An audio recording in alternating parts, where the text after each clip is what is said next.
Hey there, night owls. Tonight we're answering one strange question. How did the deadliest predator of the Ice Age end up snoring on your couch? Fangs, night vision, endless stamina, a coordinated hunting pack. By every rule of nature, the wolf should have been eating us, not fetching a stick. And yet here we are, with nearly 1 billion dogs on Earth sniffing out bombs, herding sheep, and wearing tiny party hats next to a birthday cake. Here's the twist. Nobody planned this. No clever caveman stood by the fire and decided to invent a fluffy friend that brings back the stick. There was no blueprint. Dogs basically happened by accident, and the wolves may have started taming themselves long before we even noticed. So before we dive in, smash that like button and drop a comment. What city are you watching from, and what time is it where you are right now? Lights down, fan on, get comfy. Ready? Let's roll.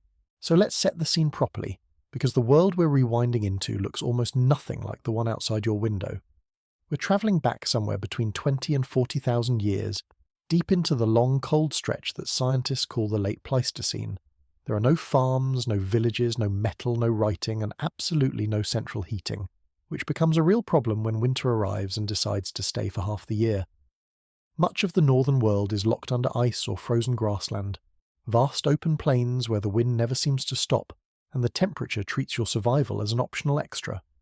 This is the planet at its most unforgiving, and it is teeming with animals that would make a modern zoo look like a petting farm. Picture the landscape. Woolly mammoths the size of delivery trucks lumbering across the steppe. Woolly rhinos with horns longer than your arm. Giant deer, cave bears, cave lions, herds of horses and bison stretching to the horizon. It is beautiful and it is brutal, and somewhere in the middle of all of it, small and shivering and frankly outmatched in almost every physical category, are us, humans. No claws worth mentioning, no fur, no fangs, no real speed, and a top-running pace that any self-respecting predator would find adorable. What we did have was a big brain, a pair of clever hands, and the single most important invention of the entire era, which was fire. The humans of this period lived in small mobile groups, usually somewhere between 20 and 50 people. Think of it less as a society, and more as a large, perpetually moving family, with a complicated seating chart. These bands did not stay put. They followed the food, tracking the migrating herds, chasing the seasons, packing up and walking on the moment a place stopped providing. Home was wherever you happened to set up tonight, and tomorrow it would be somewhere else entirely. There were no permanent addresses, which on the bright side meant there was also no rent, though the trade-off was that you carried everything you owned on your back, and your idea of a long-term plan rarely extended past finding dinner. It is also worth correcting a small myth here, because the cinema version of these people has them living on a strict diet of giant slabs of mammoth meat, gnawed dramatically by firelight. The truth was a good deal more varied and a good deal less photogenic. A huge amount of what kept these bands alive came not from the spear but from patient gathering. Roots, tubers, nuts, seeds, berries, fungi, bird eggs, shellfish where the coast allowed, and whatever small slow creatures could be caught without much fuss. Hunting big game brought in spectacular windfalls when it worked, but the quiet daily business of foraging was the steadier provider, the unglamorous backbone of the whole operation. The mammoth made the better story, naturally, but the humble handful of roots was more often what actually got people through to morning. This was also, contrary to the lone caveman cliché, a deeply cooperative way of life. A band of 20 to 50 people survived by working together and, just as importantly, by sharing. When a hunt succeeded, the meat did not belong to whoever threw the killing spear. It was distributed across the group because everyone understood the simple arithmetic of survival.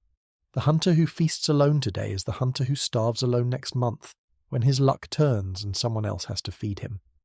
Generosity was not a virtue these people practiced because it felt nice. It was a survival strategy dressed up as kindness, an insurance policy paid in shared dinners. Hold that idea lightly for now, because the willingness of these animals to cooperate and share within their own group will matter more than it might seem. And dinner, unfortunately, was never guaranteed. We tend to imagine our ancestors as flawless hunters, spearing mammoths before breakfast and feasting like royalty every night. The reality was considerably less heroic. Most hunts simply failed. The animals were faster, stronger, and far better armed than the people chasing them, and the success rate of a given hunt could be discouragingly low. A group might track a herd for days and come home with nothing but sore feet, and a deepening sense of regret. Hunger was not a rare emergency. It was a regular house guest who never quite seemed to leave. Stretches of plenty were followed by stretches of nothing, and the body of a person who lived this life kept a meticulous record of every lean season.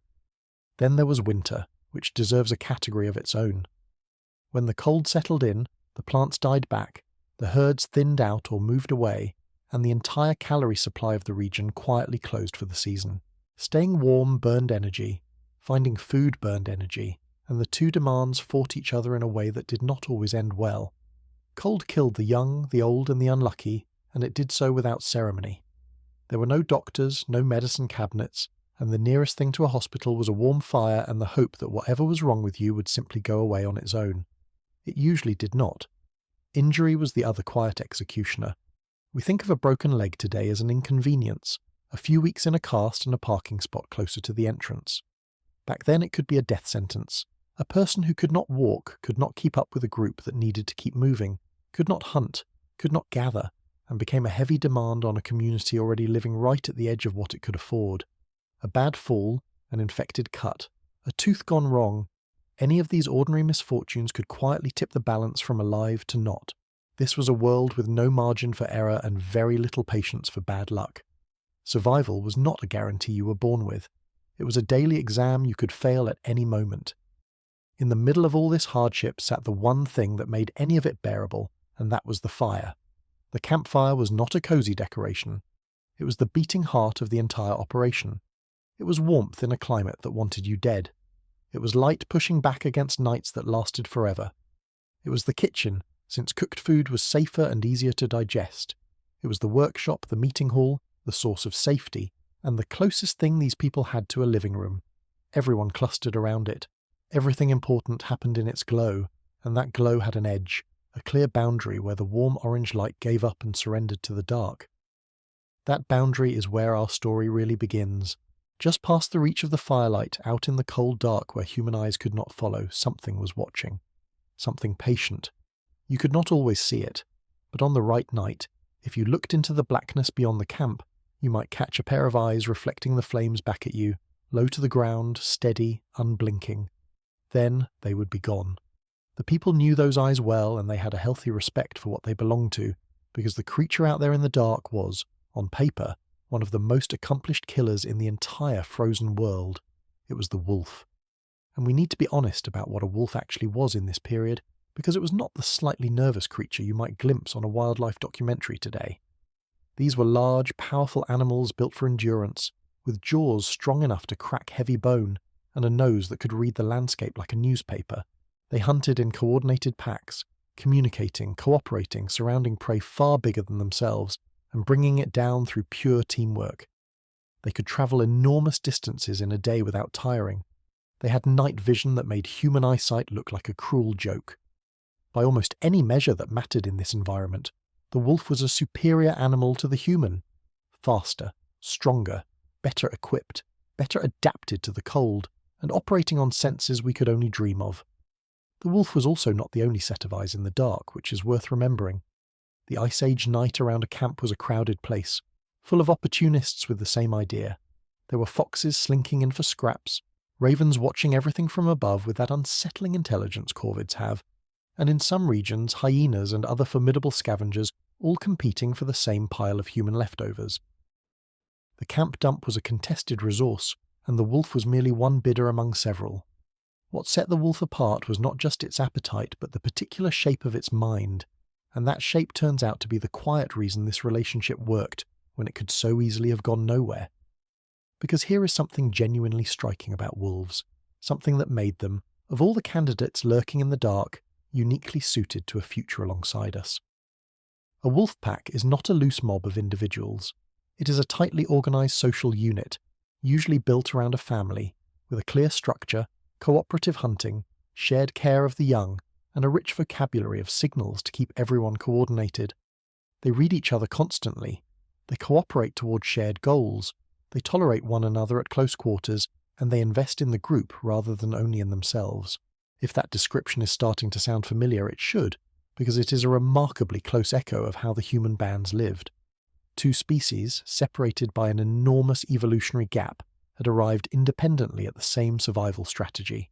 Live in a tight group, hunt together, share the spoils, look after the family. In a strange way, the wolf and the human were already speaking dialects of the same social language long before either of them realized it.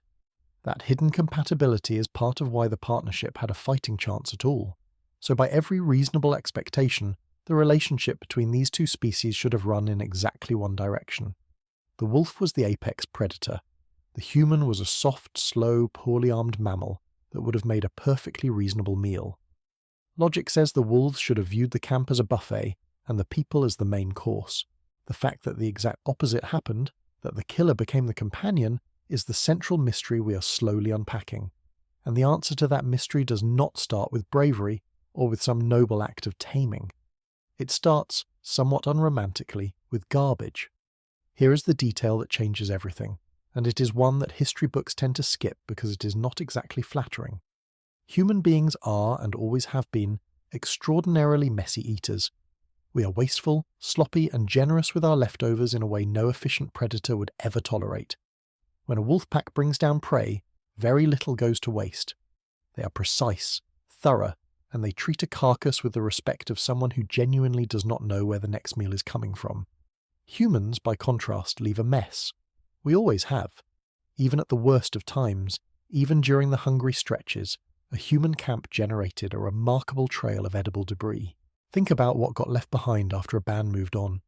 Bones with marrow still inside them, which is a dense parcel of fat and calories that people often could not be bothered to fully extract. Scraps of meat clinging to discarded hides. Pieces of organs that were not to anyone's taste. Half-eaten carcasses that the group simply could not finish before the meat turned. Fat trimmings, gristle, the unglamorous offcuts that get tossed without a second thought.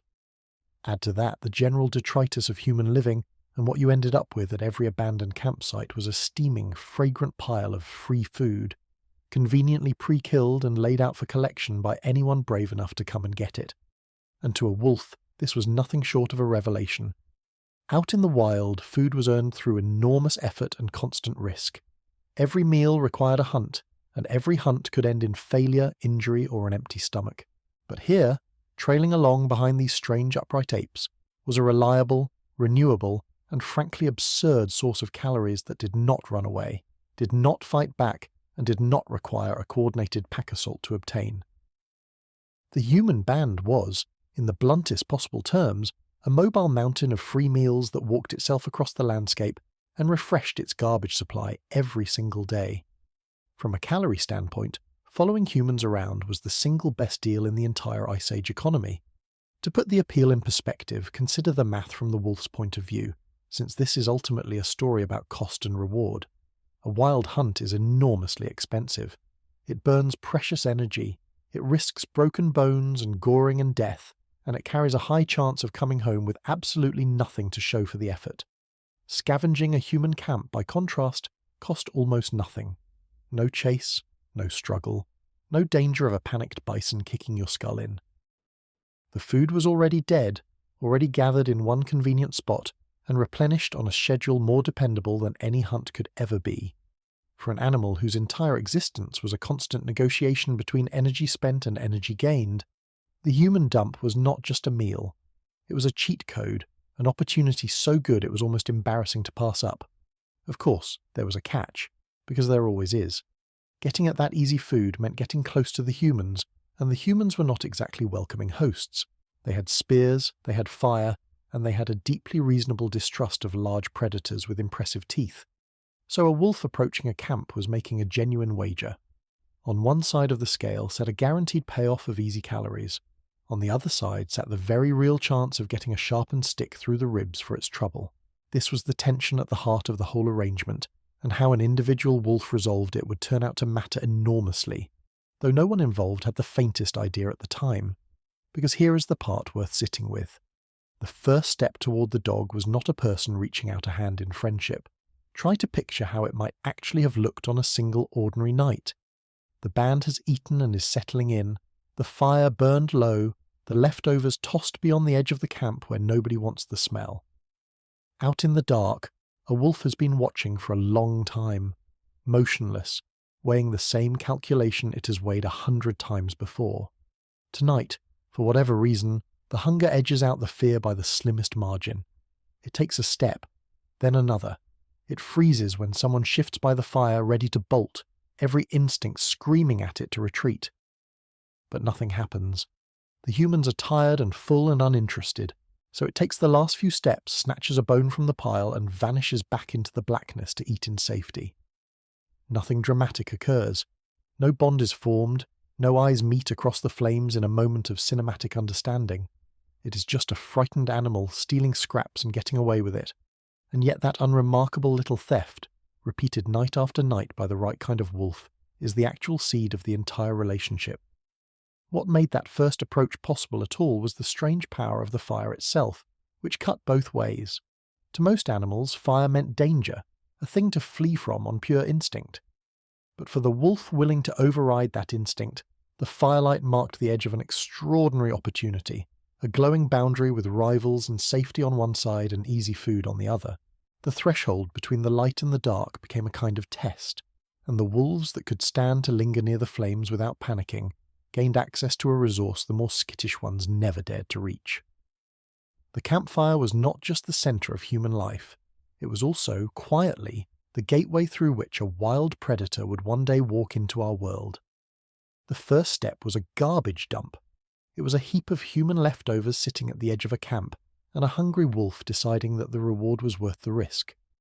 The entire relationship that would eventually produce the animal asleep on your sofa began not with affection, not with training, not with any plan whatsoever, but with trash. The partnership that reshaped two species started as a waste management arrangement, which is possibly the least heroic origin story in the history of friendship, and somehow that makes it even better. And it is worth being clear that none of this happened on a human timescale. There was no single night, no founding moment, no individual we could point to as the first dog or the first dog owner. The whole transformation crept along so slowly that no person who ever lived would have noticed it happening within their own lifetime. A grandfather and his grandson, generations apart, would each have seen roughly the same thing: some wary wolves hanging around the edges of camp, a little bolder here, a little tamer there, nothing worth remarking on. The change unfolded beneath the threshold of any single life, measured in centuries and millennia rather than years. By the time anyone could have looked up and realized that the creatures by the fire were no longer quite wolves, the process had already been quietly running for longer than recorded history would later last.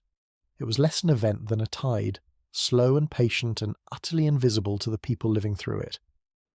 Now that we have established how the two species first started circling each other, it is worth stepping back to ask a bigger question, because what happened next was genuinely strange in the grand scheme of animal history. How does a wild animal become a domestic one in the first place? This is not a process that happens by accident every Tuesday. Out of all the thousands of animal species on the planet, only a tiny handful have ever made the jump from wild to tame, and the ones that did not all get there the same way.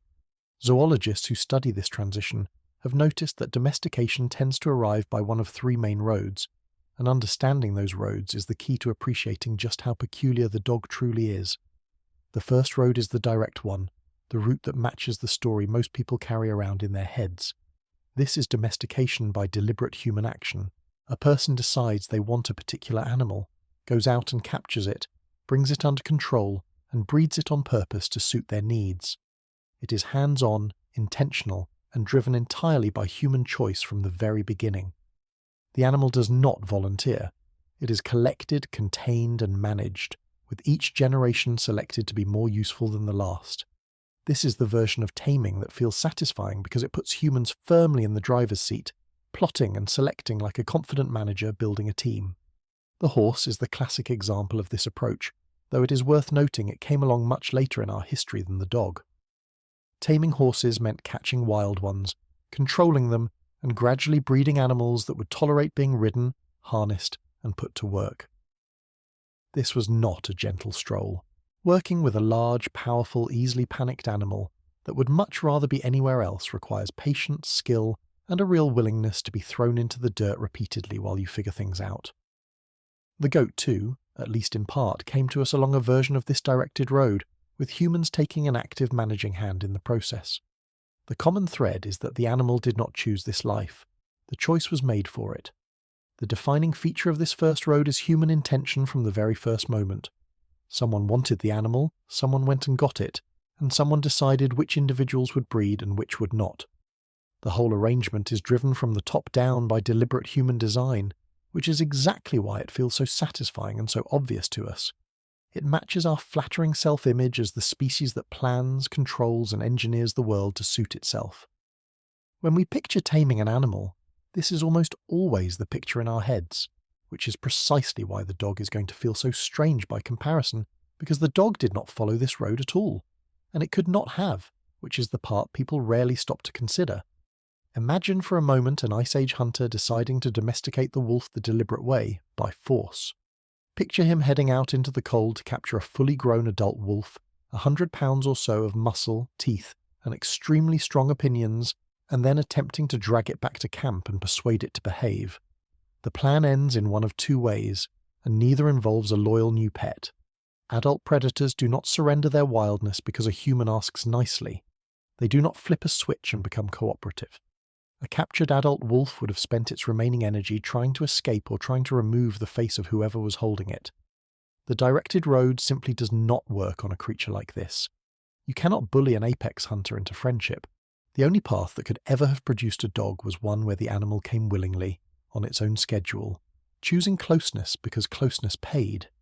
The very nature of the wolf ruled out every option except the one that actually happened.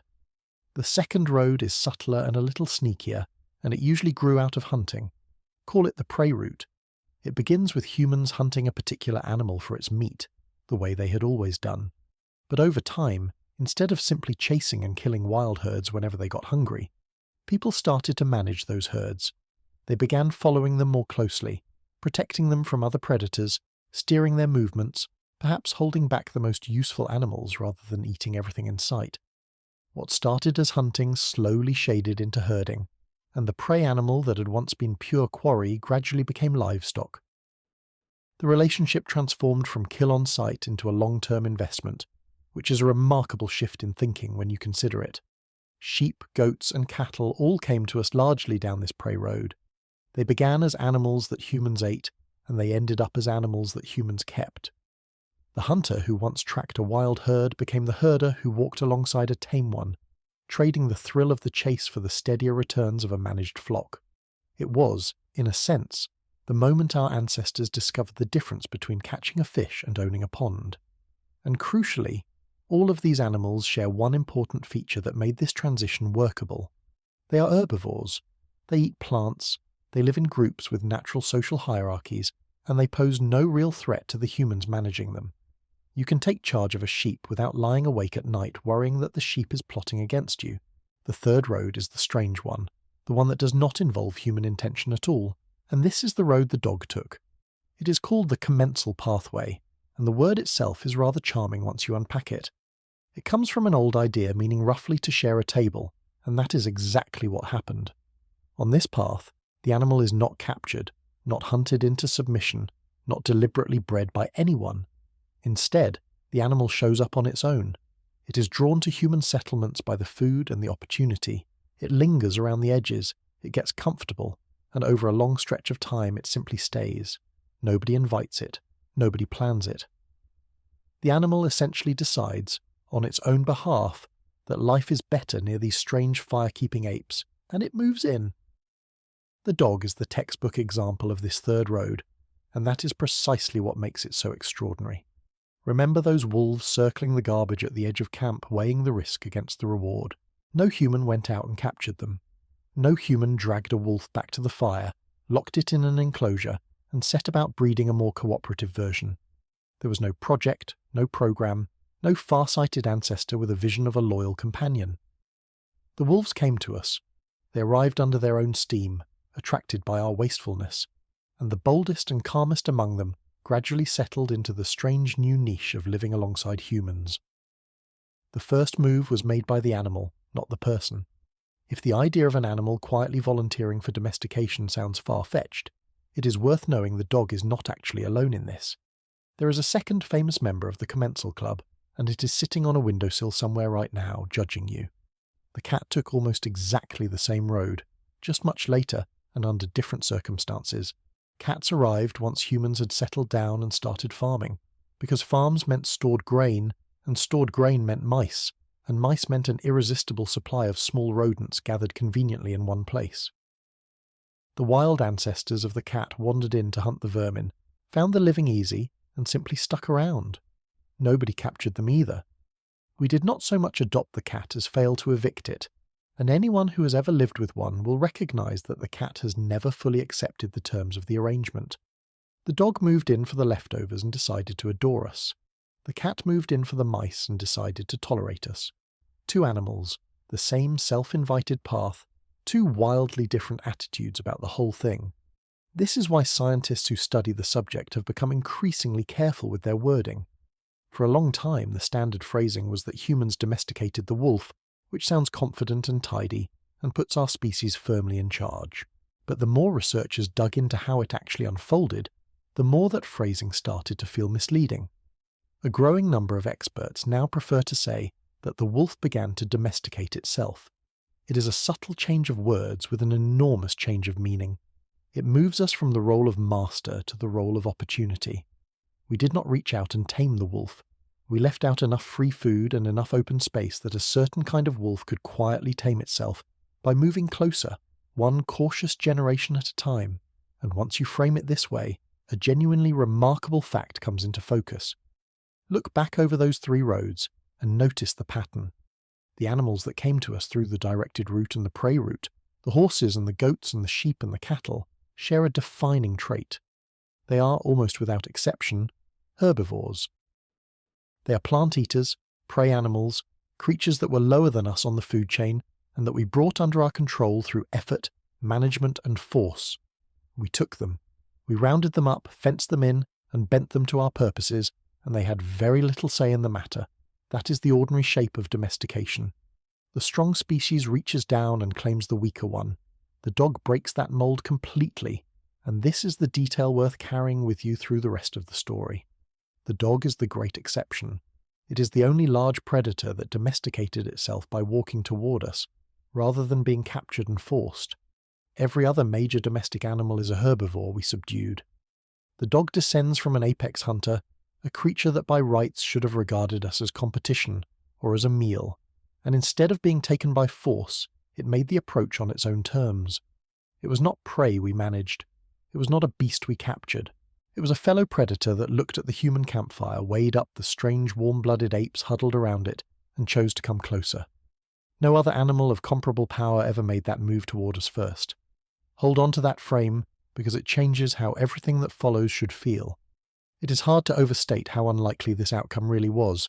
Convincing a herbivore to put up with humans is one thing, since a sheep that tolerates a shepherd is not exactly betraying its deepest instincts. But a predator is a different proposition entirely. Everything about a wolf was built around independence, suspicion, and the hard-won wisdom that strange creatures are best treated as either threats or food. For an animal like that to override its caution, edge toward the most dangerous species on the landscape, and gradually fold its life into ours, runs against the entire logic of being a predator. It required a peculiar combination of nerve and restraint, a willingness to approach without aggression, and it had to happen not in one heroic individual, but across countless generations. That this lined up at all is remarkable. That it produced the most successful interspecies partnership in the history of the planet borders on the miraculous. The timing matters too, and it underlines just how foundational this relationship was. The dog did not arrive late in the human story as a finishing touch on an already comfortable civilization. It came first, long before any of the trappings we associate with the tame world. There were no farms when the first proto-dogs were forming, no fields of grain, no herds of livestock, no permanent settlements. The wolf began drifting toward us back when we were still wandering hunters and gatherers, still living hand to mouth, still thousands of years away from planting a single seed or building a single wall. By the time the sheep and the goats and the cattle and the horses came along, the dog had already been our companion for an enormous stretch of time. It was not one domestication among many. It was the very first, the original draft, the partnership that came before everything else. This is not the familiar tale of clever humans bending the natural world to their will. It is something far more unusual and, when you think about it, far more touching. Two predators, two pack hunters, Two species that both lived and died by cooperation and loyalty within their own kind somehow found each other across the dangerous gap between the firelight and the dark. One of them took the first step, drawn in by nothing grander than a pile of leftover bones, and neither species would ever be the same again. We did not simply build the dog the way we built the herds, we met it halfway, and the meeting was not entirely our idea. So the wolf made the first move and settled in at the edge of the firelight. But that raises a question we glossed over, and it is the most important question in the entire story. What, exactly, was doing the shaping? Because a few hungry wolves stealing bones does not automatically produce a dog. Something had to be sorting those animals, generation after generation, nudging them away from the wild creature they had always been and toward the companion they would eventually become. Nobody was steering, we have established that much, and yet the steering happened anyway. The force responsible was not a person and not a plan. It was something far older, far blinder, and far more relentless than any human intention, and once it got to work at the edge of the camp, it never stopped. To understand it, we need to be clear about how change like this normally happens in nature, because the popular version is slightly off. People tend to imagine that animals somehow improve themselves on purpose, that a creature wants to adapt and so it gradually does. That is not how any of it works. The actual mechanism is much colder and much simpler. In any population of animals, individuals vary. Some are born a little bigger, some a little faster, some a little bolder, some a little calmer, purely by the lottery of birth. The environment then quietly decides which of those variations gets to survive long enough to have offspring, and which does not. The survivors pass on the traits that helped them. The unlucky ones take their traits to the grave. Repeat that over enough generations and the whole population drifts in whatever direction the environment has been rewarding.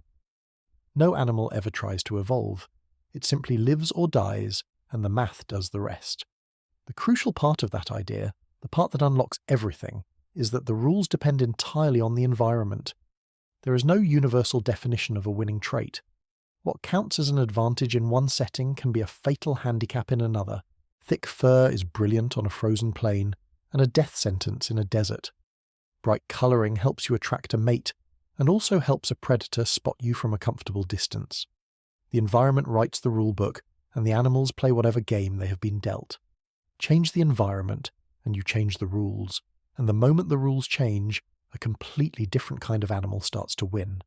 This is the hinge on which the whole transformation turns, because the wolves that began loitering near human camps had, without anyone deciding it, moved into a brand new environment with a brand new rulebook. Out on the open plain, in the deep wild where wolves had always lived, the rules were the familiar ones. Strength mattered, speed mattered, sharp senses, powerful jaws, hunting skill, the ability to compete with rival packs and bring down dangerous prey, all of it mattered. The fierce, capable, formidable wolf was the wolf that thrived, and the timid or weak one tended not to last. For countless generations, that was simply the law of wolf existence, and it produced exactly the magnificent predator we described earlier. But the edge of a human camp was not the open plain. It was a small, strange pocket of the world where every one of those old rules had been quietly torn up and replaced. Here, raw strength did not get you the food. Hunting skill was irrelevant since the food was already dead and lying in a heap. Speed bought you nothing because the meal was not running away. The thing that decided whether a wolf ate well at the camp or got nothing at all was not its body at all, it was its mind. Specifically, it was the wolf's emotional reaction to being near human beings, and that single trait, almost invisible from the outside, became the only thing that mattered in this new arena. Picture the full range of wolf temperaments arriving at this test, because they did not all show up the same. At one extreme sat the bold and the aggressive, the wolves with a hair trigger and a high opinion of themselves. These were often the most impressive specimens out in the wild, the confident dominant types. And at the camp, that confidence was precisely what killed them. A wolf that charged in too brazenly, that bared its teeth at the people, that treated the humans as rivals to be challenged rather than dangerous neighbours to be respected, did not get a warm welcome. It got a spear. Humans were not sentimental about a large predator displaying aggression in the middle of their camp, and they were extremely well equipped to do something about it. So the boldest, fiercest wolves, the ones who would have ruled the wild, were steadily removed from the picture. Their courage, so useful out on the plain, was a liability the instant they pointed it at people. At the opposite extreme sat the deeply fearful, the wolves so terrified of humans that they could never bring themselves to approach at all. For these animals, the mere scent of a person was enough to send them fleeing into the dark, and they never came close enough to so much as sniff a discarded bone. Now, this fear did not get them killed, exactly. It simply left them exactly where they started, back in the wild, competing for the same hard-won prey their ancestors had always chased, gaining nothing whatsoever from the enormous free buffet sitting just out of reach. They were not punished, but they were not rewarded either. They sat the whole opportunity out, watching from a distance while the easy calories went to braver animals. In the new game at the camp, they had effectively folded their cards before the first hand was even dealt, and then there was the narrow band in the middle, the unremarkable wolves who happened to be born with just the right emotional balance. Calm enough that the presence of humans did not send them into a blind panic, but curious and steady enough to creep forward and grab the food anyway. Not aggressive, so they never triggered the deadly response that finished off the bold ones. Not paralyzed by fear, so they never starved on the sidelines like the timid ones. They occupied a tiny sweet spot of temperament, a kind of emotional middle ground that, out in the wild, would have been nothing special at all. But at the edge of the firelight, this modest, even-tempered disposition was suddenly the single most valuable trait a wolf could possess. These were the animals that ate, and in a world where food was the difference between life and death, the ones that ate were the ones that lived, and the ones that lived were the ones that raised pups. The deciding factor, then, was not anything you could see by looking at the animal. There is a clue here about what kind of wolf was most likely to land in that lucky middle band, and it has to do with age. Young animals, as a rule, are more curious, more playful, and less hardened by fear than their elders. A wolf pup will investigate things that a grown wolf would give a wide berth, precisely because it has not yet learned the full weight of the world's dangers. As wolves mature, that youthful openness normally fades, replaced by the wariness and caution that keep an adult predator alive. But at the human camp, the usual reward structure was turned around. The wolves that did best were the ones who somehow held on to a slice of that juvenile fearlessness, even as they grew up, the animals whose curiosity never fully calcified into adult suspicion.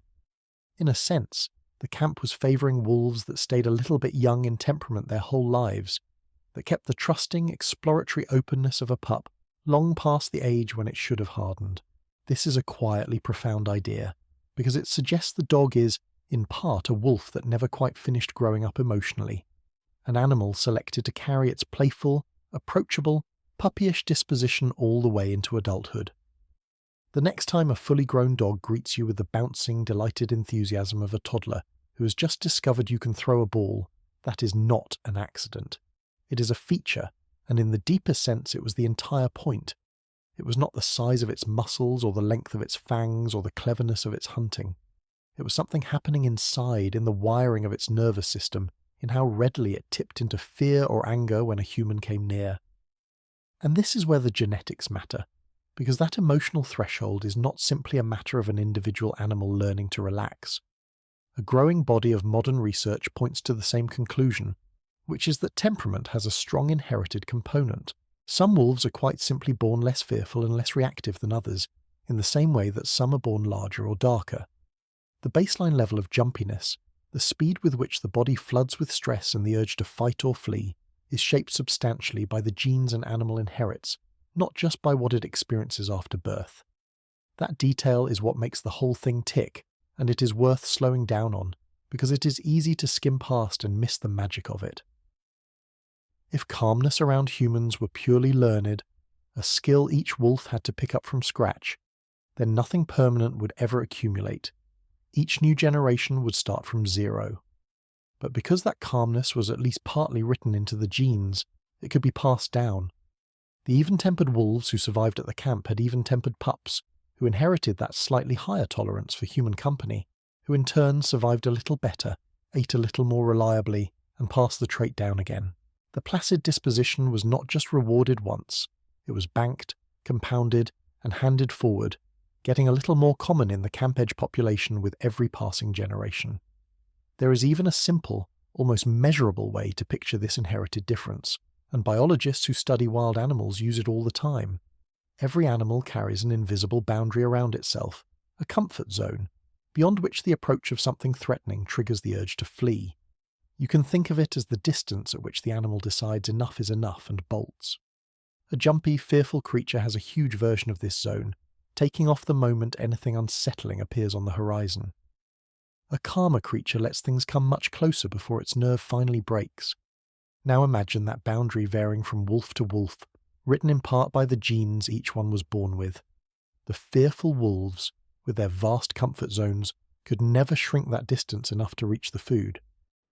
The calmer wolves, with their naturally smaller boundaries, could tolerate being far closer to humans before panic set in, which meant they could get to the scraps the others never could. Generation by generation, the camp was effectively selecting for wolves with smaller and smaller flight distances, animals that could sit ever nearer to a human without losing their composure. Stretch that out across the millennia, and you're watching the gap between wolf and human slowly, physically close, one shortened comfort zone at a time, until you arrive at an animal that will happily fall asleep with its head on your foot. So picture what was actually happening across the long centuries. Generation after generation, the human campsite was running a quiet, brutal, and entirely unintentional sorting process. It was a filter, and the thing it filtered for was emotional temperament. The wolves whose nervous systems leaned toward aggression got weeded out by the spear. The wolves whose nervous systems leaned toward terror got left behind in the wild. And the narrow slice in between, the wolves whose nervous systems happened to allow them to sit calmly within range of the most dangerous animal on the planet, were rewarded with the best food source going. Their wiring decided their fate. The camp was sorting wolves not by tooth or claw, but by feeling, and over enough time, that sorting reshaped an entire lineage. The single most striking thing about all of this is who, or rather what, was running the experiment, because the answer is nobody. No human being sat down and selected the calm wolves for breeding. Nobody noticed the timid ones and shooed them away, or spotted the gentle ones and decided to encourage them. There was no breeding program, no record keeping, no intention of any kind. The thing doing the selecting was the food itself, or more precisely access to the food. The pile of leftovers was the judge, the prize, and the entire scoring system rolled into one. A wolf's emotional makeup determined whether it could reach that prize, and reaching the prize determined whether it lived to reproduce.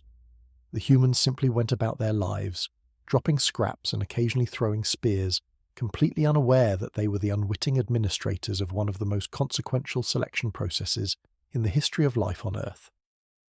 There is a name for what was unfolding here, and it comes from the biologist Brian Hare, who has spent much of his career studying exactly this kind of thing. He calls it survival of the friendliest. It is a deliberate and rather brilliant play on the old phrase survival of the fittest, the line everyone associates with evolution and competition and nature being red in tooth and claw, and the twist buried in Hare's version is the whole point.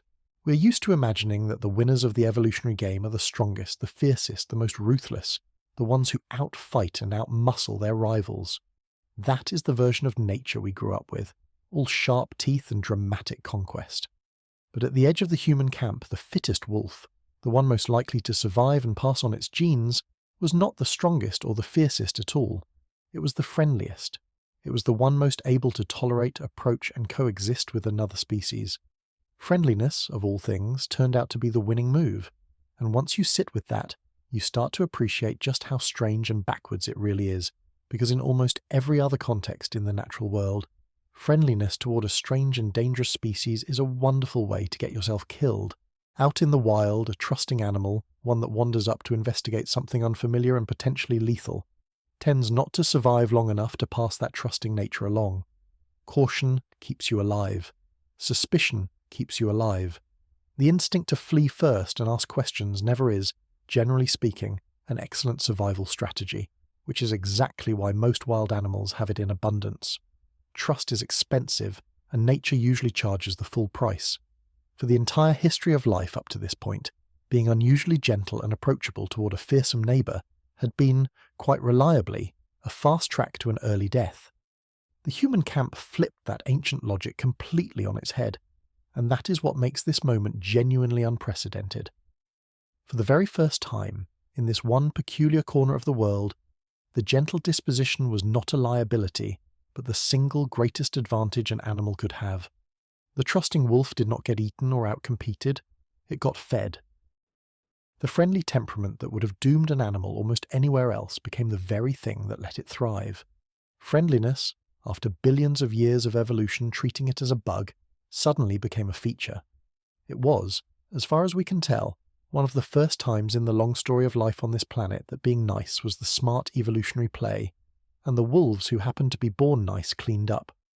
What makes Hare's idea so compelling is that the dog turns out not to be the only place this strange logic shows up, which suggests we are looking at a real principle rather than a one-off fluke.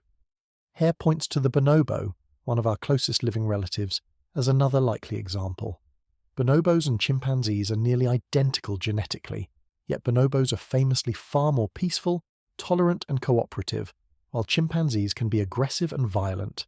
The leading explanation is that bonobos, living in a richer environment with less competition over food, effectively domesticated themselves through a long preference for the calmer, friendlier individuals, the same basic process that ran at the human campfire. And here is where it gets genuinely uncomfortable in the best way. A number of researchers, Hare among them, suspect that the very same thing happened to us. The argument is that humans too may have undergone a kind of self-domestication, gradually selecting against the most aggressive, domineering members of our own groups in favour of those better at getting along, until we became the unusually cooperative, tolerant, socially sophisticated species we are today. If that is right, then the story of the dog is not some quirky exception at all. It is one instance of a pattern that may have shaped bonobos, shaped dogs, and possibly shaped the very people sitting around that ancient fire. We did not just witness survival of the friendliest happen to the wolf. We may have been quietly going through it ourselves at the same time. It is worth pausing here to clear away a misunderstanding that this story almost always attracts, because the temptation is strong to picture this as a tale of human kindness. The cozy version goes something like this. Gentle, wise, early humans noticed the calm wolves, took pity on them, fed them by hand, raised their cubs with love, and patiently tamed them into companions through sheer warmth and care. It is a lovely image, and it is almost entirely wrong. Nobody was being kind on purpose. The humans were not running a rescue operation. The selecting force, as we said, was not affection but the cold arithmetic of who could reach the food and who could not. The wolves were not gentled by loving hands. They were gentled by hunger, by spears, and by the relentless filtering of which temperaments happened to pay off. The transformation was driven by survival, not sentiment, and the warmth we now associate with the bond came much later, built on top of a foundation laid down by something far more ruthless. That distinction matters because it tells us what the real engine of this whole history actually was. Viewed from the wolf's side, the whole arrangement amounts to the longest and strangest job interview ever conducted. The position on offer was a permanent spot beside the warmest, most reliable food source in the Ice Age. The application process, unfortunately, involved walking up to a group of armed predators and demonstrating, through nothing but your own composure, that you could be trusted not to cause trouble. There was no resume, no reference check, no second round. You simply approached, and your nervous system either passed or it did not. Fail by being too pushy, and you were removed from consideration permanently, in the most final sense of the word. Fail by being too nervous, and you never made it through the door at all. The successful candidates were, in essence, the wolves with the best temperament for the workplace, calm under pressure, good with people, and not inclined to bite the management. It is a peculiar set of qualifications for a wild predator, and yet those were exactly the traits the role demanded, and the animals that had them were hired for life, with the unusual perk of being able to pass the job along to their children. And unlike most interviews, this one ran continuously for thousands upon thousands of years, with no end date and no shortage of applicants. Every new litter sent fresh candidates to the door, each carrying its own inherited temperament, each tested against the same unforgiving standard. The position never closed. It simply kept hiring the calmest applicant in every generation, slowly assembling, over an almost endless run of recruitment, a workforce that no longer resembled wolves at all. Not strength. We have seen the strong, bold wolves get filtered straight out. Not intelligence either, at least not in this opening act. Cleverness certainly came to matter further down the line, but the first thing being selected for, the trait that got the entire process moving, was something much more basic and much more emotional. It was tolerance. It was the capacity to stay calm in the presence of humans, to not panic, to not attack, to simply be okay sitting close to us. The dog, at its very root, did not begin as a smarter wolf or a stronger wolf or a more skillful wolf. It began as a calmer wolf, an animal whose defining innovation was its emotional willingness to live alongside another species. Everything else, every other trait we treasure in dogs today, was built on that single foundational shift in temperament. And the beauty of it, if you can call relentless natural selection beautiful, is how quietly and steadily it must have accumulated. There was no dramatic turning point, no single generation where wolves became dogs. There was only the slow, patient compounding of a tiny advantage. Each generation at the camp edge was, on average, a hair calmer than the one before, because the calmer ones had eaten a little better and raised a few more surviving pups. The shift in any single lifetime would have been far too subtle for anyone to notice. But stacked across hundreds, and then thousands of generations, those imperceptible nudges added up to an enormous transformation. The population living at the boundary of human society was, bit by bit, becoming something genuinely new, drifting further from the wild wolf with every cycle of birth and death, even though no individual animal ever changed and no human ever lifted a finger to make it happen. The most telling proof that the environment was the real author of all this is the simple fact that the wild wolves never changed.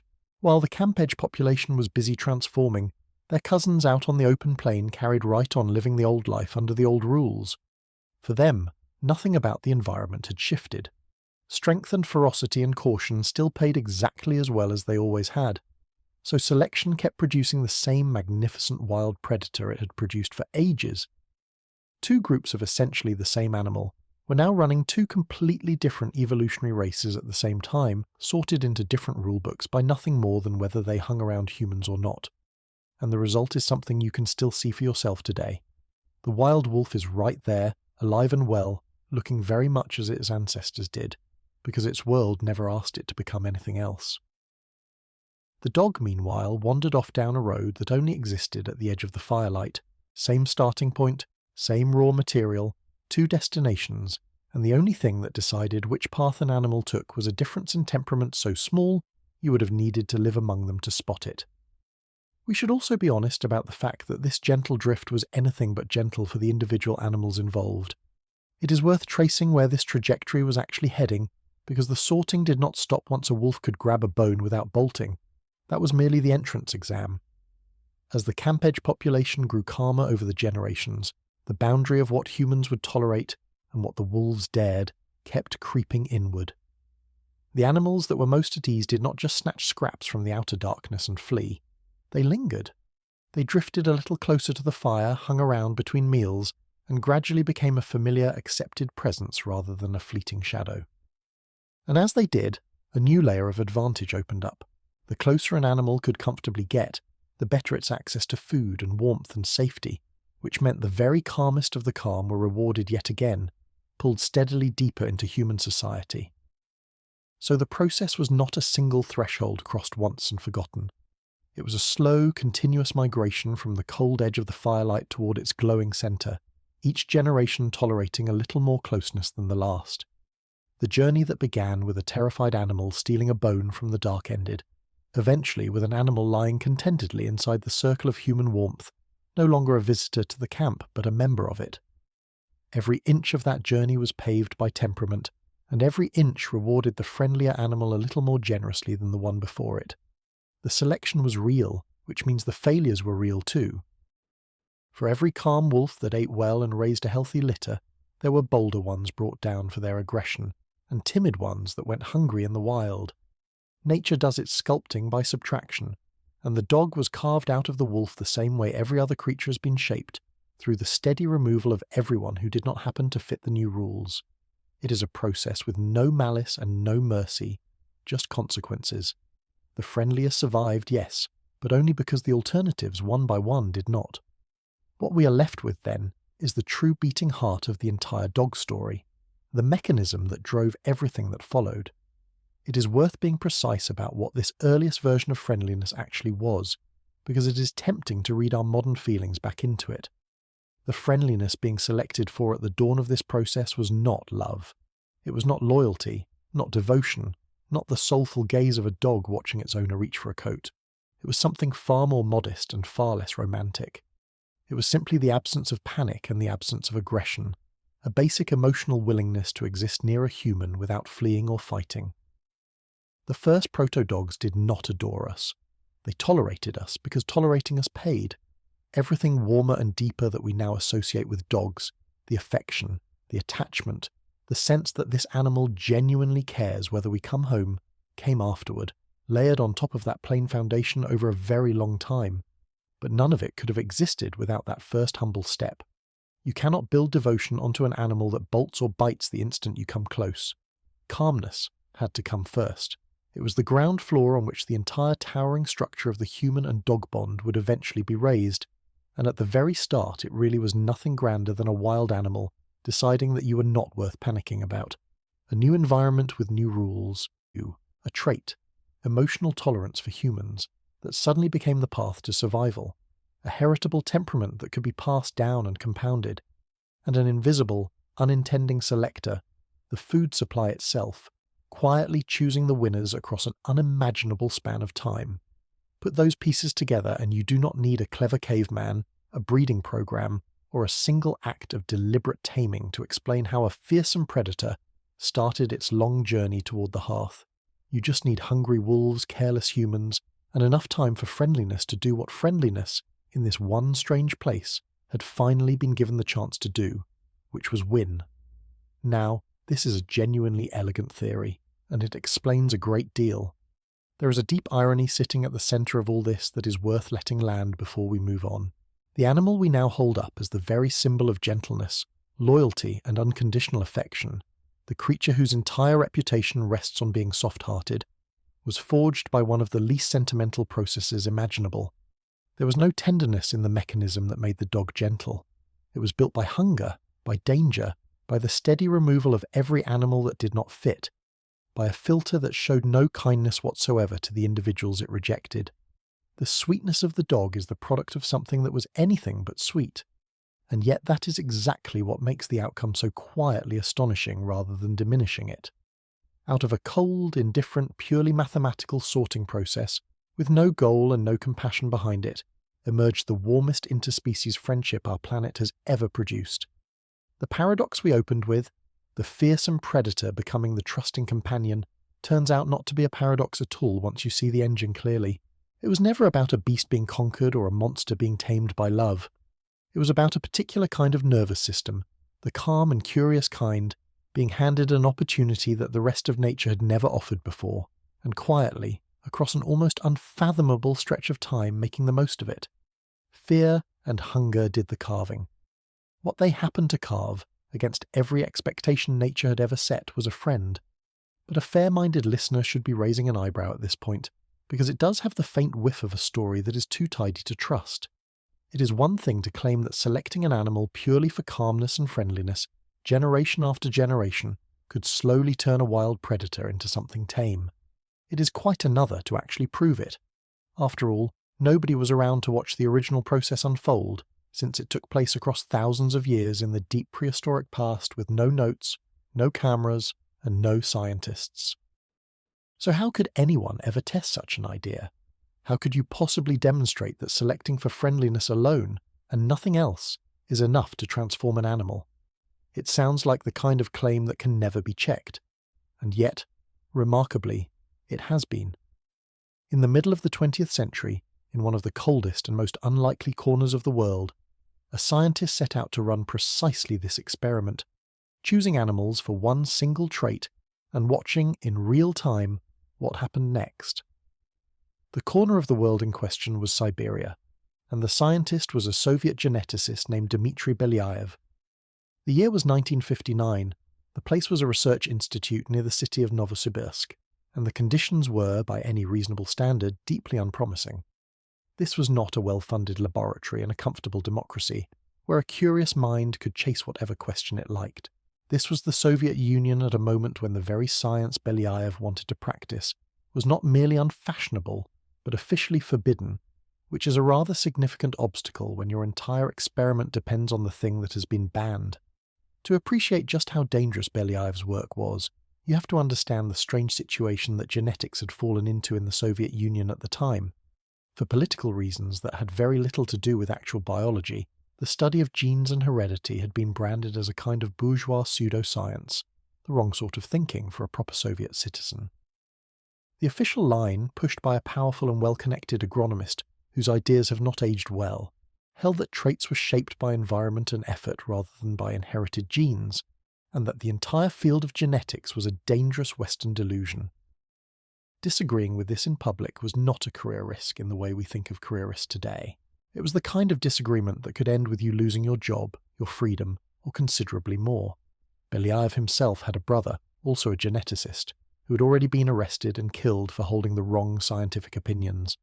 So when Belyaev decided to build his life's work around the very principles the state had outlawed, he was not being reckless for the fun of it. He understood exactly what he was risking.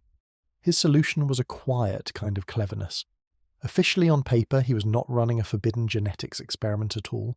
He was simply a diligent researcher interested in fox physiology and the improvement of fur quality, which was a perfectly respectable and economically useful thing for a Soviet scientist to study. The Soviet Union ran enormous fur farms, and breeding better, more manageable foxes for the fur trade was an entirely sensible goal that nobody could object to.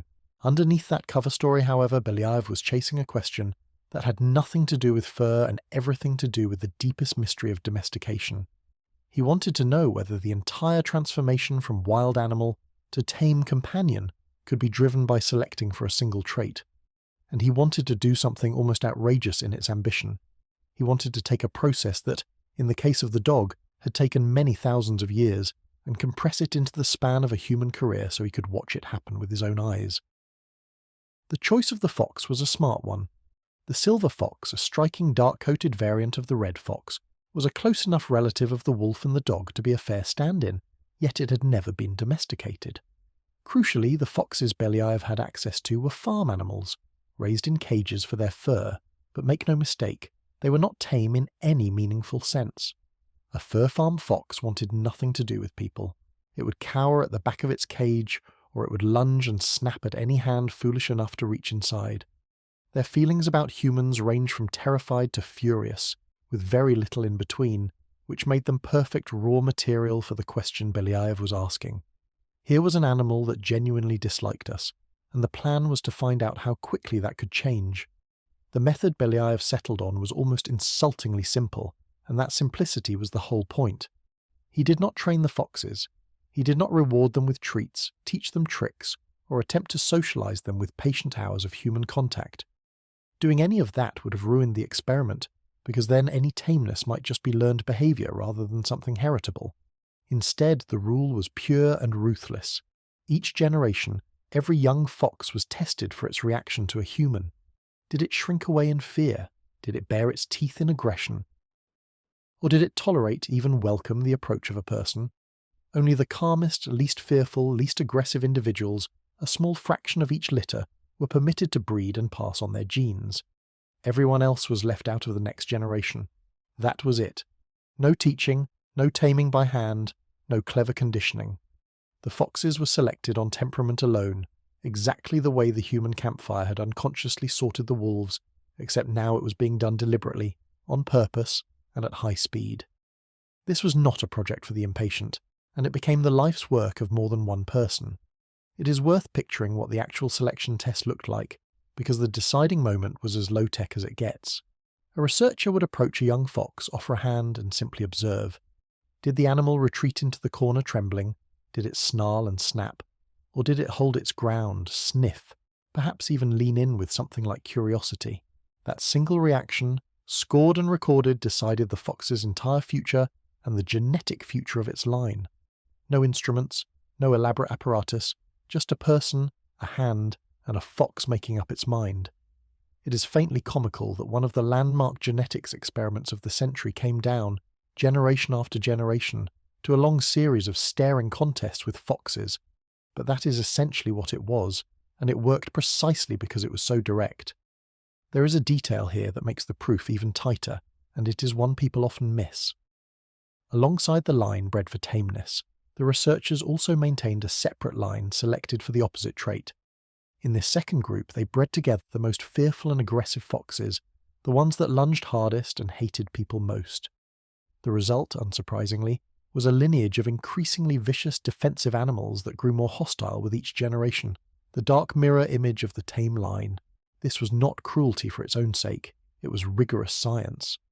By pushing in both directions at once toward friendliness and toward ferocity, the team showed that they really were sculpting temperament through selection, rather than stumbling onto a fluke. The same simple lever, pulled one way, produced sweethearts. Pulled the other way, it produced something you would not want to share a room with. Temperament, the experiment demonstrated beyond reasonable doubt, was sitting right there in the genes waiting to be steered. The day-to-day running of the experiment, and its continuation across the following decades, fell largely to a dedicated researcher named Lyudmila Trut, who joined the effort early and carried it forward with extraordinary persistence, including through the years after Belyaev himself had died. This was science measured not in months but in generations of animals and lifetimes of researchers, the kind of patient, unglamorous, long-haul work that rarely makes for exciting headlines, but occasionally produces results that rewrite the textbooks. And this was one of those occasions because what happened to those foxes turned out to be far stranger and far more revealing than anyone had dared to expect. The behavioural changes came first, and they came astonishingly fast. Within just a handful of generations, the selected foxes started doing things no wild fox does. They began to seek out human company rather than flee from it. They wagged their tails when a familiar person approached. They whimpered and whined for attention, the way a dog does when it wants you to notice it. They licked the hands of their handlers.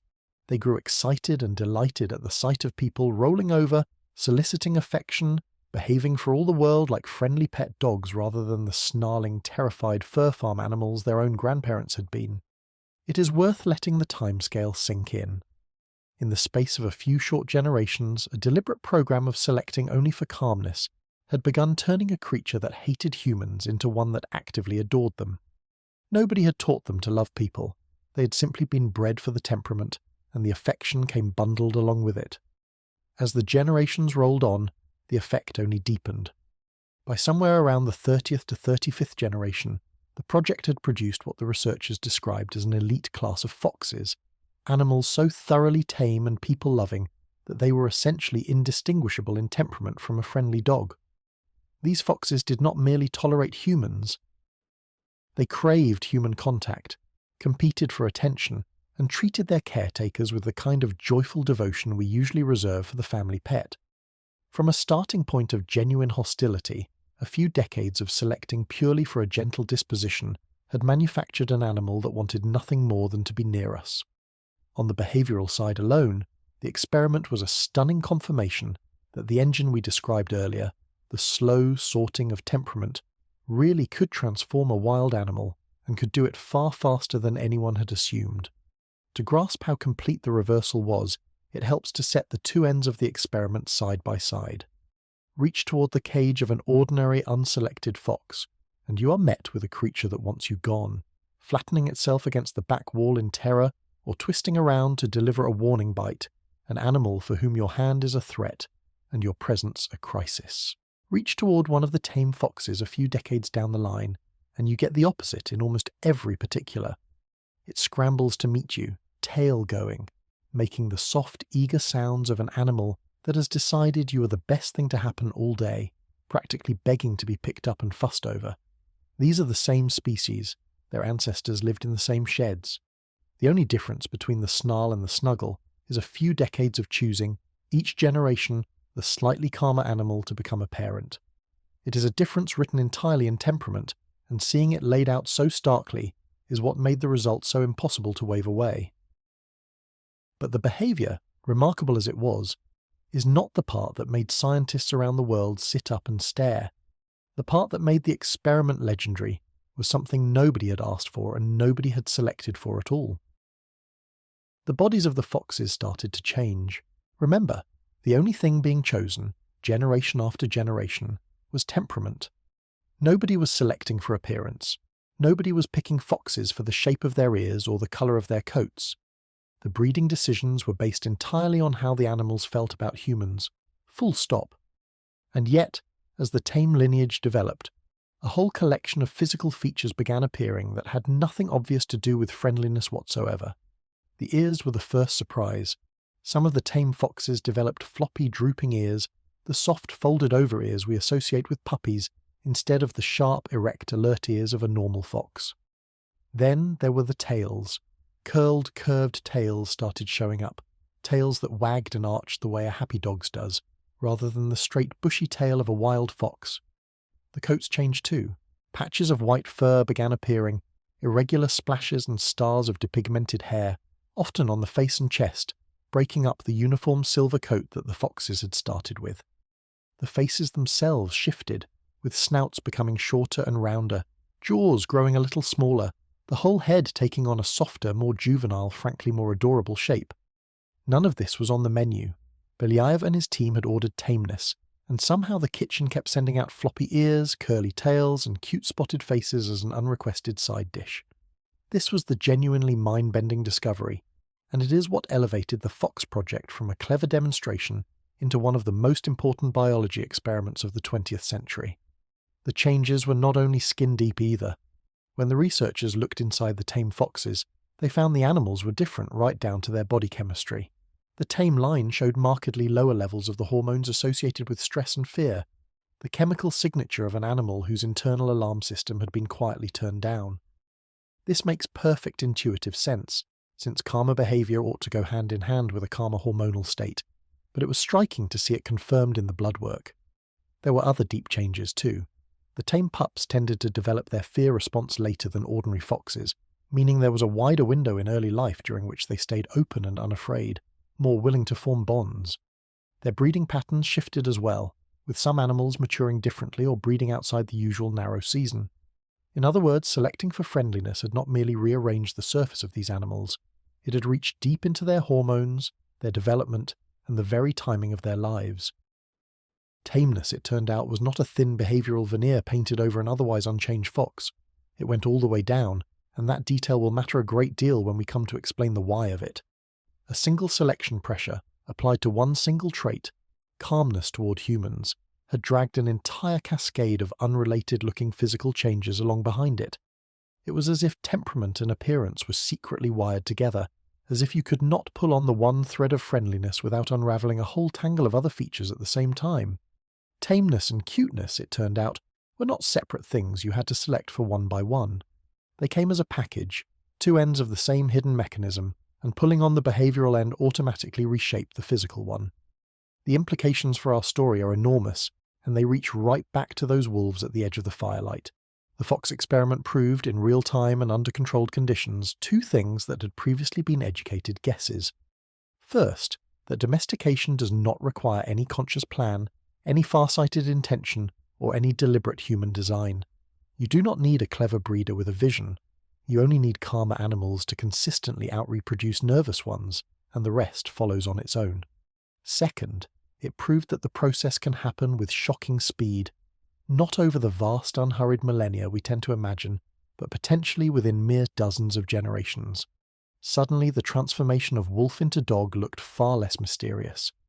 If a team of Soviet scientists could turn snarling fur farm foxes into affectionate, floppy-eared sweethearts in a few decades simply by selecting for calm, then the gradual, accidental selection of friendly wolves at the human campsite was more than capable of producing the dog, given the thousands of years it actually had to work with. In the interest of honesty, it is worth adding a small caveat, because good science always comes with a few asterisks. Some researchers have pointed out that the foxes Belyaev started with were not truly wild animals, since they came from fur farms where they had already lived around humans for generations, and a few have raised questions about exactly how to interpret some of the finer details. None of this overturns the core finding, which remains robust and genuinely groundbreaking. But it is a useful reminder that even the most famous experiments invite scrutiny and refinement, which is precisely how science is supposed to work. The headline result stands: selecting for nothing but a gentle temperament reshapes both the behaviour and the body of an animal, and it does so quickly. That much is no longer in doubt. Which brings us to the deeper riddle the foxes left behind, the question that their floppy ears practically begged everyone to ask. It is worth noting, before we move on, that the experiment came perilously close to not surviving long enough to keep answering questions at all. When the Soviet Union collapsed, the funding that had kept the project running for decades largely evaporated, and the research that had quietly outlasted an entire political era nearly fell victim to simple economics. At the lowest point, the team was forced to sell some of their precious tame foxes as exotic pets, just to keep the lights on and the remaining animals fed. There is something quietly poignant about that.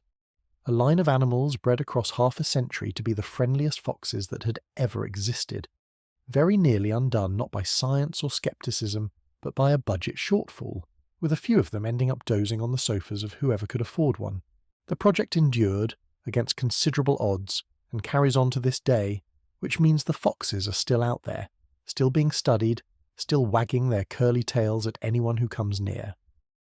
But it survived by the narrowest of margins, and the history of science is a little richer for the fact that it did. Why on earth should choosing calm animals produce drooping ears and white spots and shorter faces? There is no obvious reason a fox needs floppy ears in order to feel relaxed around people. A patch of white fur does not make an animal friendlier. A curly tail has nothing to do with emotional temperament. These traits seem utterly disconnected from the thing being selected, and yet there they were, marching along together as reliably as if they had all been on the same invitation list. To solve the puzzle of the dog, and of every other tame animal, we needed to understand why friendliness and cuteness appeared to be joined at the hip. The first clue is that this was not a quirk unique to foxes. Once you know what to look for, the very same cluster of features turns up again and again across an astonishing range of domesticated animals. Tame pigs, rabbits, horses, cattle, sheep, goats, and even some domesticated birds tend to share the same recurring set of traits compared to their wild relatives. Floppy or reduced ears, patches of white or piebald colouring, shorter, rounder snouts and faces, smaller teeth and jaws, curled tails, a generally softer, more juvenile appearance, along with a calmer disposition. This recurring bundle of features shows up so consistently across so many unrelated species that biologists gave it a name. They call it domestication syndrome, the strange, reliable package of changes that seems to come standard whenever a wild animal is gentled into a tame one. The package is even broader than the floppy ears and spotted coats that first catch the eye. Tame animals also tend on average to have somewhat smaller skulls and reduced brain sizes compared to their wild ancestors, along with a tendency to hold on to youthful features and behaviours well into adulthood, the same kind of lingering juvenility we touched on earlier. The exact mix varies from species to species, which is an important caveat. A tame pig does not look like a tame rabbit, and not every domestic animal displays every single trait on the list. The point is not that all tame creatures end up identical, it is that they rhyme. Across an enormous span of unrelated species, gentling an animal tends to nudge it in the same general direction, towards softer features, patchier coats, rounder faces, and a more childlike form, as if domestication were a single recognizable accent that different animals all speak with their own variations. That consistency is the real clue, because a pattern that shows up this reliably across creatures as different as a horse and a chicken cannot be a coincidence. Something deep and shared must be driving it. This pattern is so striking that it did not escape the notice of one particularly observant naturalist a very long time ago. Charles Darwin himself, poking around the subject of domestic animals more than a century and a half ago, remarked on the curious fact that so many tame creatures seem to share these floppy-eared, patchy-coated, soft-featured characteristics. He noticed the pattern clearly enough, but he had no real way to explain it, since the science needed to crack the puzzle simply did not exist yet. So the observation sat there, a tantalizing loose end, for generation after generation of biologists. Everyone could see that tameness and this particular set of physical features travelled together. Nobody could say why. It was one of those quietly nagging mysteries that the field carried around for decades, unsolved and faintly embarrassing, like a riddle everyone had given up trying to answer. Then, in 2014, 3 researchers, Adam Wilkins, Richard Wrangham, and Tecumseh Fitch, put forward an elegant idea that tied the whole messy bundle together with a single thread. Their proposed answer hinged on a piece of embryonic biology that most people have never heard of, but that turns out to be doing an enormous amount of work behind the scenes. It involves something called the neural crest, and once you understand what the neural crest does, the entire mystery suddenly clicks into place in a way that is honestly quite satisfying. Here is the key. Very early in the development of an embryo, long before the animal looks like anything recognizable, there forms a special, temporary population of cells known as neural crest cells. These cells are remarkable because they do not stay put. They arise near what will become the spine and brain, and then they migrate, travelling outward through the developing body to all sorts of distant destinations. And wherever they end up, they help build a surprisingly varied list of body parts. Neural crest cells contribute to the formation of the adrenal glands, which are the very organs responsible for producing the hormones of fear and stress, the fight-or-flight chemistry. They also become the pigment cells that colour an animal's skin and fur. They help form the cartilage of the ears. They shape parts of the jaw, the face, and the teeth. One single group of wandering embryonic cells, in other words, has a hand in building the fear system, the colouring, the ears, and the shape of the face, all of it. The easiest way to grasp why this matters is to picture the neural crest as a single, specialised construction crew dispatched at the very start of a building project.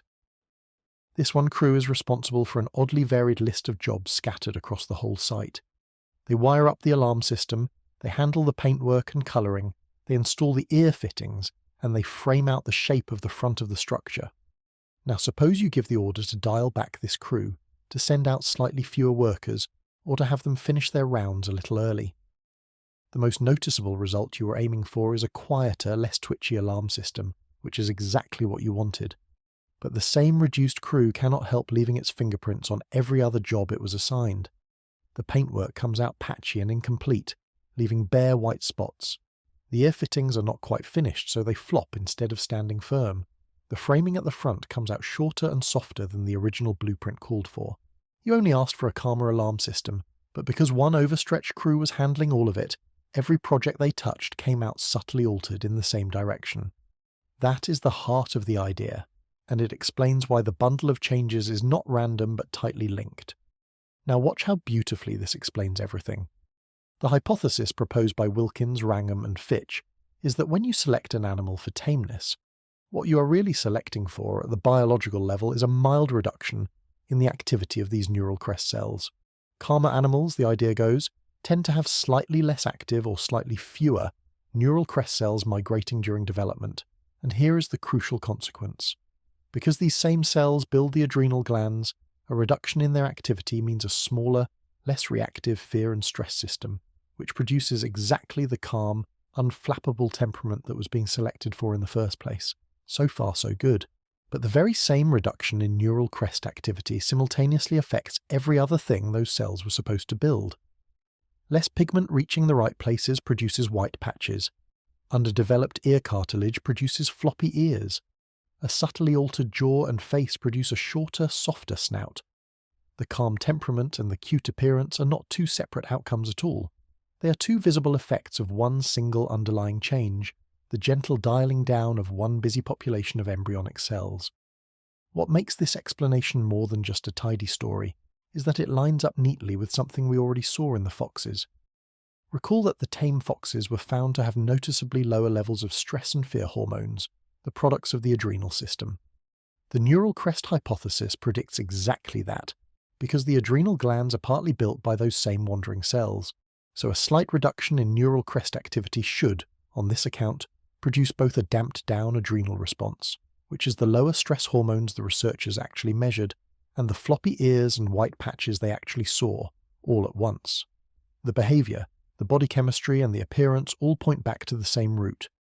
The hypothesis did not just invent a mechanism to explain the look of tame animals, it tied together the hormones, the temperament, and the physical features into one coherent picture, which is a large part of why so many scientists found it persuasive. This is why the cuteness is, in a sense, an accident. The adorable floppy ears and the sweet-spotted face and the soft round snout were never the goal of anything, not at the human campfire and not in the Soviet fox sheds. They are side effects, biological hitchhikers that came along for free because they happened to be controlled by the same developmental machinery as the fear response. When the wolves at the edge of the camp were slowly selected for calmness, nobody and nothing was selecting for an appealing appearance. But the calmness and the appealing appearance were secretly bound together at the deepest level of how a body builds itself, so reducing the one inevitably brought along the other. The reason your dog looks softer, friendlier, and more endearing than a wolf is, on this view, a direct and unavoidable consequence of the fact that its ancestors were chosen for being emotionally gentle. The gentleness reshaped the face as a byproduct. There is a quiet elegance in realizing that this also answers a question most people never think to ask, which is why a dog looks so unlike a wolf in the first place despite sharing the same ancestry. The shortened muzzles, the softer eyes, the floppy or folded ears, the patches and blazes of white. The whole gentler look of so many dogs is not a separate set of features we somehow added on top of the wolf. It is the same single dial being turned, the same developmental adjustment that lowered the fear response also rounding off the face and softening the ears. The wolf and the dog diverge in appearance for the very same reason they diverge in temperament. One change, quietly made across countless generations, rippled outward into both. It is worth being upfront with you about the status of this idea, because intellectual honesty matters, and the story is more interesting when we are straight about what we do and do not know. The neural crest hypothesis is the leading explanation, the most elegant and widely discussed account of why domestication syndrome exists. It ties together an unruly pile of facts with a single graceful mechanism, which is exactly the kind of thing scientists love. But it is not settled fact, and it does have its critics. Some researchers have questioned whether domestication syndrome is even as tidy and universal as it is often presented, pointing out that not every domestic species shows every trait, and that the picture is messier than the neat version suggests. Others have raised doubts about specific parts of the neural crest mechanism, arguing that the evidence is still incomplete and that the real story may be more complicated. This is not a sign that the idea is wrong. It is simply where the science currently stands, on the frontier rather than in the settled territory, which is a perfectly respectable and rather exciting place for an idea to be. Still, when you weigh it all up, the neural crest hypothesis remains the best answer we have to a question that puzzled people all the way back to Darwin, and it explains the foxes and the dogs and the whole tame menagerie with a single satisfying stroke. It tells us that nice and cute are not coincidental companions but two faces of the same coin, minted by the same developmental press, and it casts the entire story of the dog in a slightly different and rather lovely light. The animal asleep on your floor did not become both gentle and adorable through two separate strokes of luck. It became adorable because it became gentle.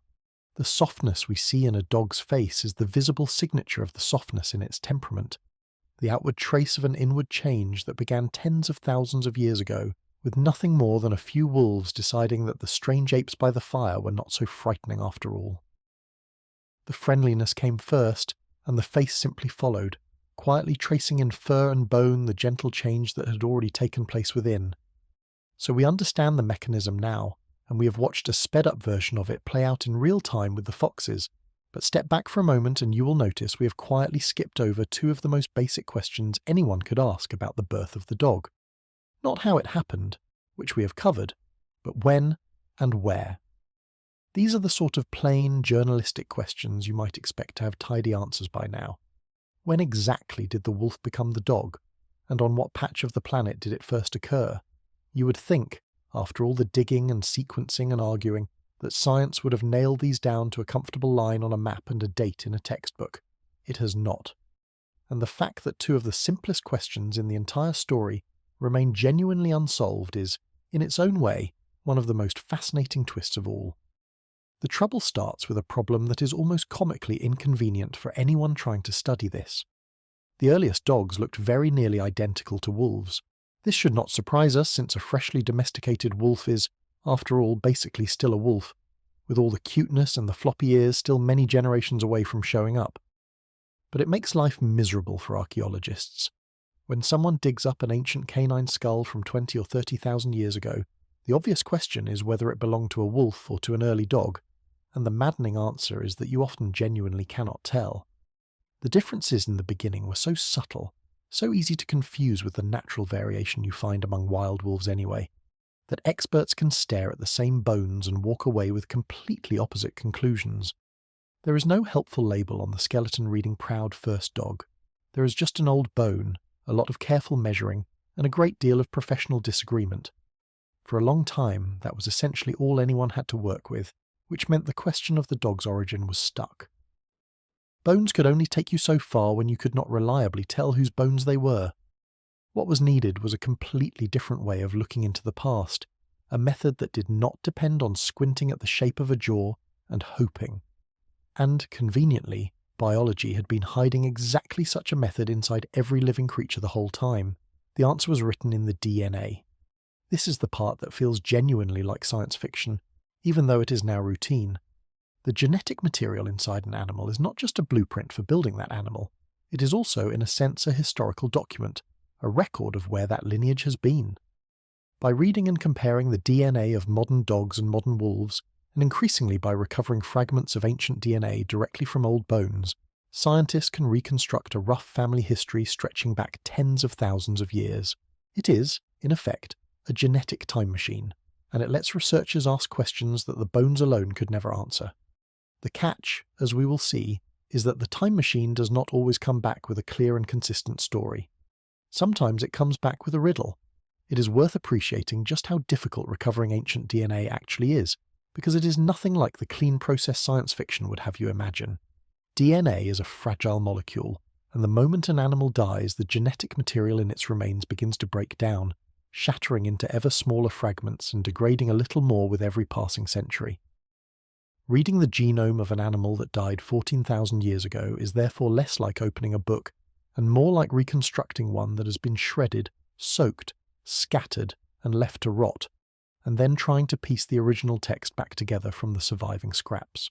To make matters worse, those scraps are usually contaminated with DNA from bacteria, from the soil, and from every modern human who has ever handled the bone, all of which has to be painstakingly filtered out. This is precisely why cold, stable environments matter so much to the field.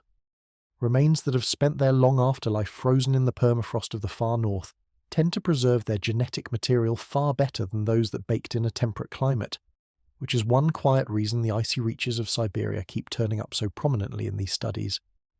The technology to do any of this reliably is genuinely recent, which is a large part of why the origin question has been cracking open so rapidly in the last decade or two. We are, in a real sense, only now learning to read documents that have been sitting in the ground, slowly disintegrating since the last ice age. The basic trick behind it relies on something called the molecular clock, and the idea is elegant once you get it. As generations pass, tiny random changes, harmless little copying errors, accumulate in an organism's DNA at a roughly steady pace. Think of it as a sort of slow, sloppy timekeeper, ticking along by gradually collecting typos.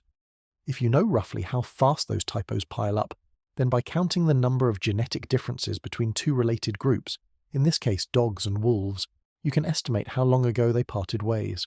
The more differences that have accumulated between two lineages, the longer it has been since they shared an ancestor. It is not a precision instrument, this clock. It runs a bit fast or slow depending on assumptions, and the error bars can be embarrassingly wide. But it is vastly better than guessing, and it gives us our best handle on the great question of when. The reason the clock runs imprecisely is worth a brief word, because it explains why different teams keep arriving at different dates. The whole method depends on knowing how fast the typos actually accumulate, and that rate is not a fixed, universal constant handed down on a stone tablet. It has to be estimated, calibrated against other evidence, and it can vary depending on the species, the assumptions, and the particular stretch of DNA being examined. Get that ticking rate slightly wrong, and your estimated date slides accordingly, sometimes by thousands of years. It is a bit like trying to work out how long ago a journey began by counting the miles on an odometer, without being entirely sure what speed the car was travelling. You can get a reasonable ballpark, but pin down the exact starting time, and the honest answer is a range, not a single moment. This is why you should treat any confident, oddly specific claim about the precise year the dog appeared with a raised eyebrow. The clock simply does not run that finely. And what does this molecular clock tell us about when the dog and the wolf went their separate ways? The answer, broadly, is that the split happened somewhere in the range of 20 to 40,000 years ago. Now, you might reasonably point out that a window of 20,000 years is not exactly what most of us would call a precise answer, and you would be right. That is a span longer than all of recorded human history, offered up as the margin of error. But the very width of that range is itself telling. It reflects just how genuinely hard this question is, how much the various studies disagree, and how fuzzy the deep past becomes when you try to read it through accumulated genetic typos. What the range does establish beyond any serious doubt is one crucial fact. This separation happened deep in the era of wandering hunters, long before anyone had thought to plant a seed or build a permanent home. The dog, as we noted earlier, comes from a time before farming, and the genetics confirm it emphatically. If the question of when is fuzzy, the question of where is where things truly descend into a glorious scholarly mess. You would think that pinpointing the birthplace of the dog would be a matter of finding the oldest dogs and drawing a circle on the map around them. Unfortunately, the evidence stubbornly refuses to cooperate, and the candidate locations are scattered clear across the largest landmass on the planet. Different lines of research, using different samples and different methods, have pointed enthusiastically in different directions. Some studies have placed the origin in Europe, others have argued for Central Asia, somewhere in the vast middle of the continent. Still others have made the case for Siberia, or for East Asia. These are not neighbouring suburbs we're choosing between. They are opposite ends of Eurasia, thousands of miles apart, and serious researchers have championed nearly all of them. It is a little like a group of detectives confidently solving the same case, and somehow naming 5 completely different countries as the scene of the crime. One of the main tools researchers reach for when hunting an origin is the idea that the homeland of a species often shows the greatest genetic variety. The logic is reasonable enough. A population tends to be most diverse where it has lived the longest, since that is where it has had the most time to accumulate variation, while populations that branched off and spread elsewhere carry only a sample of the original richness. So when scientists find an unusually high diversity of dogs in a particular region, they are tempted to plant a flag there and declare it the cradle. The trouble is that this clue can lie to you. A region might look diverse not because dogs originated there, but simply because it later became a crossroads where many different dog populations met and mingled. High diversity can mark a birthplace, or it can merely mark a busy intersection, and telling the two apart is fiendishly hard. This is a big part of why one major study can point confidently toward the heart of Asia, while another, looking at different evidence, swears the answer lies in Europe. They are not being careless. They are reading genuinely ambiguous clues, and the clues themselves do not always agree. There are a few good reasons for this geographic chaos, and they are worth understanding because they reveal just how slippery the problem really is. Part of the issue is that the wolves of today are not the same as the wolves of 30,000 years ago. The specific ancient wolf population that actually gave rise to dogs appears to be extinct, vanished into deep time, which means we cannot simply line up modern wolves from different regions and find an exact genetic match to declare the winner.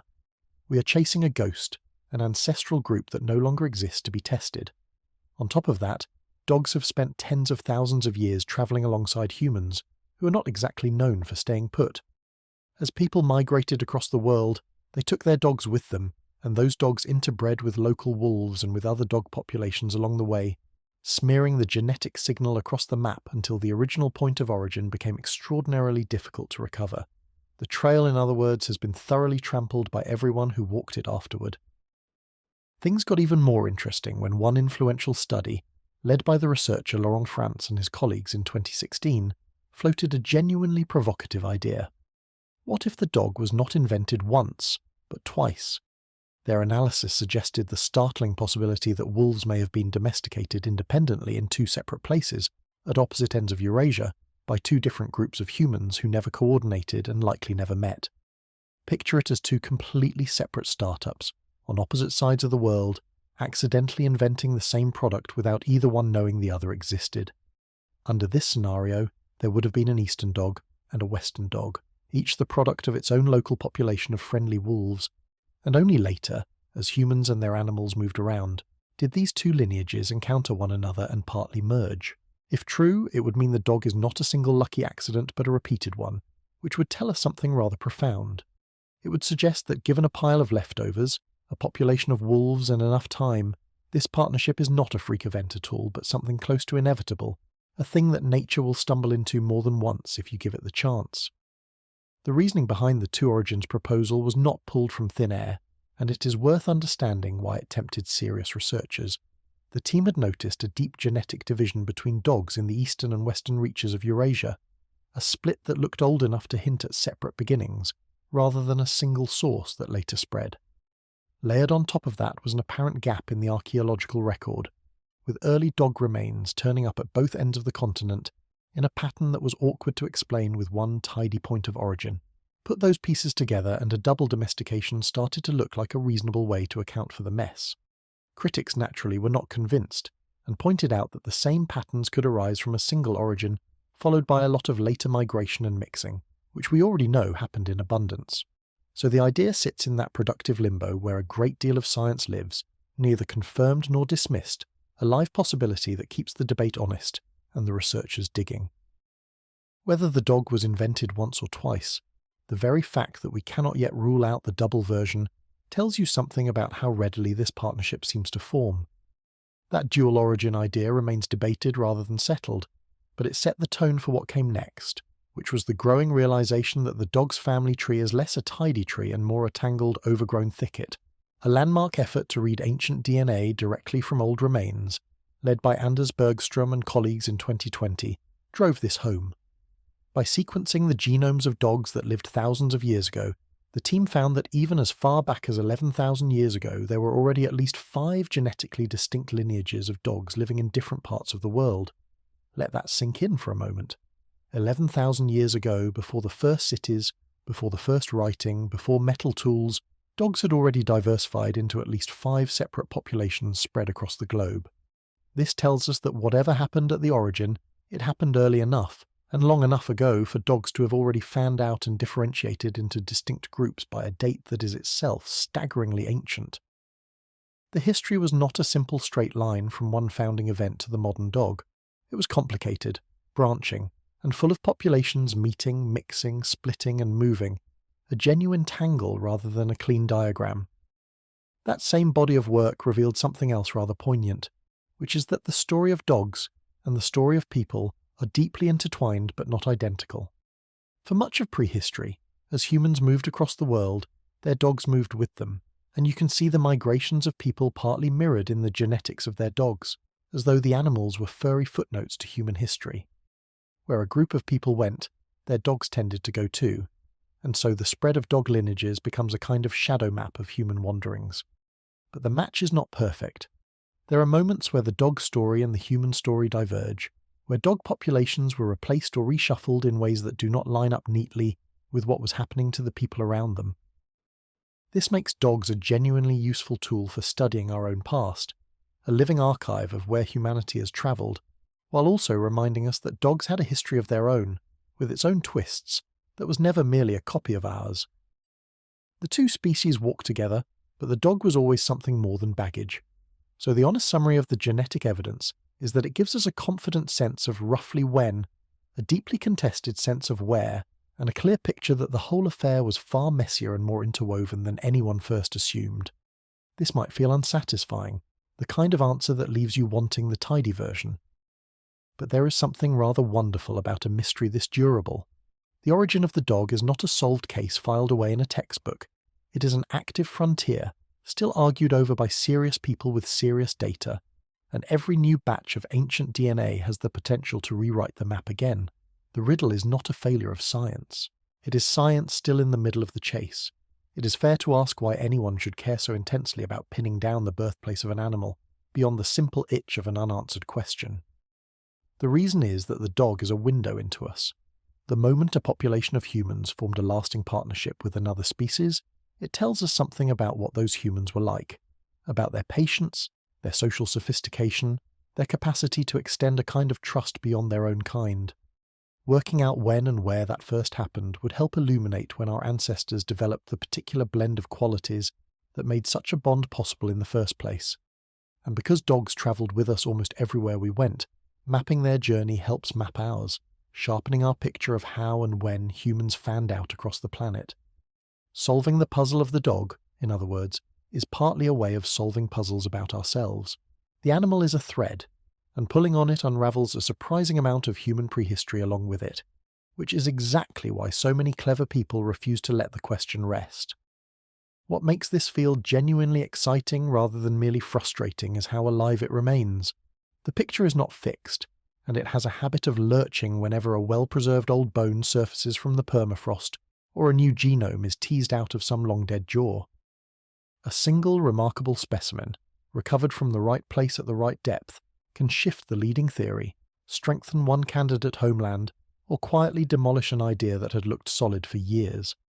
This means the map of the dog's origins is essentially written in pencil, redrawn every so often as the evidence accumulates.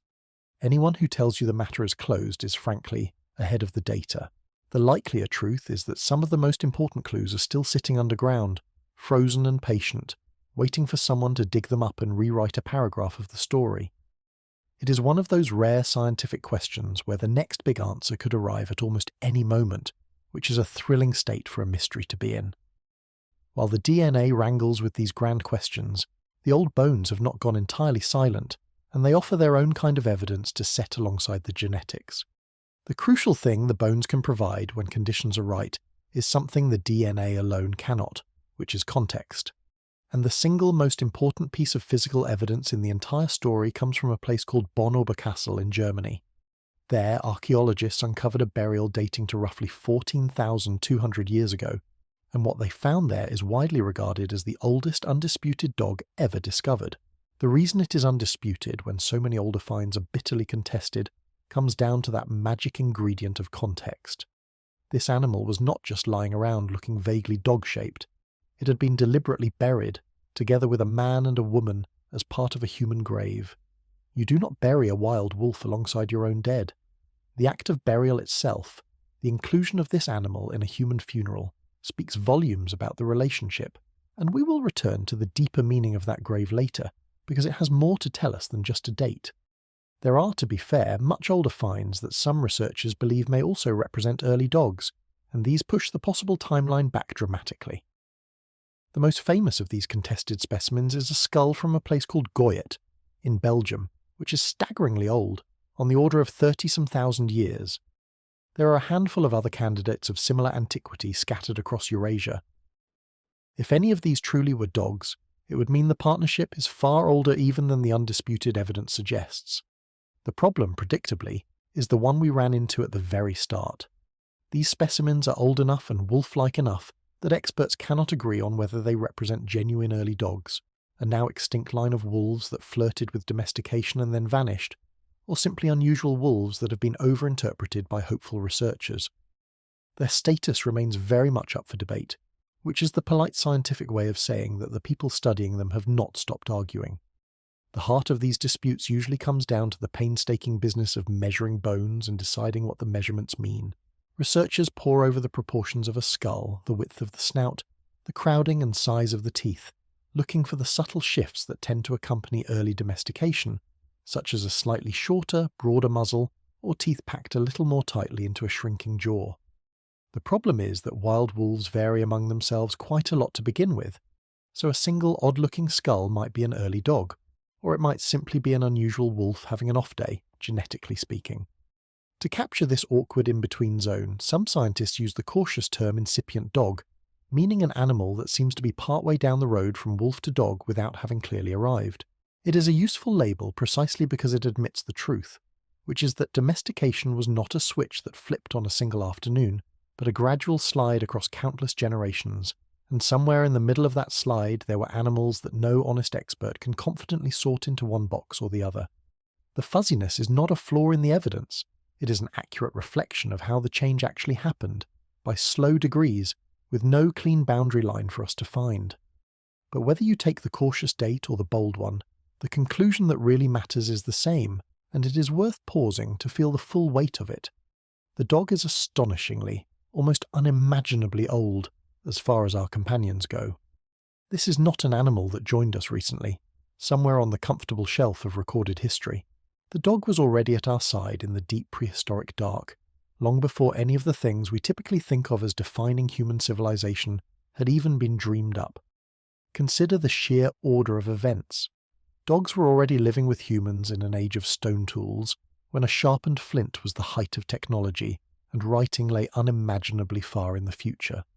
To put it in terms that really land, every single thing you might name as a milestone of human history happened with the dog already present. The pyramids of Egypt, which feel impossibly ancient to us, are youthful newcomers by comparison, built thousands of years after dogs and humans had already been partners for an age. The first written words, the first wheels, the first farms, the first kings, All of it came afterward. The dog did not arrive to join an established human world. The dog was there for the building of that world, watching from beside the fire as we slowly assembled everything we now call civilization. The partnership is, quite literally, older than civilization itself. It predates the entire human project of settling down and writing things down, by a margin so vast it is genuinely difficult for the mind to hold. It helps to try to make that span concrete, even though the numbers fight against intuition. Take the oldest undisputed dog, the one laid in the ground beside its people 14,000 years ago, and count forward to the present in human terms. That is somewhere in the region of 500 or more human generations, grandparent to child, stacked end to end, every one of them living in a world that already had dogs in it. The last great ice age was still loosening its grip when that dog was buried, and everything we think of as civilization still lay ahead of it. And remember that the burial marks only the oldest dog we can point to with confidence. The relationship itself reaches back further still, into a past so deep that the genetic clock starts to lose its footing. We are not talking about an animal that has been our companion for a long time in the way a tradition is old. We're talking about a bond that has been running, unbroken, for very nearly the entire stretch of time that recognisably modern humans have been living recognisably modern lives. To sharpen the contrast, consider how recent the rest of our domestic menagerie is by comparison. As we noted much earlier, every other tame animal came along afterward, and not by a little. The sheep, the goats, the cattle, the pigs, the horses, even the self-invited cat, all of them joined the human household thousands of years after the dog was already curled up by the fire. By the time the first farmer was coaxing the first crop out of the ground, dogs had already been keeping people company for an immense span of time, long enough to have spread across continents and split into distinct lineages, as we have seen. When the rest of the barnyard finally arrived, the dog was not a fellow newcomer. It was the established old-timer, the one who had been there since the beginning, watching each new species turn up like late guests to a party it had helped throw. It is worth heading off a natural source of confusion here, because the deep origin we have been chasing is a very different thing from where any particular kind of dog comes from. The thousands upon thousands of years we have been discussing concern the birth of the dog as such, the original transformation from wolf into companion. They have nothing to do with the familiar breeds people tend to picture, the spaniels and shepherds and tiny lapdogs with their carefully fixed looks. Those breeds, almost all of them, are astonishingly recent inventions, most of them deliberately shaped within just the last couple of centuries, an eye blink against the long history of the dog itself. So when we speak of the dog being older than civilization, we are emphatically not talking about your particular favourite variety, which is likely younger than some of the buildings in your town. We are talking about the underlying animal, the basic fact of dogness, the wolf that crossed over to our side of the fire. The endless parade of distinct breeds is a very late chapter, a recent flourish layered onto an ancient foundation, and one we will come back to in its own right. For now, the point is simply that the dog and the poodle are separated by a staggering gulf of time, even though one is merely a fancy edition of the other, and that is the feeling worth carrying away from all this dating and mapping and arguing, because the precise coordinates almost matter less than the staggering depth of time involved. We may never know the exact century or the exact valley where the first true dog wagged its tail at a human and meant it. The genetic time machine may keep coughing up riddles for decades to come, and the contested skulls may never fully give up their secrets. But the scale is not in doubt. When you reach down to scratch a dog behind its floppy ears tonight, you're reaching across one of the oldest unbroken relationships our species has ever formed, a bond that was already ancient when the first human pressed the first mark into the first clay tablet. The dog has been with us, in some form, for essentially the entire span of modern human existence. Everything else is by comparison a recent development. There is a strange intimacy in this incompleteness when you think about it. We share our homes with this animal. We know the exact sound of its feet on the floor, the particular weight of its head on our knee, the look it gives us when it suspects a walk might be imminent.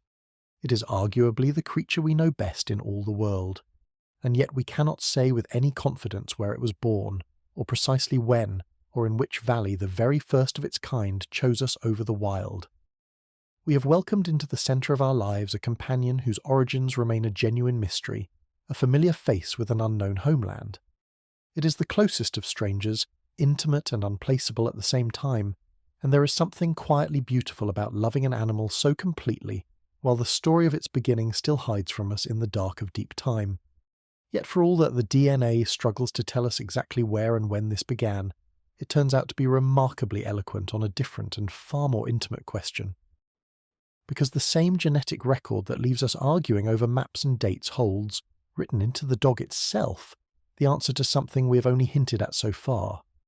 Not merely when the dog became the dog, but what that transformation actually did to the animal on the inside, in the specific stretches of code that shape how a dog feels about us. And that, as it happens, is where the story gets personal. For most of this story, the dog's friendliness has been something we could only describe from the outside. We watched it emerge at the campfire as a matter of temperament, we saw it manufactured in fast-forward in the Siberian foxes, and we have treated it, reasonably enough, as a behaviour, a disposition, a way of acting that was selected for over an enormous span of time. But behaviour has to live somewhere. If thousands of years of choosing the gentlest animals really did reshape the dog, then that reshaping ought to have left a physical trace, a fingerprint pressed into the actual genetic code. And in 2017, a team of researchers went looking for that fingerprint and found something so strange, so unexpectedly specific, that it turns the dog's affection from a poetic idea into something you could, in principle, point to under a microscope.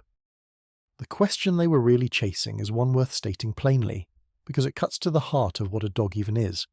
We know dogs are friendly. But why, exactly, and how deeply does that friendliness really run? Is the overwhelming sociability of a dog simply the product of being raised around people, a learned habit picked up from a lifetime of human company?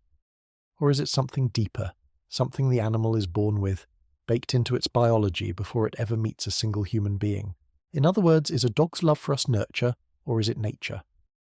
For a long time, the honest answer was a shrug and an educated guess. What changed is that we developed the tools to actually read the genome and compare dogs with their wild ancestors, gene by gene, and that comparison delivered a genuinely jaw-dropping result. The work was led by a researcher named Bridget von Holt, and the approach was clever. Her team paired behavioural testing with genetic analysis. They measured how intensely social individual animals were, comparing dogs against wolves that had been raised by humans, looking at things like how much an animal sought out human contact, how persistently it wanted to be near people, how much of its attention it poured toward us rather than toward a task in front of it.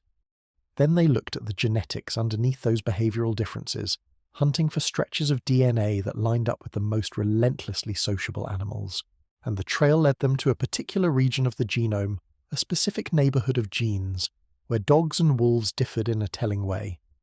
The behavioural side of this work is worth picturing because the contrast it revealed is wonderfully concrete.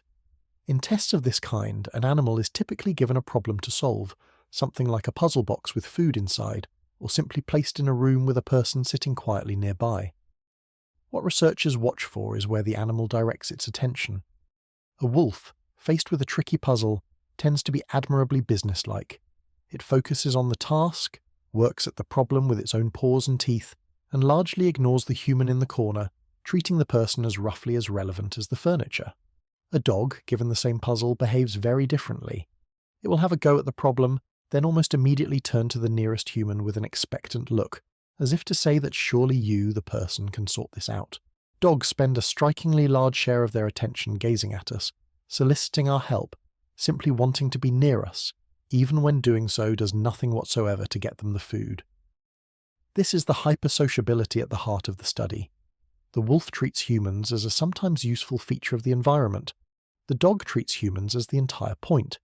Measure that difference carefully across many animals, and you have a behavioural score you can then line up against the genetics, which is exactly what the team set out to do. What they found in that region were not the tidy single-letter typos we talked about with the molecular clock. They found structural changes, which is a more dramatic kind of genetic alteration. Rather than one letter being swapped for another, structural changes involve larger rearrangements, chunks of DNA being disrupted, inserted or shuffled around, the genetic equivalent of whole pages being torn out or stuffed into a book rather than a single misspelled word. These structural disruptions clustered in a region containing several genes, among them ones that go by the cryptic laboratory names of WBS, CR17, and GTF2I. And here is the crucial correlation. The animals carrying more of these disruptions in this region tended to be the most compulsively, exuberantly social ones, the individuals who could not get enough of human attention. The wild wolves, by contrast, tended to have this region more intact. Something about the disruption of this particular genetic neighborhood was riding along with the dog's bottomless appetite for our company. The specific culprits behind these disruptions are themselves rather wonderful, and they deserve a moment of explanation. Tucked inside the genomes of almost every living thing are stretches of DNA known as jumping genes, or more formally transposable elements, which are essentially bits of genetic code with the curious ability to copy themselves and hop to new locations in the genome. They are a little like restless tenants who periodically pack up and move into a different apartment in the same building, occasionally jamming themselves into a doorway and disrupting whatever was already there. The existence of these mobile elements was a startling discovery in genetics in its own right, the kind of finding that initially seemed too strange to be true. In the case of the friendly dogs, it was insertions of these jumping genes lodged into the sociability region that appeared to be associated with the more intensely social animals. So the dog's exuberant friendliness may be linked in part to the handiwork of these wandering scraps of DNA settling into just the right spot and quietly turning up the volume on the urge to connect. It is a strangely humble origin for something as grand as a dog's devotion, a few opportunistic genetic squatters helping to write one of the great love stories between species. Now, on its own, that would already be a fascinating finding. A patch of the genome linked to how sociable a canine is, altered in dogs relative to wolves, is exactly the kind of biological fingerprint we predicted ought to exist. But this is the point where the story stops being merely interesting and lurches into the genuinely uncanny. Because that same region of the genome, the one disrupted in the friendliest dogs, has a counterpart in human beings. And in humans, when the corresponding stretch of DNA is disrupted, the result is a rare and remarkable condition known as Williams-Buren syndrome, more commonly just called Williams syndrome. Williams syndrome is a genetic developmental condition that arises when a small set of genes in a specific region of one human chromosome goes missing. It affects people in a number of ways across their health and development, and it is a complex condition that shapes a person's whole life, not some trivial quirk. But there is one particular hallmark of Williams syndrome that is directly relevant to our story, and it is striking. People with Williams syndrome are very often extraordinarily, almost boundlessly friendly. They tend to be warm, open, socially fearless, and remarkably trusting, frequently approaching strangers with an unguarded enthusiasm and affection that most people reserve for close friends. The ordinary social wariness that the rest of us carry around, that instinctive caution toward people we have not met, is largely turned down. Where a typical person sizes up a stranger, someone with Williams syndrome is often simply delighted to meet them. Their sociability is not learned politeness. It flows from the way their genes have shaped their social brain. To understand why this region is the one that matters, it helps to know a little about what goes missing. Williams syndrome is caused by the deletion of a small cluster of neighbouring genes from a single stretch of one chromosome, a couple of dozen genes that, in most people, sit quietly side by side doing their jobs. When that little run of genes is absent, the consequences ripple out across the body and the mind, which is why the condition affects so much more than personality. But researchers have come to suspect that a few specific genes in that deleted stretch, including ones from the same family as those flagged in the dogs, are particularly tied to the social and behavioural profile, the warmth and the diminished wariness. In other words, it is not the whole missing cluster, but certain genes within it that seem to turn the dial on sociability. And those are precisely the genes whose canine counterparts kept turning up, disrupted, in the friendliest dogs. The parallel is not a vague resemblance between two friendly creatures. It is a remarkably specific overlap, pointing at the same small set of genetic players in both species, which is what makes the whole thing so hard to wave away as mere coincidence. You can probably feel where this is going, and the implication is honestly a little dizzying. The dog's defining trait, that helpless, overflowing, indiscriminate friendliness, the thing that makes a dog greet you, the delivery driver, and a total stranger with roughly equal joy, appears to be connected to changes in the very same region of DNA that, when disrupted in humans, produces one of the most strikingly social personalities known in our own species. It is as if there is a particular genetic theme, a stretch of code that helps govern the dial between cautious reserve and exuberant sociability, and that turning that dial toward openness produces a recognizably similar effect across two completely different animals. The dog and a person with Williams syndrome are separated by tens of millions of years of evolution, and yet a thread of the same genetic music seems to run through both. Nature, it appears, reached for a similar tool in two wildly different places to produce a similar result, which is the kind of coincidence that makes geneticists put down their coffee and stare quietly at the wall for a good long while. There is a bigger idea lurking inside this overlap, and it connects back to something we touched on much earlier. Recall the suggestion that friendliness can behave like a kind of evolutionary dial, a knob that nature can turn in all sorts of species to shift them from guarded to gregarious. The Williams parallel hints that this dial may be wired, at least in part, into a shared and ancient stretch of genetic machinery, a piece of biological equipment so old that versions of it are doing related work in animals as distant as a person and a dog. If that is right, then the disruption of this region is not some freak event unique to dogs. It is one place evolution can reach when it needs to dial sociability upward, a recurring lever rather than a one-off accident. This would help explain why turning an animal friendly so often seems to follow recognizable patterns, rather than reinventing the wheel each time. There may be only so many genetic routes to an open, trusting temperament, and life keeps stumbling back onto the same ones. The dog, on this view, is not just a friendly wolf. It is a demonstration of how readily nature can find that particular setting when the pressures line up to favour it. That said, finding the setting is clearly not automatic, and the cat makes the perfect illustration of the difference. Recall that the cat travelled essentially the same self-invited road into our homes that the dog did, drawn in by opportunity and allowed to stay. Yet nobody would accuse the average cat of suffering from an overwhelming, indiscriminate love of humanity. Cats remain famously self-possessed, affectionate on a strictly opt-in basis, and entirely capable of looking at their devoted owner as though trying to remember why they keep this person around. Whatever genetic dial got turned so dramatically in the dog was simply not turned the same way in the cat, despite a broadly similar history of living alongside us. This tells us something important. The route into the human household does not, by itself, guarantee the dog's particular brand of helpless devotion.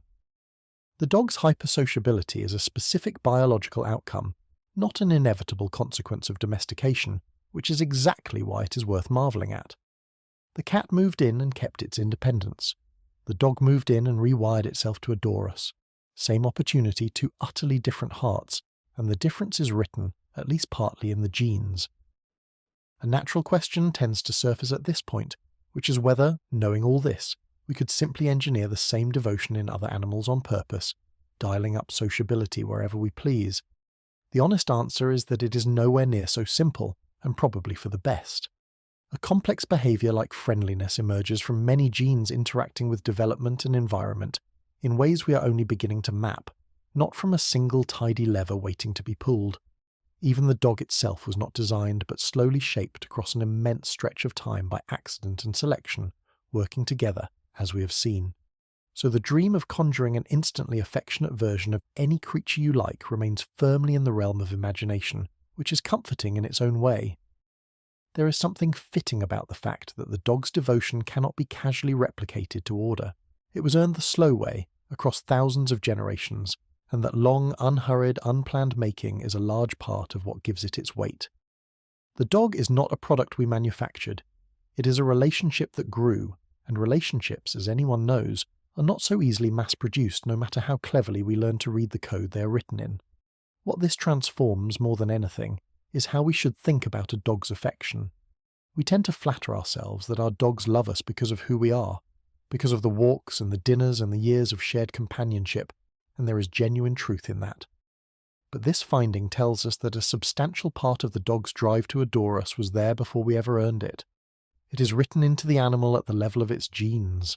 The overwhelming urge to seek out human company, to crave our attention, to treat our return through the front door as the single greatest event in recorded history, is not purely a response to good treatment. It is, in part, a hardwired disposition, an inherited push toward us that the dog brings into the world already installed. The devotion is to a real degree congenital. Your dog did not simply learn to be loyal. It was in some sense born wanting to be, and it carries that wanting into the world like a gift it cannot help but give. This also quietly resolves a puzzle that has frustrated everyone who has ever tried to turn a wolf into a pet. Take a wolf cub, raise it from its earliest days surrounded by humans, feed it by hand, treat it with endless patience and kindness, give it every advantage of careful socialization, and you will still, in the end, have a wolf. It may tolerate you, it may even bond with you to a degree, but it tends to remain fundamentally independent, self-contained, a little aloof, far more interested in its own agenda than in pleasing you, rather like a houseguest who is perfectly polite but has never quite stopped glancing toward the door. The very same upbringing given to a dog produces an animal that orbits you constantly, that wants nothing more than to be in the same room, that checks in and seeks contact and seems to live for your approval. The difference is not the upbringing, because in this comparison the upbringing was identical. The difference is genetic.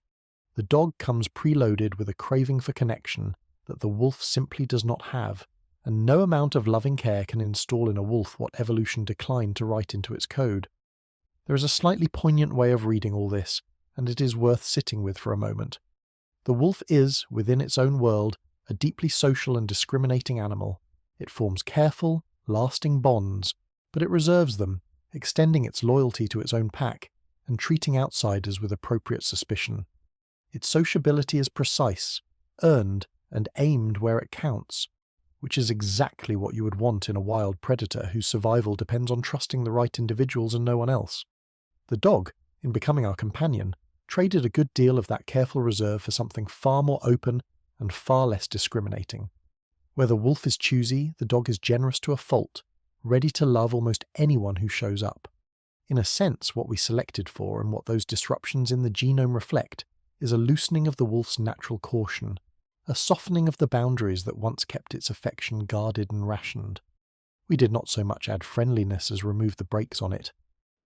The result is an animal that loves more freely than any wolf ever could, which is precisely why it makes such a wonderful companion, and also, occasionally, such a hopeless guard dog.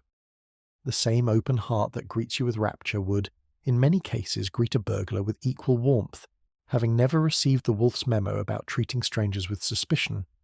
That contrast is worth dwelling on, because it overturns a very natural assumption. It would be easy to conclude that a dog is friendly because we are kind to it, that the affection is essentially a fair trade, warmth in and devotion out. But the wolf raised with identical kindness shows that this cannot be the whole picture. You can pour the same care into both animals and get profoundly different results, which means the dog's sociability is not merely a mirror of how it is treated. It is a property of the animal itself, a disposition it carries regardless, the inheritance of all those generations at the edge of the firelight, when the most socially open individuals were the ones who survived and bred. We did not just train friendliness into the dog one animal at a time. Over the ages, we changed what kind of creature it fundamentally was, at the deepest biological level, until friendliness became not a behavior we coax out of it, but a fact of its nature it could not switch off if it tried. It is important, in the interest of the same honesty we have kept throughout, not to flatten this into a single magic gene for love, because biology is rarely that obliging. There is no one switch-labelled affection that got flipped, and friendliness in a dog is certainly not the product of a lone gene, any more than any other rich and complicated behaviour is. Sociability is shaped by many genes acting together, by environment, by upbringing, and by the individual personality of each animal, which is precisely why dogs vary so wildly, from the aloof and dignified types to the ones who would happily climb into the lap of a passing burglar and offer to help carry the television. The genetic region linked to Williams syndrome is one important and vivid clue, a strong thread running through a larger tapestry, not the entire garment. It is also worth saying plainly that the finding is a correlation drawn from a particular body of work, the sort of result that science continues to probe, refine, and argue over, exactly as it should. What it does not do is reduce your dog's love to a cold mechanical glitch. What it does do is show that the love has deep biological roots, that it is woven into the animal rather than merely painted on the surface, which is, if anything, a more astonishing thing than the cosy, nurture-only story we might have started with. It is tempting to treat nature and nurture as rival explanations, as though the dog's love had to be one or the other, but the truer picture is that they are partners working in concert. The genetics do not hand a dog a finished, fixed amount of affection at birth. What they hand it is a predisposition, a leaning, a tilt of the personality towards seeking us out.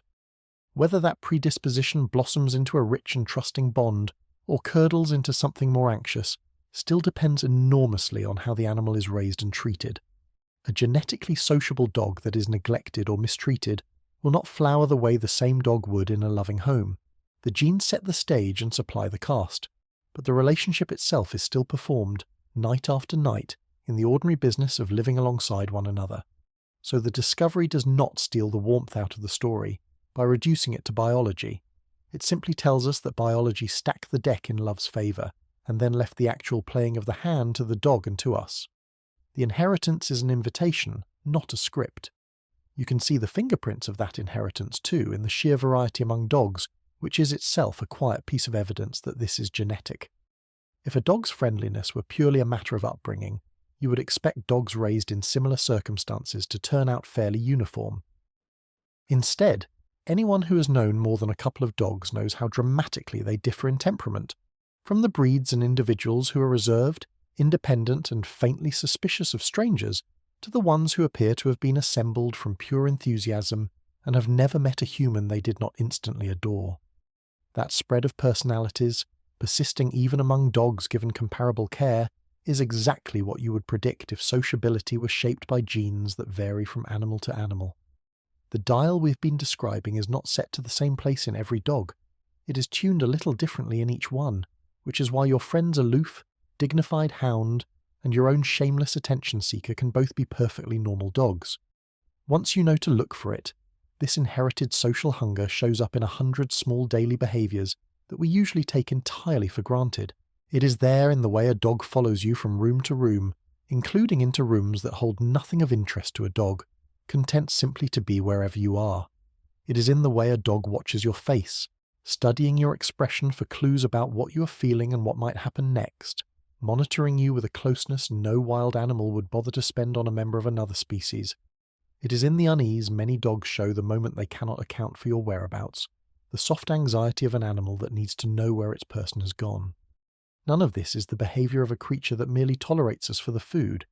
It is the behaviour of an animal for whom our presence is a basic need, woven so thoroughly into its nature that being apart from us registers as something close to distress.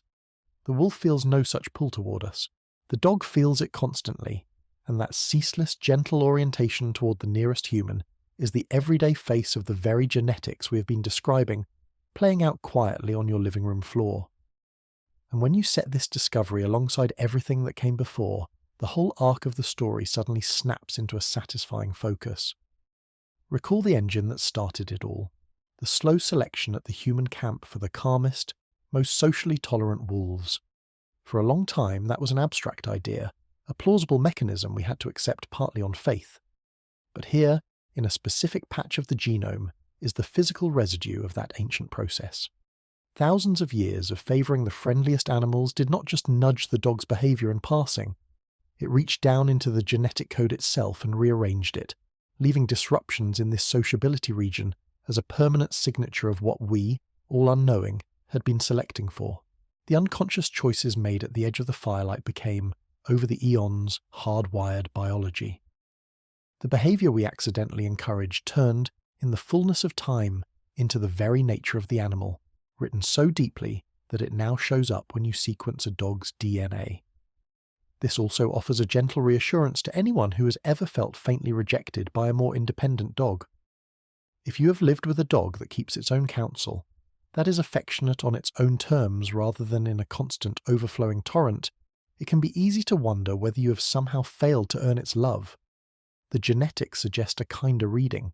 Some dogs are simply built with the dial turned lower, carrying more of the wolf's natural reserve, and their cooler style is not a verdict on you but a feature of who they are.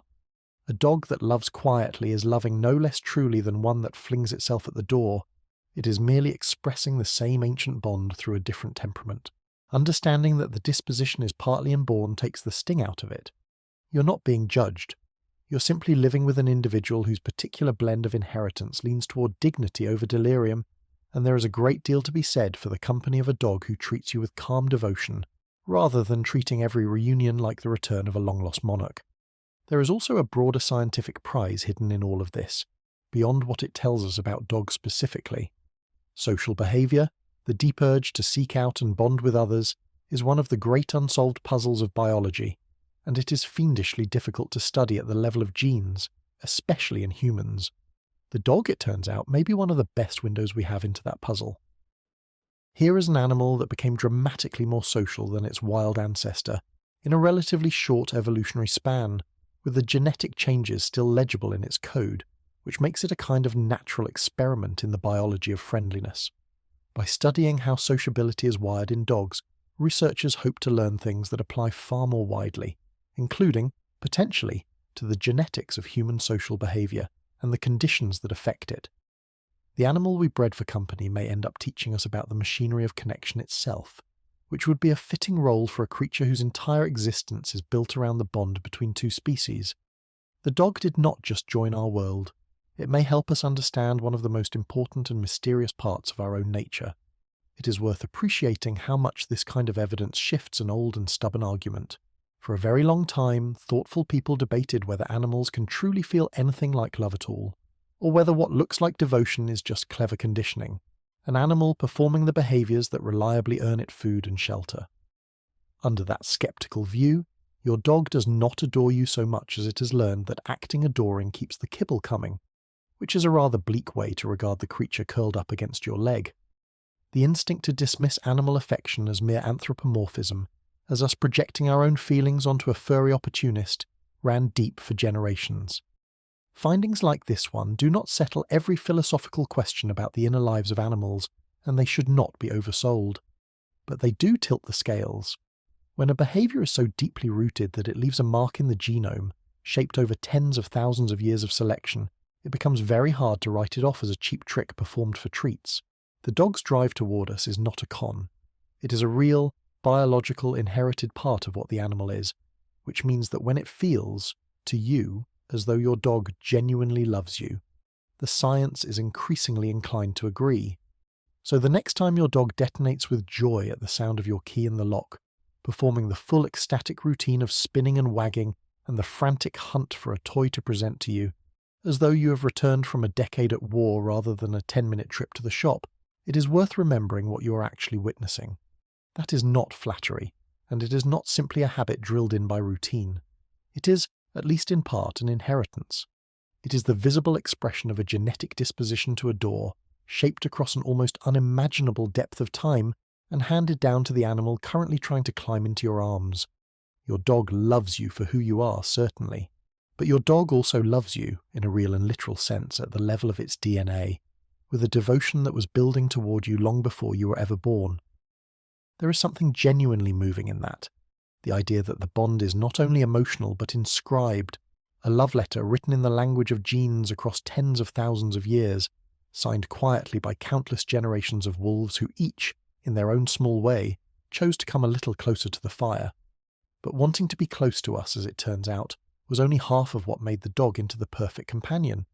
A creature can crave your company desperately and still understand absolutely nothing about what is going on inside your head. The genetic push toward connection gave the dog the desire to be near us, the relentless social hunger that the wolf so conspicuously lacks. What it did not by itself explain is the other half of the magic, the part that genuinely sets dogs apart from nearly every other animal on the planet. Because dogs do not merely want to be with us, they understand us, in a way that even our closest primate relatives cannot match, reading our gestures and our glances as though they were born fluent in a language no one ever taught them. And how they came to be such uncanny readers of the human mind is a story entirely its own, and arguably the most surprising twist in the whole tale. The desire to be near us was a profound change, but on its own it would have produced a needy, devoted animal that still moved through life in a fog of misunderstanding, hopelessly unable to grasp what its beloved humans actually meant.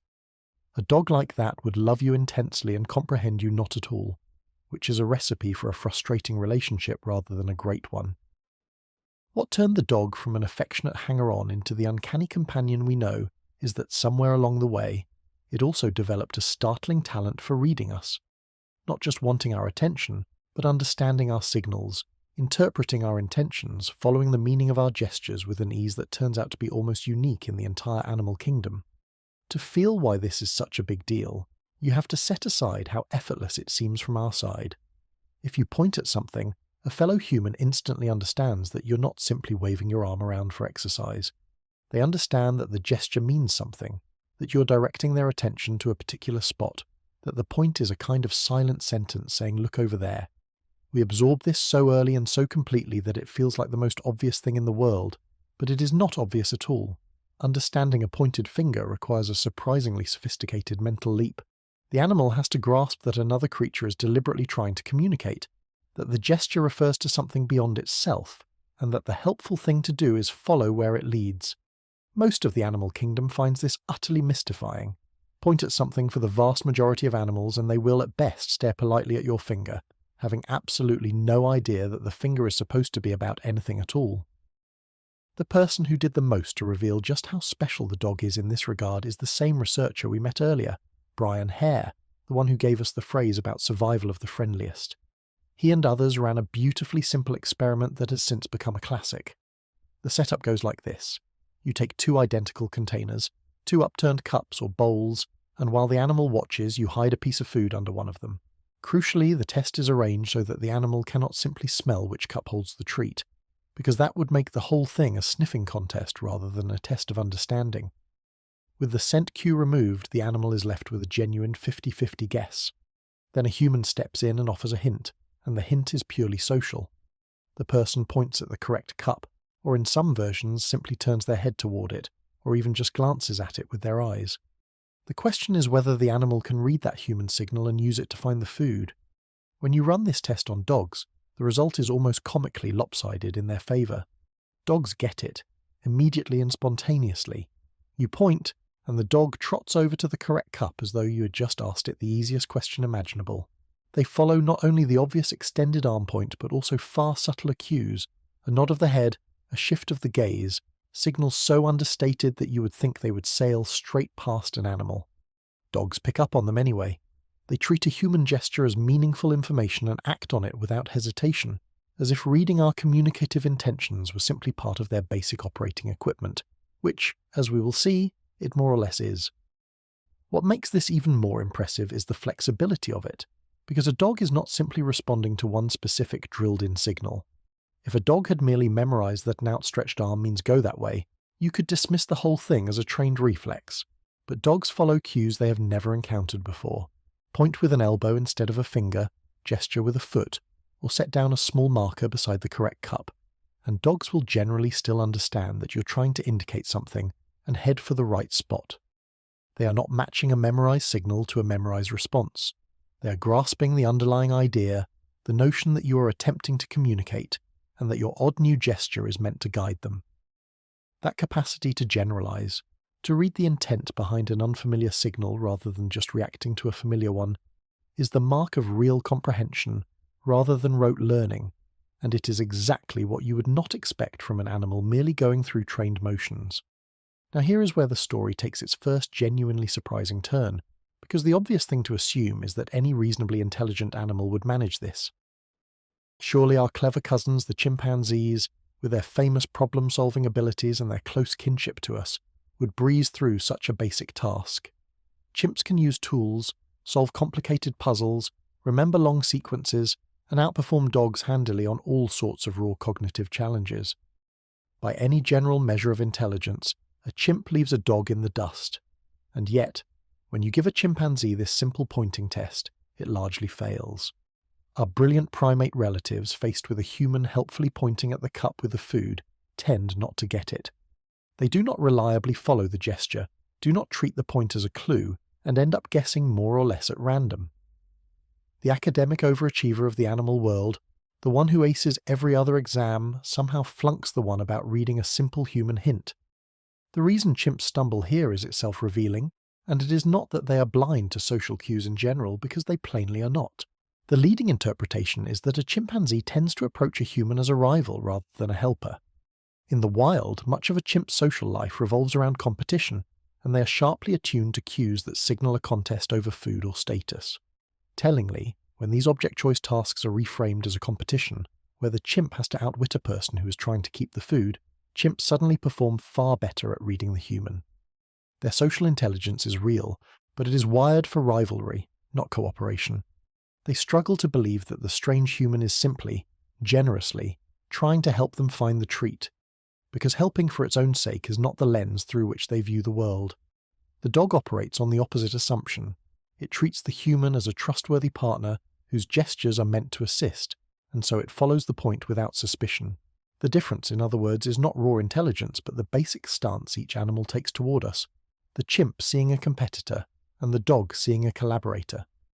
This is the result that reframes everything, because it tells us that the dog's talent is not a matter of general braininess. It is not that dogs are smarter than chimps, because in most respects they plainly are not. The skill in question is something far more specific and far more interesting. It is a specialized ability to tune into human social signals, a narrow but exquisitely developed talent that dogs possess in abundance, and that even our nearest evolutionary relatives lack. The dog is not the smartest animal in the room. It is, however, the one paying closest attention to what the humans in the room are trying to say, which in the context of living alongside us turns out to matter enormously more than the ability to solve a puzzle box. This specialized attentiveness goes well beyond following a point. Dogs are remarkably sensitive to whether a human is actually paying attention to them, and they adjust their behavior accordingly in ways that are faintly comical once you start noticing them. A dog is far more likely to come and beg from a person who is looking at it than from one whose back is turned or whose eyes are closed. More tellingly, in experiments where a dog is forbidden from taking a piece of food, dogs are considerably more likely to sneak the treat when the human cannot see them, when the person has turned away, shut their eyes, or left the room, than when the human is watching directly. The dog, in other words, appears to keep track of what the human can and cannot perceive, and to act on that knowledge with the quiet opportunism of a creature that has done the math on its odds of getting caught. This is a genuinely sophisticated piece of social reasoning, a sensitivity not just to where a human is pointing, but to what a human is actually aware of. Dogs also read the human face itself with surprising skill. They can distinguish between a happy human expression and an angry one, and they adjust how they approach us based on what they see, growing more hesitant in the face of displeasure and more confident in the face of warmth. They track the direction of our gaze, noticing what we are looking at, and they pick up on the emotional tone of our voices. Taken together, all of this paints the portrait of an animal that is constantly, almost obsessively monitoring the human social world, reading our attention, our expressions, our focus and our feelings, and folding all of it into how it behaves. The dog is not merely awaiting instructions, it is running a continuous low-level analysis of the people around it, the way a skilled diplomat reads a room. This sensitivity extends into the trickier territory of our emotions, and dogs handle it with a subtlety that can be startling. They do not simply notice that a face is happy, or that a voice is cross. They appear to combine these channels, matching the emotional tone of a human voice to the matching expression on a human face, a feat of putting two kinds of information together that points to a real reading of feeling rather than a reaction to one isolated cue. More than that, dogs respond to our emotional states in ways that look a great deal like concern. Many dogs will approach and nuzzle a person who is crying, even a stranger drawn toward distress rather than away from it, and they often grow visibly subdued in the presence of human grief or tension. Whether we should call this empathy in the full human sense is a question scientists treat with appropriate caution, since it is genuinely hard to know what an animal feels. But at the very least, dogs are clearly registering our emotional weather and adjusting themselves to it, leaning toward us when we are low and brightening when we are glad. For an animal to track not just where we point but how we feel is a further mark of just how thoroughly its attention is trained on the human heart, and it is a large part of why a dog so often seems to know, without being told, exactly when we need it most. The comparison with chimps is striking enough, but the truly decisive test comes from a much closer relative of the dog, which is of course the wolf. After all, you might reasonably wonder whether dogs simply learn to read our gestures through a lifetime of exposure to humans, picking it up gradually the way they learn where the food bowl lives. To check this, researchers ran the same experiment on wolves raised among humans from their earliest days, the same kind of hand-reared, fully socialized animals we met earlier. If the skill were simply learned through exposure, these wolves should be every bit as good at it as dogs. They are not. Even with all that human contact, the wolves perform far worse than dogs at following human gestures to the hidden food. The exposure, generous as it was, did not install the ability. Something about the dog grasps the meaning of a human point in a way that the wolf, even a wolf raised entirely among people, simply does not. The contrast between the two becomes even sharper when the task is made impossible to solve. Researchers like to give animals a problem that cannot actually be completed, such as a container that has been secretly rigged so it can never be opened, and then watch what the frustrated animal does. A wolf, encountering this maddening puzzle, tends to keep wrestling with it on its own, doggedly persisting, trying again and again with its own paws and teeth, determined to crack it through sheer effort. A dog behaves quite differently. After a few attempts, the dog stops, turns, and looks back at the nearest human, gazing up at our face as if to ask for help or for an answer. This is not giving up so much as changing strategy. The dog has learned, or rather been born understanding, that when a problem is beyond it, the smartest move is to consult the human, who is treated as a source of information and assistance, rather than as a bystander. The wolf relies on itself. The dog relies on us. And that instinct to turn to a person when stuck is yet another expression of the same deep orientation toward the human as a partner, a being whose knowledge and help are worth seeking out. And then comes the detail that closes the case completely, the observation that turns a strong suspicion into a firm conclusion. If the skill is not learned through exposure, then it ought to be present in dogs that have had almost no exposure at all. So researchers tested very young puppies, little ones who had spent minimal time around humans and certainly had received no training in gesture reading. The puppies passed. Even tiny pups, barely out of the whelping box and with scarcely any human schooling, already understood the pointing gesture and used it to find the food. They came into the world already equipped with the ability. You cannot learn something you were essentially born already knowing, which means the only sensible conclusion is that this talent for reading human social cues is innate in dogs. It is not a skill they acquire, it is a piece of mental machinery they inherit, standard issue, present from the start. Put all these pieces together and the picture is unmistakable. The dog's ability to understand human gestures is not the product of intelligence in general, since chimps are smarter and fail. It is not the product of exposure or upbringing, since human-raised wolves are steeped in our company and still fall short. And it is not learned, since untrained puppies already have it. The ability is built in, written into the dog before birth, a genuine instinct for reading the human social world. This is a remarkable thing to be able to say about any animal, and it points to something extraordinary about how the dog came to be. To grasp just how rare and significant this ability is, it helps to know who else shares it, and the answer is genuinely touching. Human infants. The comprehension of pointing, the understanding that another person gesturing at something is trying to direct your attention, is one of the foundational milestones of human social development. Babies begin to grasp it in roughly their first year of life, and this seemingly small skill is considered a crucial building block for everything that follows, including the development of language itself. A child who understands pointing is a child taking its first steps into the shared world of human communication. And here is the astonishing part. Dogs share this ability with human babies, sometimes performing on these gesture tasks at a level comparable to a young child, while our brilliant chimpanzee relatives, as we saw, largely do not. There is something deeply moving in the idea that the dog meets us on the same cognitive ground as our own children when it comes to reading a gesture, that it has independently arrived at one of the very skills that make human social life possible. It is part of why the bond can feel so uniquely communicative, as though the dog is reaching toward us across the species gap with a tool we usually only share with our own kind. The resemblance runs deeper still in the details. Human babies pay much closer attention to a gesture when it's preceded by signals that they are being addressed. Things like eye contact, a friendly raised tone of voice, or hearing their name, the little cues that say this next bit is meant for you. A Hungarian research team led by the ethologist Adam Miklosi found that dogs respond to remarkably similar signals. A dog pays more heed to a human point when the person first makes eye contact with it, or addresses it in that warm, sing-song voice people instinctively use with both babies and dogs. The universal tone of "here is something for you." The dog, like the infant, is tuned to notice when a communication is being directed at it specifically, and to switch into attentive, receptive mode when it is. This is not the behavior of an animal that merely reacts to movement. It is the behavior of a creature that understands, at some level, the basic structure of a conversation, the difference between idle motion and a message meant for it.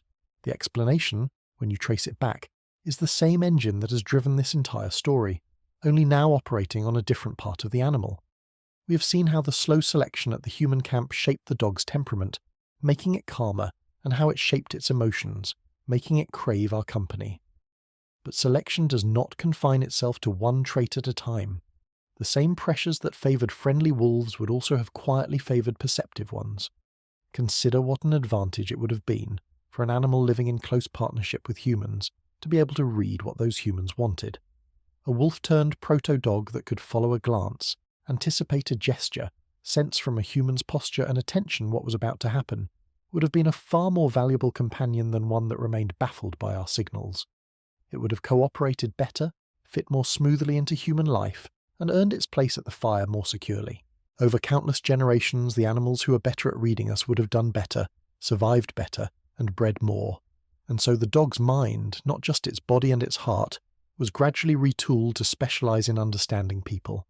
It is worth picturing how that played out in concrete terms, because the advantage was very real. Imagine two early proto-dogs living alongside a band of hunters. One of them can follow a glance, read the direction a person is facing, and pick up on the small gestures and shifts of attention that humans constantly produce. The other remains baffled by all of it, oblivious to what its humans are signaling.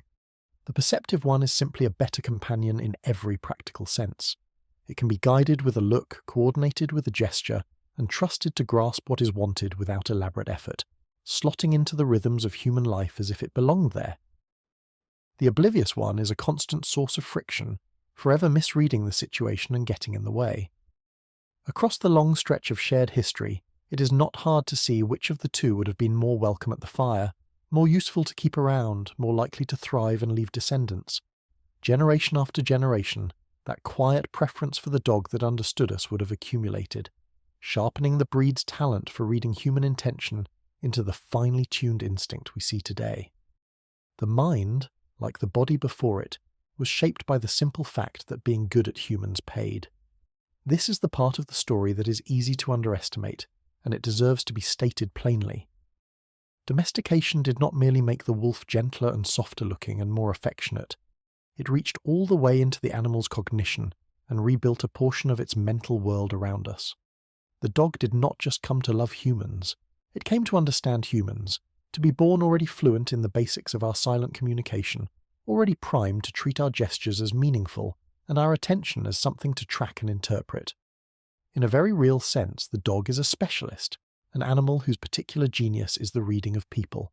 It may not be a great mathematician or a champion puzzle solver, but in the narrow and precious domain of understanding what a human means, it is one of the most gifted creatures on earth, outperforming animals far cleverer than itself by every other measure. And the communication does not flow in only one direction, which is a detail worth lingering on. Dogs do not merely read our signals, they actively send their own, deliberately directing our attention to things they cannot reach or manage on their own. Anyone who has lived with a dog has witnessed this. The dog whose ball has rolled under the sofa does not simply give up. It will look pointedly at the spot, then look back at you, then back at the spot, glancing between the object and your face in a way that unmistakably means it is under there. Please do something about it. A dog will lead you to an empty water bowl, station itself by the door when it needs to go out, or fix its gaze on the cupboard where the treats live with the intensity of a creature trying to move objects with its mind. This back and forth glancing between a target and a human face is a genuine form of referential communication, the dog using its eyes and body to point things out to us much as we point things out to it. It is not just a skilled reader of our messages, it is, in its own way, a sender of messages too, treating us as partners in a two-way exchange rather than mere dispensers of food and walks. When you stand back and consider what has happened here, it amounts to a striking case of two species independently arriving at the same set of social skills.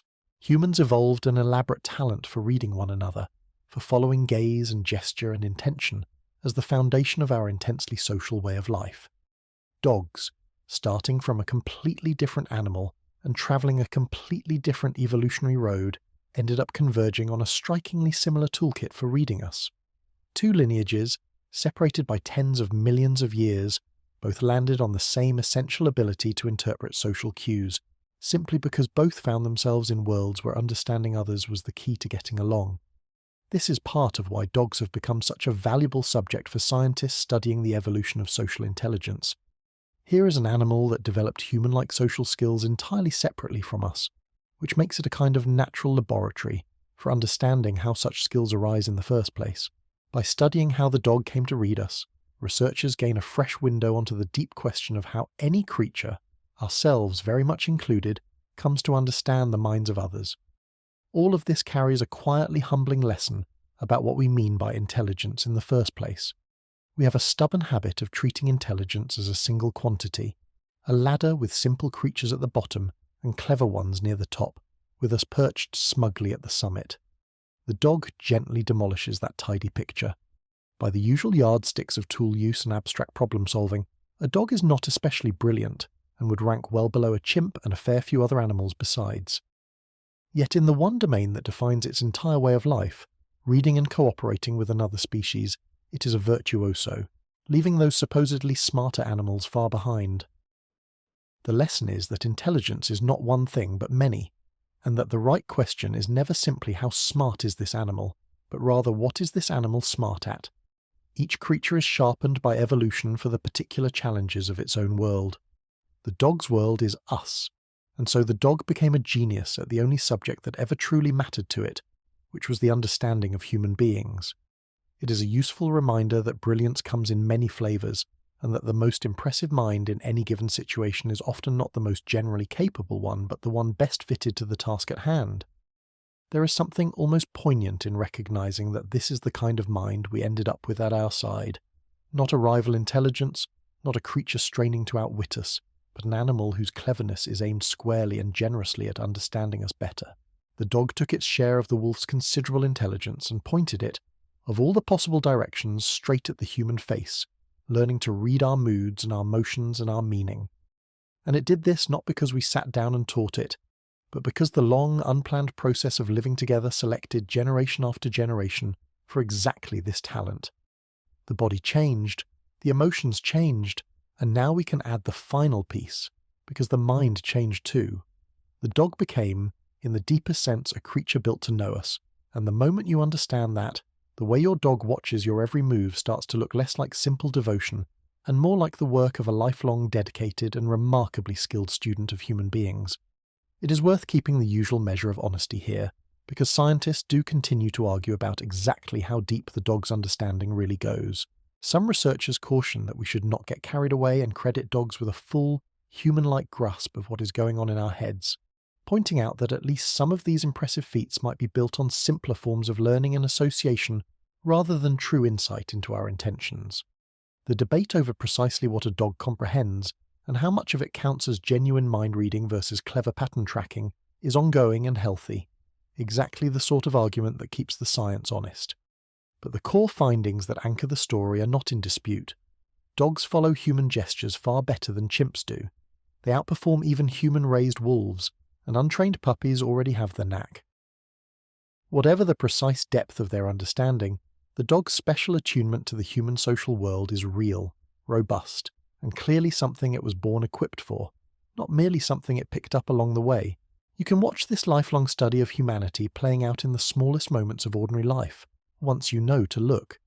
It is there in the dog that reads the difference between you reaching for your keys to leave and you reaching for the leash to take it along, reacting with despair to one and delight to the other, having learned to interpret the meaning behind your movements. It is in the dog that seems to sense your mood before you have said a word, going quiet and gentle when you are low, bouncing with anticipation when it reads excitement in your step. It is in the way a dog studies your face during a conversation it cannot possibly follow, watching for the shift in tone or expression that tells it what comes next. These are not the actions of an animal that merely lives near us. They are the actions of an animal that is forever trying to work us out and has become extraordinarily good at it. It is worth appreciating that this single innate ability is the quiet foundation beneath every working partnership we have ever formed with dogs. The sheepdog that swings wide across a field at the faint whistle or hand signal of a distant shepherd, the guide dog that interprets and responds to the needs of the person it leads, the detection dog that takes direction from its handler, the search dog reading where its human wants it to go. All of these astonishing collaborations rest on the same humble bedrock: the dog's inborn readiness to take meaning from human signals and act on it. Without that built-in talent for reading us, none of it would be possible. You cannot direct an animal that cannot grasp that you are trying to direct it. Every refinement we later achieved through training was only ever building on top of a foundation that evolution had already laid: the dog's deep willingness to look to us, attend to us, and follow our lead. The thousands of jobs dogs perform alongside people, and the simple everyday cooperation of living with one, are all downstream of that ancient gift for understanding what a human means. And lest anyone imagine this is some refined trait found only in pampered, carefully trained pets, it is worth remembering that most of the dogs on Earth are not pets at all. The majority live as free-ranging village and street dogs, scavenging at the edges of human settlements, much as their ancestors once did, with no formal training and no doting owner. Yet these dogs too read human gestures and attend to human cues, drawing on the same inborn talent as any house pet. The skill is not a product of the modern home or the obedience class. It belongs to the species itself, carried by the scruffiest street dog as surely as by the most decorated working hound, which is exactly what you would expect of something written into the animal long before any of us ever thought to train it, or indeed to keep it at all. So the dog now stands before us transformed on three separate fronts. Its body was reshaped, its emotions were rewired toward us, and its mind was retooled to understand us. It wants to be with us, and it knows how to read us. And yet there is one more thread to this remarkable braid, perhaps the most intimate of all. Because the connection between a dog and a person turns out to run deeper than behavior and cognition. It reaches right down into the body's chemistry, into the very hormones that bind a parent to a child. The bond, it seems, is not only something the dog feels and understands, it is something that physically happens, in the blood and the brain, on both ends of the leash at once. A quiet chemistry that turns a shared glance between a person and a dog into something far more profound than it has any right to be. We have followed the bond between human and dog from the cold edge of an ancient campfire all the way into the genome, and at every step it has turned out to be more real, more deeply rooted than the cozy story of a loyal pet would suggest. But there is one more level to descend to, and it is in some ways the most startling of all, because it shows that the connection between a person and a dog is not merely emotional or behavioural, it is chemical. When you and your dog look at one another, something measurable happens inside both of your bodies, a quiet biological exchange running in both directions at once, and once you understand what it is, the soppy look your dog gives you will never seem quite so simple again, nor quite so one-sided. The key player in this part of the story is a hormone called oxytocin, which has earned itself a number of affectionate nicknames over the years, most commonly the bonding hormone or the love hormone. It is the chemistry of closeness. Oxytocin is deeply involved in the warm, trusting feelings that tie social mammals to one another, and it plays a starring role in one of the most powerful bonds in all of nature, the attachment between a parent and a newborn child. When a mother and her infant gaze at each other, nurse and cuddle, oxytocin floods through both of them, cementing the connection that will keep the parent devoted to the helpless baby. It is, in a very real sense, part of the machinery by which love is built and maintained in the mammalian brain, the quiet biochemical glue behind some of the strongest attachments any creature ever forms. Hold on to that detail about parents and babies, because it is about to become the most surprising thing in this entire chapter. In 2015, a team of Japanese researchers led by Miho Nagasawa set out to investigate whether anything like this was happening between dogs and their owners. The experiment was elegantly simple. They brought dogs and their humans together, let them interact normally, and measured the oxytocin levels in both before and after, paying particular attention to how much the pairs gazed into one another's eyes. The results were remarkable. When a dog and its owner spent time looking into each other's eyes, the oxytocin levels rose in both of them, not just in the human, charmed by the soulful stare of a beloved pet, and not just in the dog, in both, simultaneously. And the more the two gazed at each other, the greater the surge of the bonding hormone on each side. The affectionate eye contact was triggering, in both species at once, the same chemistry of closeness. The way the team teased this out was rather neat. They had owners and their dogs spend a stretch of time together in a room, simply interacting as they normally would, talking, stroking, and looking at one another, and they measured the oxytocin present in both before and after this session. What jumped out was that the pairs who engaged in a lot of mutual gazing showed a clear rise in the hormone in both members, while pairs who happened to share little eye contact showed much less of an effect. The gaze itself was the active ingredient. It was not enough simply to be in the same room, or to be fond of one another in the abstract.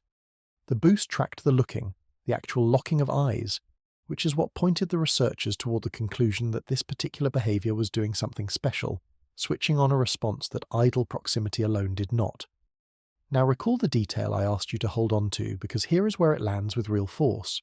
The oxytocin feedback loop that the researchers observed between dogs and their owners is essentially the very same loop that operates between a human parent and a human infant. The mutual gaze, the answering rush of the bonding hormone, the self-reinforcing cycle of attachment, it is the identical biological mechanism that nature uses to glue a mother to her baby. Which means that the dog, somewhere along its long journey alongside us, found a way to tap directly into the ancient circuitry of parental love. When your dog looks deep into your eyes and you feel that warm swell of affection, your body is running the exact chemistry it would run while bonding with your own child. The dog has, in effect, hijacked the parent-infant bonding system and turned it on itself. It triggers in us the same hormonal response we evolved to feel for our offspring, which is a rather astonishing thing for a former wild predator to have figured out how to do. This also quietly explains a habit that people sometimes feel faintly embarrassed about, which is the way we treat our dogs as though they were children. We call ourselves their mum or their dad, we speak to them in the soft, high-pitched voice usually reserved for babies, we fret over their comfort and their feelings, and we mark their birthdays with an enthusiasm that would seem unhinged if directed at, say, a goldfish. It is tempting to dismiss all of this as harmless silliness, the indulgence of people who have perhaps grown a little too attached. But the chemistry suggests something more interesting is going on. If a dog genuinely activates the same bonding system in us that a child does, then our impulse to treat it like one of the family is not a delusion we have talked ourselves into. It is, in a sense, our biology being entirely consistent. Our bodies are responding to the dog with the machinery of parental love, so it is hardly surprising that our behavior follows suit. We are not pretending the dog is family.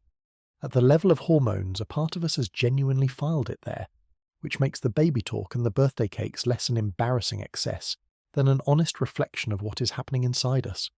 It is worth emphasizing just how unusual this is, because it is not something that happens with animals in general, nor even with the dog's own wild ancestor. When researchers have looked for this same gaze-driven oxytocin loop in wolves, including wolves raised by humans, it simply does not appear in the same way. Wolves do not engage in the prolonged, affectionate eye contact with humans that dogs do, and they do not set off the mutual hormonal cascade. This bonding loop is not some general mammal feature that dogs inherited from their wolf forebears.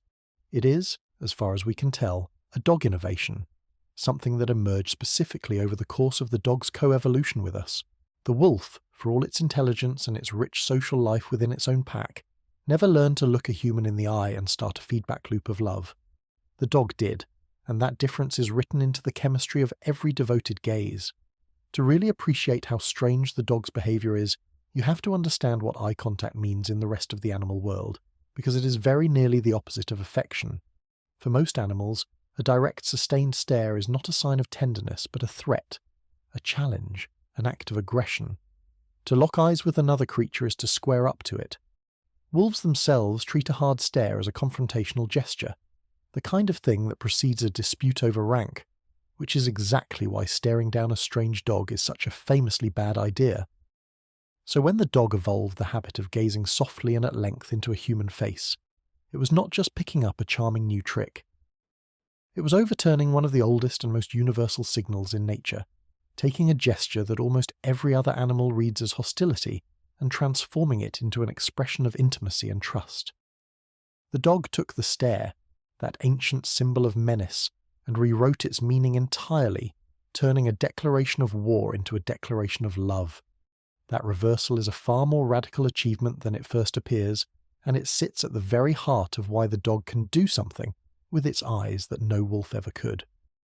The researchers went a step further to make sure they were really seeing a feedback loop and not just a coincidence, and the follow-up is genuinely clever. They gave dogs a dose of oxytocin and then watched how the animals behaved with their owners. The dosed dogs spent more time gazing at their humans, and that increased gazing, in turn, raised the oxytocin levels of the owners. In other words, boosting the hormone in the dog made it look at its person more, which boosted the hormone in the person, which would naturally encourage them to engage more warmly with the dog, and around it goes. It is a true loop, a self-reinforcing circle of affection that feeds on itself, each side amplifying the other. The bond is not a one-way street where a soft-hearted human projects feelings onto an indifferent animal. It is a genuine two-way chemical conversation, a duet of hormones with both partners actively taking part. What this means, when you sit with it, is that the loving look your dog gives you is anything but an accident or a sentimental illusion. That gaze is a finely tuned biological instrument. When a dog gazes up at its person with those warm, attentive eyes, it is not merely happening to look in your direction. It is, whether it knows it or not, operating a mechanism that strengthens the bond between you, dosing both of you with the chemistry of attachment. The devoted stare of a dog resting its chin on your knee and looking up at you is, at the level of biology, doing real work. It is building and maintaining love through a measurable physiological process, the same process that ties families together. The emotional connection you feel with your dog is not a pretty story you tell yourself. It is, quite literally, happening in your bloodstream. It is worth adding a measured note here, because oxytocin has become something of a celebrity hormone, and celebrity tends to breed oversimplification. Calling it the love hormone is a useful shorthand, but the reality is more tangled. Oxytocin does far more than generate warm feelings, playing roles in childbirth, in nursing, and in a range of social behaviours, and its effects depend heavily on context rather than simply dialing affection up or down like a volume knob. Researchers who study it are careful not to treat it as a magic potion of pure love, and some of the specific findings in this area continue to be examined, refined, and occasionally debated, which is exactly as it should be. None of this undercuts the central point, which is robust and remarkable, that real, measurable physiology underlies the bond between dogs and people. But it is a useful reminder that the chemistry of attachment is intricate, and that the tidy phrase, love hormone, while charming, is hiding a great deal of complicated biology behind it. But this raises an obvious question. If the mutual gaze is so important, what makes us want to look at our dogs in the first place? And what makes a dog's face so irresistibly easy to gaze into? Part of the answer to that turns out to be carved into the dog's very anatomy, into the small muscles of its face, and it is the subject of a second remarkable discovery. Because dogs, it transpires, did not only evolve the behaviour of gazing at us, they evolved a face built to make that gaze devastatingly effective. In 2019, a study led by Julian Kaminsky examined the facial muscles of dogs and compared them to those of wolves, and it uncovered something that explains one of the most famous and most manipulative expressions in the animal kingdom. Dogs possess a small but well-developed muscle near the inner corner of the eye, with the suitably grand name of levator anguli oculi medialis. Its job is to raise the inner part of the eyebrow, lifting it upward and inward, and when a dog contracts this muscle, the effect on its face is immediate and powerful. The eyes appear larger and rounder, the brow takes on a slightly raised, pleading shape, and the whole expression becomes the one every dog owner knows intimately, the soft, wide-eyed, faintly sorrowful look we affectionately call puppy dog eyes. The crucial finding was that wolves barely have this muscle at all. Where the dog has a defined, functional muscle for lifting the inner brow, the wolf has at most a scrappy, inconsistent wisp of tissue, often barely there. This is an anatomical difference, a genuine physical change in the architecture of the face that arose over the course of domestication. Why would dogs evolve a dedicated muscle for making sad, pleading faces? The explanation points straight back at us, and it is not entirely flattering.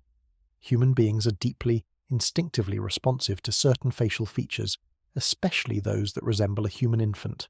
Big eyes, a high forehead, a small face, an expression of helplessness, all of these trigger in us an almost involuntary urge to nurture and protect.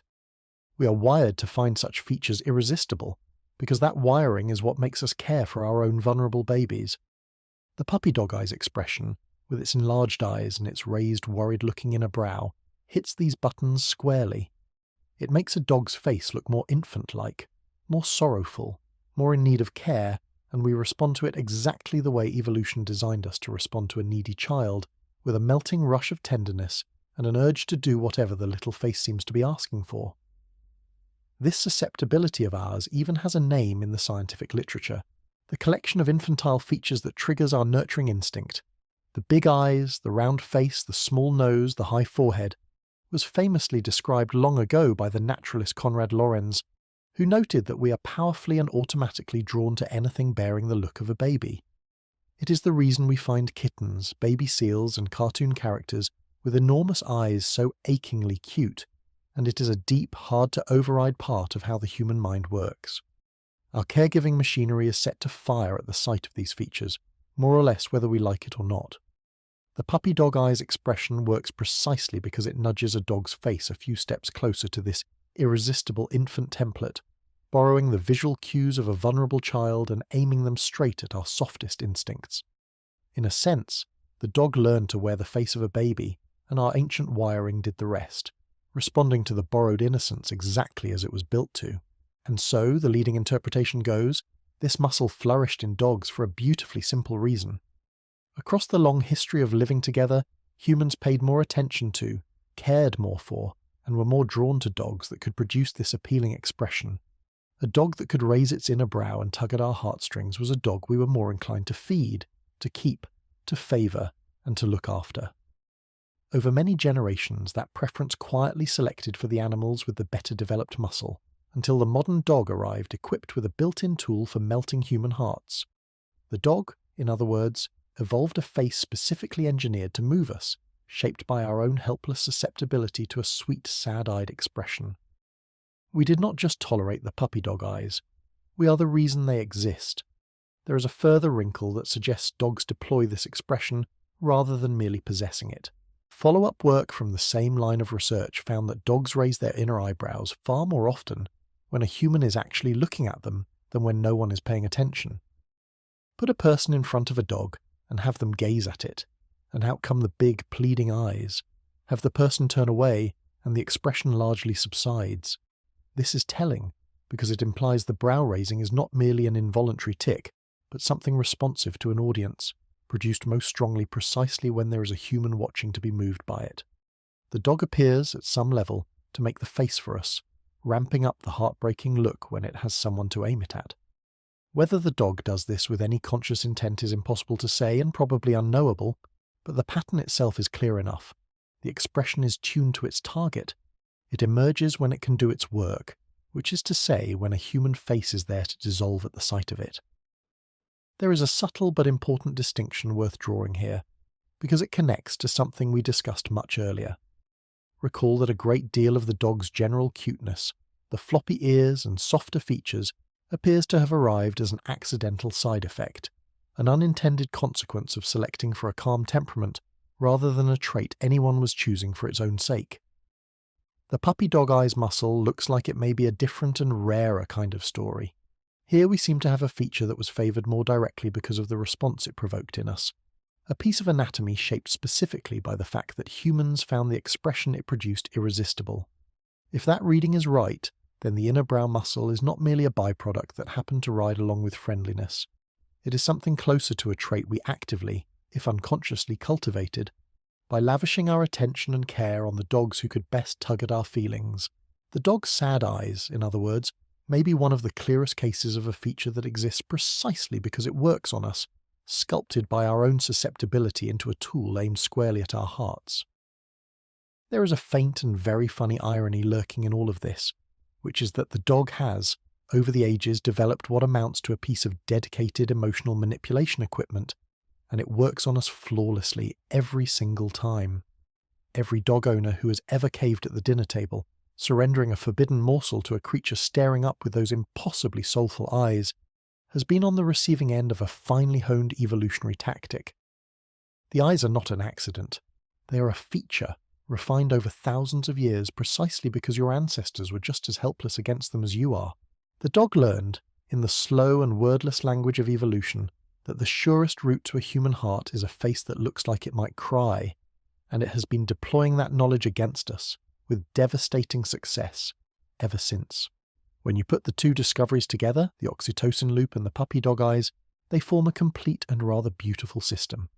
The dog's specially evolved face draws our gaze and softens our hearts, pulling us into looking at it. That mutual gaze then triggers the oxytocin feedback loop, dosing both of us with the chemistry of attachment and deepening the bond. One discovery explains why we're compelled to look. The other explains what happens chemically once we do, and together they reveal a creature that is wired, from its facial muscles to its hormones, to forge a bond with us and to keep that bond strong. The dog is not merely an animal that we happen to love. It is an animal that evolved on multiple levels at once to be loved by us, and to love us back through the very same biological channels we use for our own families. This same chemistry helps explain something many people have felt without quite understanding why, which is the genuinely calming, restorative effect of simply being with a dog. The quiet act of stroking a dog, sitting with it, or sharing a long look has been found to lower stress and ease tension, nudging the body toward a calmer state, and the bonding chemistry we have been describing is a large part of the reason. This is not merely pleasant. It is part of why dogs have become such powerful partners in therapy and support, brought into hospitals, schools and homes precisely because their presence can soothe a frayed nervous system in a way few other things can. When a person in distress feels steadier with a dog's head resting in their lap, that is not wishful thinking. It is the same ancient bonding machinery doing its work, the dog's company switching on a physiology of calm and connection. The animal we shape to bond with us turns out to be, almost as a side effect, a living balm for the human nervous system, which is a remarkable return on a partnership that began with a few scraps tossed beyond the firelight. The gaze, for all its importance, is only one of the channels through which this bonding chemistry flows, because touch carries it too. Gentle physical contact, the stroking of fur, the warm pressure of a body against your own, also nudges the bonding hormone upward, in dogs and people alike. This casts the dog's relentless appetite for physical closeness in a revealing light. The way a dog leans its full weight against your leg, flops down so it is touching you, rests a heavy head on your foot, or insists on sleeping pressed up against you, is not only a bid for warmth or a quirk of personality. It is another arm of the same bonding system, the seeking out of contact that keeps the chemistry of attachment topped up on both sides. When you absent-mindedly stroke a dog that has settled beside you, the two of you are quietly trading the same calming signals, your hand on its fur doing much the same work as the long look exchanged across a room. The dog seems to understand, in whatever way a dog understands anything, that closeness itself is the point, and it pursues that closeness with a single-mindedness that makes perfect sense once you know what it is actually maintaining. What all of this finally reveals is that even the bond of feeling was never a one-sided affair. We shaped the dog, sculpting its temperament, its face and its chemistry, until it was exquisitely fitted to bond with us. But the dog, in its turn, plugged itself into our caregiving instincts and our bonding hormones, until our own bodies came to treat it like kin. The two species met each other in the middle here, not just in behavior but in biology, each becoming a creature wired to love the other. This particular bond is not something we imposed on the dog or the dog imposed on us. It is something the two of us built together, written into the flesh and chemistry of both. It is worth noting that the dog stands rather alone in this, even among the other animals we have welcomed into our lives. We keep many creatures for company and for use, but very few of them slot into our bonding chemistry the way a dog does. We do not, as a rule, fall into long mutual gazes with our livestock, and even the cat, that other great self-invited companion, tends to keep its emotional accounting more private, and is far less inclined to lock eyes with us in adoration. The gaze-driven loop, the readiness to hold a soft look until both parties are awash in the chemistry of attachment, appears to be something the dog does in a class of its own. Of all the animals that have shared our homes across the ages, the dog is the one that found the particular biological key that fits the lock of human affection, and turned it.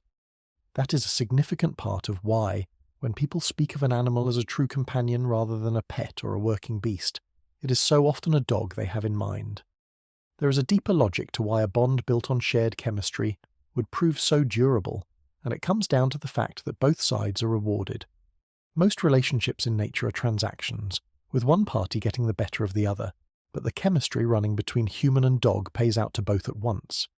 The dog feels the warm pull of attachment, and so does the person, each interaction quietly reinforcing the other through a pleasant physiological return. A bond like that does not need to be maintained by effort or obligation, because it is, in a real sense, its own reward. Spending time together simply feels good, on both ends of the leash, which means the relationship tends to deepen on its own, gathering strength with every shared look and every idle stroke. This is part of what locked the two species together so tightly over the ages. It was not only that dogs were useful to us and we were useful to them, it was that being together had become, for both, a genuinely good feeling, and a partnership that feels good to both parties is a partnership that lasts. The chemistry did not just create the bond, it made the bond self-sustaining, a loop that wanted to keep going, which is exactly the kind of thing that endures across tens of thousands of years. Seen this way, the famous loyalty of the dog stops being a mystery or a sentimental flourish and becomes almost inevitable. We sometimes marvel that dogs are so steadfast, so reliably devoted, as though loyalty were a moral virtue the dog had chosen to cultivate. But devotion of this kind does not require a noble character. It requires only a relationship that rewards both parties for staying close, generation after generation, until the staying close becomes second nature.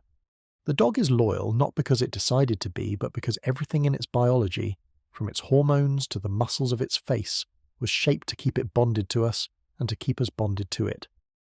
Loyalty, in the dog, is not a choice. It is the lived expression of a bond built into the body, which is perhaps why it feels so utterly dependable.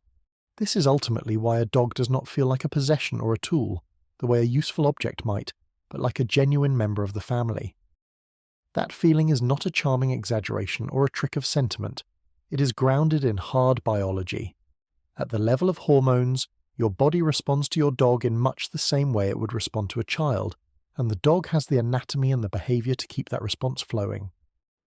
The bond is built from the same materials as our deepest human attachments, which is exactly why it feels so much like one. The dog earned its way not just into our camps and our homes, but into the very chemistry of our affection, and that more than any job it ever performed is why it feels like one of us.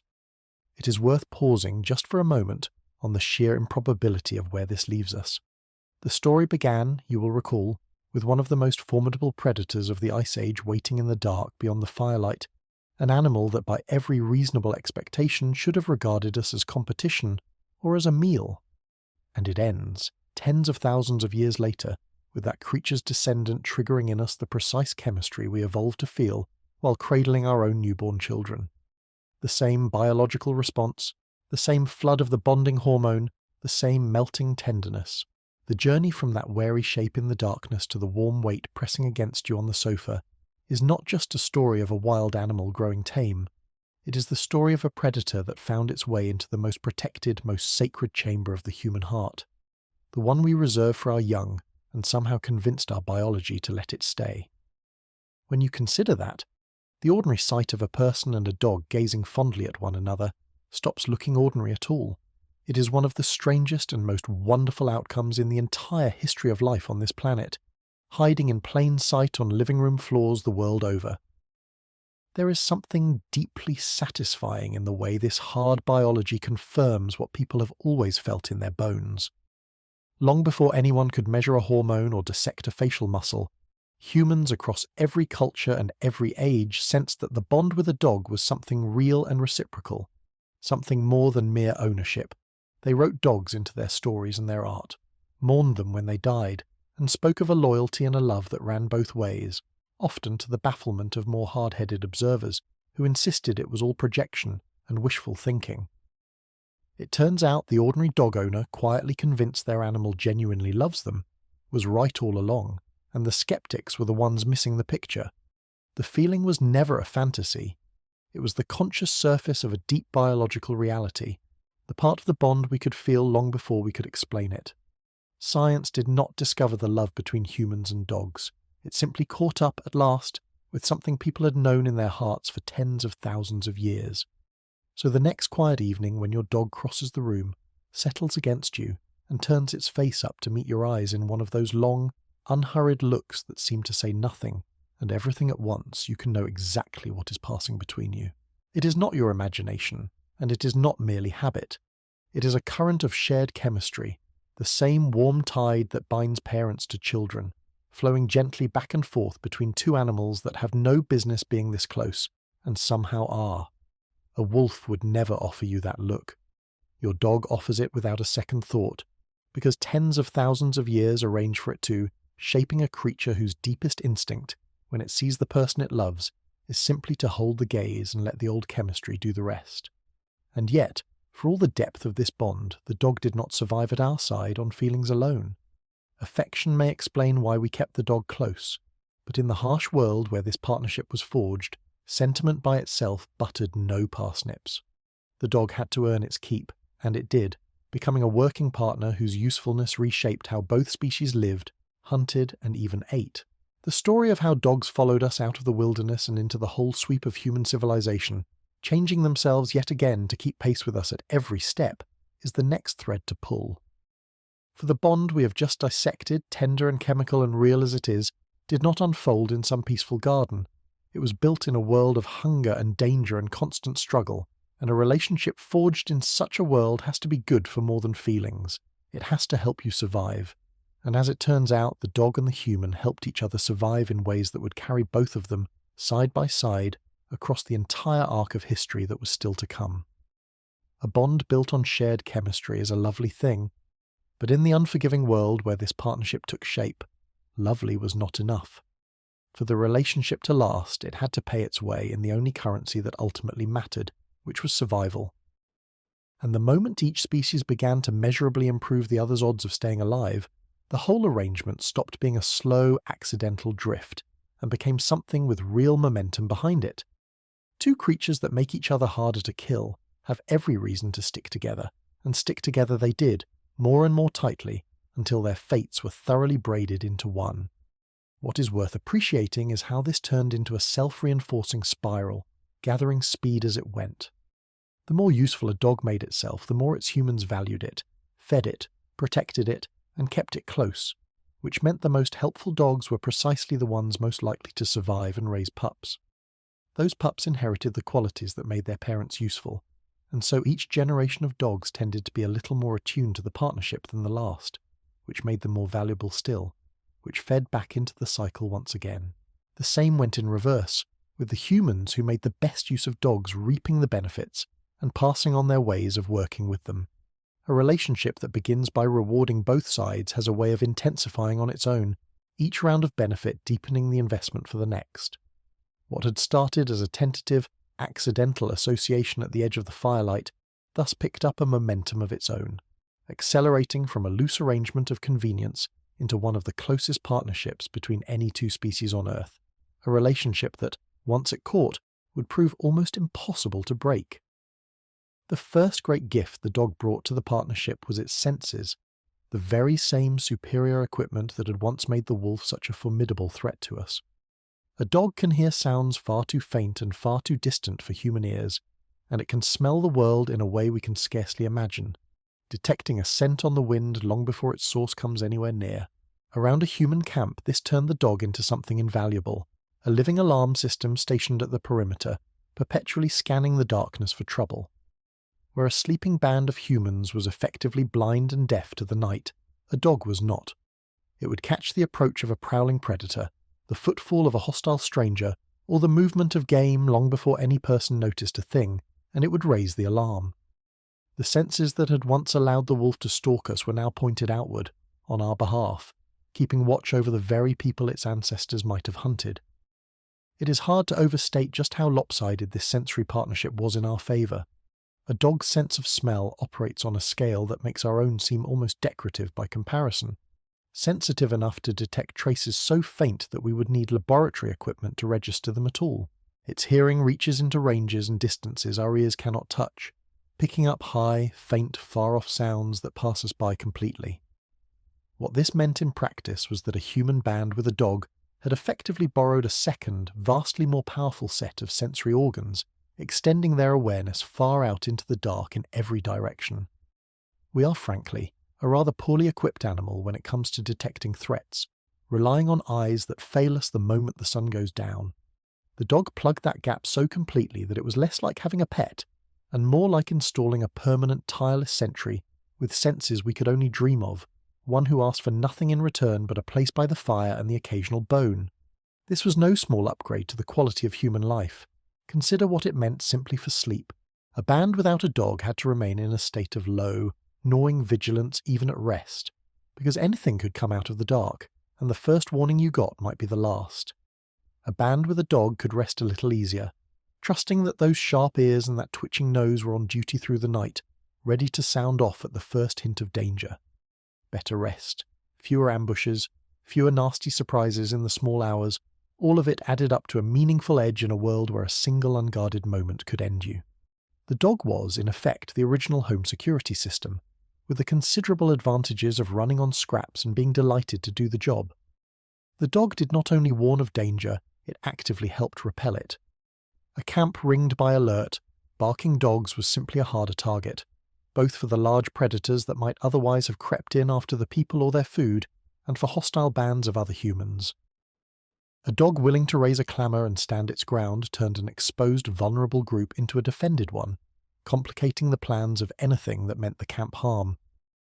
There is a reason that even today, long after we developed locks and walls and far more sophisticated protections, the bark of a dog remains one of the most effective deterrents to an intruder there is. We have been relying on that deterrent for tens of thousands of years. The dog converted the human camp from an easy mark into a place that announced its own defences to the night, and a predator or a raider weighing whether to approach now had to factor in a noisy, watchful animal that would betray their every move. Often, that was enough to make them look elsewhere, which is precisely the point. A great deal of safety, then as now, comes not from winning fights, but from never having to have them, and the dog supplied exactly that kind of quiet, preventive protection. But the dog's contribution went well beyond standing guard, because it also transformed the deadly serious business of finding food. Out on the hunt, a human and a dog turned out to be a spectacularly effective team, far more than the sum of their parts. The dog could pick up a trail by scent and follow it across terrain where a human tracker would lose it entirely. It could chase down fleeing prey at a speed no person could match, flush hidden animals out of cover, and corner or hold dangerous game at bay until the hunters arrived to finish the job. Observations of hunting peoples who still work with dogs today suggest that the presence of a good hunting dog can dramatically raise the success of a hunt, sometimes by a striking margin. For a band living perpetually close to the edge of hunger, that improvement was not a luxury. It was the difference between a full belly and a lean, dangerous stretch with nothing to eat. What made the hunting partnership so powerful was that each side supplied exactly what the other lacked. The human brought weapons, strategy, and the planning mind, the ability to set an ambush or coordinate an approach, along with the killing blow at the end. The dog brought the senses, the speed, and the relentless pursuit, the ability to find, chase, and pin what the human alone could never have caught. Separately, each was a decent enough hunter. Together, they formed something close to a single super-predator, a combined unit with the brains of one species and the sensory gifts and raw athleticism of the other. It was a collaboration that neither could have managed alone, and it made the human-dog team one of the most effective hunting partnerships the natural world had ever seen. The specific ways a dog could tip the odds were many. A wounded animal that fled into thick brush, once as good as lost to a human hunter, could now be tracked down by a dog following the scent of blood, turning a near miss into a meal. Animals that hid rather than ran could be flushed from their cover and driven toward the waiting hunters. Dangerous game that might gore or trample a person could be harried, circled, and held in place by a dog quick enough to dart in and out of reach, keeping the animal occupied and off balance until the humans closed in. And once the kill was made, a dog could help locate and even retrieve it. Each of these abilities plugged a specific hole in human hunting, the holes left by our mediocre noses, our unimpressive speed, and our alarming fragility when facing a cornered beast. The dog did not simply make hunting a little easier.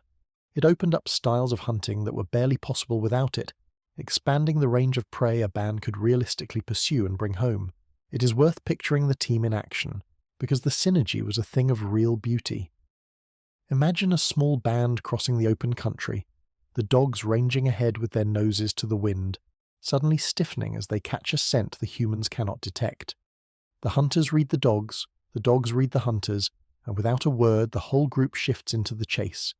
The dogs surge forward to find and turn the quarry, looping around to cut off its escape, snapping and harrying to keep it from bolting clean away, while the humans close the distance with their weapons ready. It is a single coordinated act split across two species, each playing the part it was built for, communicating through gesture and movement and shared intent. No wolf pack hunting alone, and no band of humans hunting alone could move quite like this. The partnership produced a kind of hunting that belonged to neither species by itself, but only to the two of them together, and it is no exaggeration to say that many a meal which kept a human family alive through a hard winter was caught by exactly this wordless collaboration between a person and a dog. This brings us to a genuinely tantalizing idea, one that some anthropologists have floated and that is worth treating with appropriate care, because it is provocative rather than proven. If having dogs made bands of humans better fed, better defended, and better rested, then it follows that humans with dogs might simply have done better than humans without them. They might have survived harsher conditions, raised more children, and spread across new territories more successfully, carrying their four-legged partners with them. Some researchers have pushed this idea further still, suggesting that the dog may have given our own species, the modern humans, a meaningful advantage during the period when we shared the world with other kinds of humans, the Neanderthals among them. The notion is that the partnership with dogs could have been one of the factors that helped our ancestors thrive and expand while other human lineages faded. It is an intriguing hypothesis, and it should be flagged clearly as a hypothesis, debated and far from settled. But even in its cautious form, it carries a remarkable suggestion, which is that the humble partnership begun over a pile of leftovers may have helped shape the very course of human history and the spread of our species across the globe. The logic behind the bolder version of this idea is at least worth laying out, even as we hold it at arm's length. During the long stretch when modern humans were expanding into new territory, they overlapped with other human populations who were already there, the Neanderthals being the most famous. Both groups were skilled, intelligent hunters, and for a long time it was something of a puzzle why one lineage ultimately flourished while the other faded. Some researchers have proposed that an alliance with dogs could have been one of the modern human advantages in this period, helping our ancestors track and corner large prey, guard their kills from rival scavengers, haul carcasses home, and generally wring more food out of the same landscape with less risk. A hunting party backed by dogs, the argument goes, might simply have outproduced one without them, tipping the long competition in our favour. It is a tidy and dramatic story, and it should be treated with real scepticism, since the timing of early dog domestication is itself still debated, as we saw, and pinning a species-level outcome on any single factor is always risky. But it lingers in the conversation because it is at least plausible, and because it hints at stakes far larger than a warm companion by the fire. If even a softened version of it holds, then the dog was not just a comfort to early humans, it was a partner in the very survival and triumph of our kind. For an enormous stretch of time, this hunting partnership was the whole story, two predators roaming the wild together, each making the other deadlier. And then the ground shifted beneath both of them, because humans did something that had never been done before. They began to farm, somewhere around 10 to 12,000 years ago in the great transformation we call the agricultural revolution. People started to plant crops, raise herds, and settle down in permanent places rather than wandering after the food. This changed almost everything about how humans lived, and it presented the dog with a quiet but profound challenge. The human world it had adapted to, the world of the roving hunting band, was disappearing, replaced by something entirely new. The dog had a choice to make, in the slow language of evolution: adapt to the new human reality, or be left behind by it, and true to form, the dog adapted. The new world that farming created was strange and full of unfamiliar opportunities. For the first time, humans stayed put, building permanent dwellings and, crucially, storing food, hoarding surpluses of grain against the lean months. A settled village with a granary was a very different place from a roving hunting camp, and it came with its own new problems. Stored grain attracted vermin, and a settlement full of people and food and property was a tempting target for thieves and raiders. The dog, ever adaptable, found fresh employment in this new arrangement, guarding the stores, raising the alarm at intruders, and helping keep the settlement secure. The skills it had honed as a sentry on the hunting band's perimeter transferred neatly to the farmer's homestead. As an aside, it was this same world of stored grain and the rodents it attracted that finally drew the cat into the human fold. But that is a separate tale, and the cat, true to character, arrived late and on its own terms. For the dog, the point is that it did not merely survive the transition to farming. It found a place at the heart of the new settled life, just as it had at the heart of the old roving one. The most striking adaptation had to do with food, and it is one of the most elegant pieces of evidence for this whole story. As long as humans were hunters, their leftovers, and therefore the dog's diet, were heavy in meat. But farming changed the human menu dramatically. Settled, agricultural people ate a diet packed with grain and starch, with cereals and similar carbohydrate-rich foods making up an ever larger share of what they consumed, and therefore an ever larger share of what they tossed to the dogs. A dog living alongside farmers was suddenly eating very differently from its hunting-era ancestors, with far more starch on the menu and far less meat. And starch, as it happens, is not something the meat-eating wolf is especially well equipped to digest. This is where a revealing study, led by Eric Axelson and published in 2013, enters the picture. By comparing the genomes of dogs and wolves, the researchers found that dogs carry significantly more copies of a gene called AMY2B than wolves do. This gene is responsible for producing amylase, the enzyme that breaks down starch in the body. More copies of the gene means more amylase, which means a far greater ability to digest starchy, carbohydrate-rich food. Alongside this, dogs showed other genetic changes related to the digestion of starch as well. In plain terms, dogs had evolved a digestive system tuned to handle the new agricultural diet, a gut retooled to make a living off of grain in a way the wolf simply cannot. As the human menu shifted from the hunt to the harvest, the dog's own biology shifted right along with it. Pause on what that actually means, because it is remarkable. We are not talking about the dog learning a new trick or picking up a new behavior to fit in with farmers. We are talking about the dog's internal chemistry, its very digestion, evolving to match the changing human diet. The dog adapted not just its manners but its metabolism to keep pace with us. When we changed what we ate, the dog changed what it could eat, following our culinary revolution right down into its own intestines. There are few clearer or more intimate illustrations of how thoroughly the dog has shaped itself around the human way of life. It did not merely tolerate our switch to farming, it rebuilt part of its own body to thrive on the food that switch produced. There is a beautiful symmetry hidden in this, because the very same thing was happening to us at the very same time. Humans too carry variable numbers of copies of a starch-digesting amylase gene, and populations whose ancestors leaned on high-starch agricultural diets tend to carry more copies of it, having evolved a greater capacity to handle all that grain, just as the dogs did. So as farming spread, both species independently beefed up their ability to digest starch through extra copies of an amylase gene, each adapting in parallel to the very same dietary revolution. It is a striking case of two species marching in lockstep, reshaping the same corner of their biology in response to the same change in how the world was fed. We did not just drag the dog along into the age of grain. We changed in the same direction it did, our guts and the dogs evolving together to make peace with the harvest. Few details capture the intimacy of this shared journey quite so neatly as the fact that human and dog, faced with the new world of farming, reach for nearly the same genetic solution. The dietary explanation is reinforced rather neatly by the exceptions to it.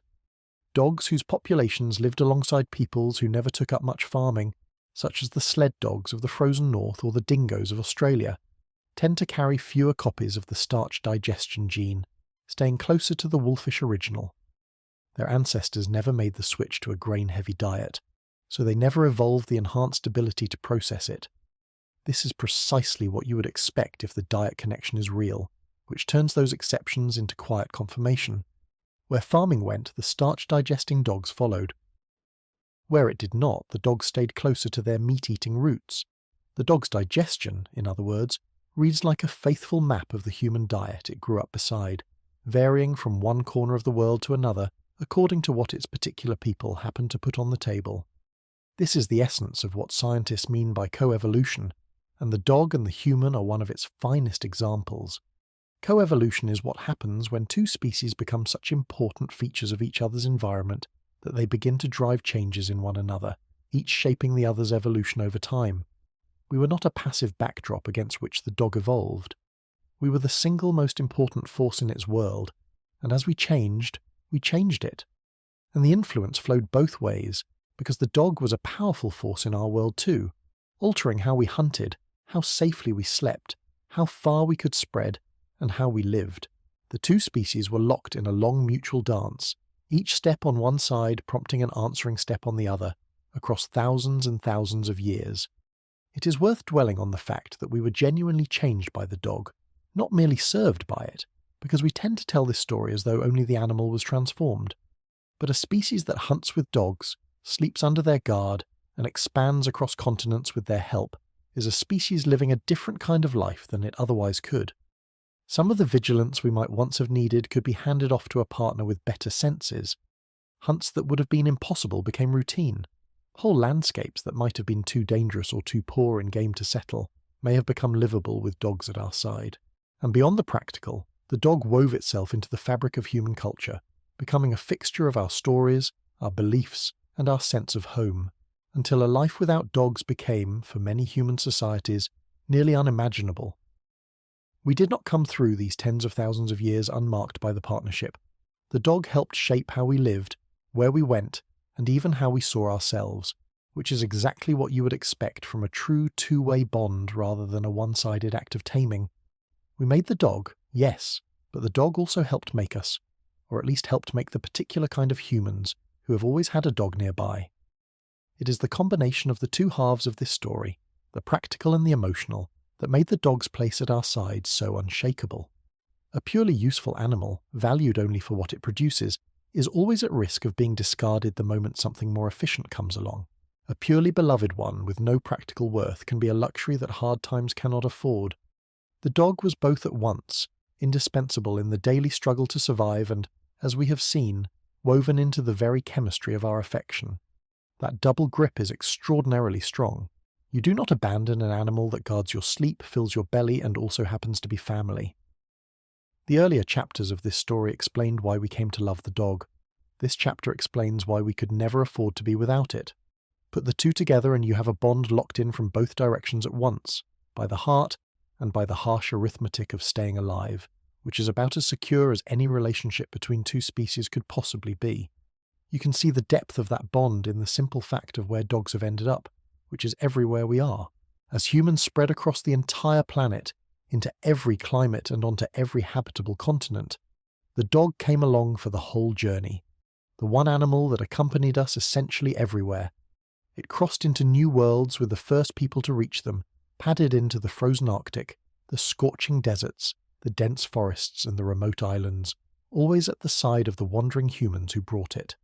Wherever people went, dogs went, which is why there is scarcely a corner of the inhabited world without them. No other domestic animal travelled so completely with us, reached so many places, or settled into so many different human ways of life. The global footprint of the dog is, in effect, a map of humanity's own wanderings, traced in paw prints, a standing testament to just how inseparable the two species had become by the time we set out to fill the earth. And the dance did not stop with the arrival of farming. As human societies grew more complex and varied, the dog kept reinventing itself to remain useful, taking on a whole succession of new roles to match each new way of human living. Among herding peoples, some dogs grew into tireless managers of flocks, gathering and steering livestock at a whistle, while others became their fierce protectors, standing between the herd and the wolves their own ancestors had run with. In the frozen north, dogs became engines of transport, hauling sleds across terrain no other domestic animal could manage, making whole ways of life possible in places that would otherwise have been all but uninhabitable. In settled towns they guarded homes and stores, cleared vermin, and accompanied their people to work and to war. And alongside all of these practical roles ran the quietest and perhaps the most important one of all, that of companion, the dog whose entire job was simply to be with us and share the hearth. It was never locked into a single purpose. It was a kind of all-purpose partner, endlessly reconfigurable, ready to become whatever the next chapter of human life required, which is a large part of why it remained useful and beloved through every one of those chapters. In a way, the dog was the most remarkable piece of technology our ancestors ever acquired, though it would be strange to call it that to its face. Unlike a spear or a grindstone, this was a tool that maintained itself, repaired itself, fed itself largely on our waste, reproduced itself, and even trained its own replacements, since a capable working dog could help teach the young ones the ropes. It came with senses no human invention could match. It could think and adapt and make decisions on its own, and it grew more devoted to its owner the longer it served. No other technology in human history has managed to be simultaneously a security system, a hunting aid, a transport engine, a pest controller, and a loving companion, all in a single self-propelled package that was overjoyed to see you each morning. We sometimes flatter ourselves that the great leaps of human progress came from the things we built, and there is truth in that. But one of the most powerful tools we ever had was not built at all. It walked up to us out of the dark, and then it never left, improving itself generation by generation while asking for nothing more than a share of our scraps and a place near the warmth. What emerges from all of this is a creature whose entire history is inseparable from our own. The dog did not simply tag along behind humanity as we marched through the ages, a passive passenger on our journey. It changed, again and again, to keep step with us at every stage, reshaping its behavior, its roles, and even its biology to match each new chapter of the human story. From the freezing hunting grounds of the Ice Age to the first farms, from the wandering band to the settled village, the dog was there, transforming itself as fast as we transformed our world. It is, in the truest sense, our oldest companion and our oldest collaborator, a species that did not just witness the building of human civilization, but adapted itself step by step to live within every version of it we ever made. No other animal can claim anything close to this. The other creatures we domesticated tend to occupy a single niche, valued for their meat, their milk, their wool, or their muscle, useful in one particular way and largely unchanged in their role across the centuries.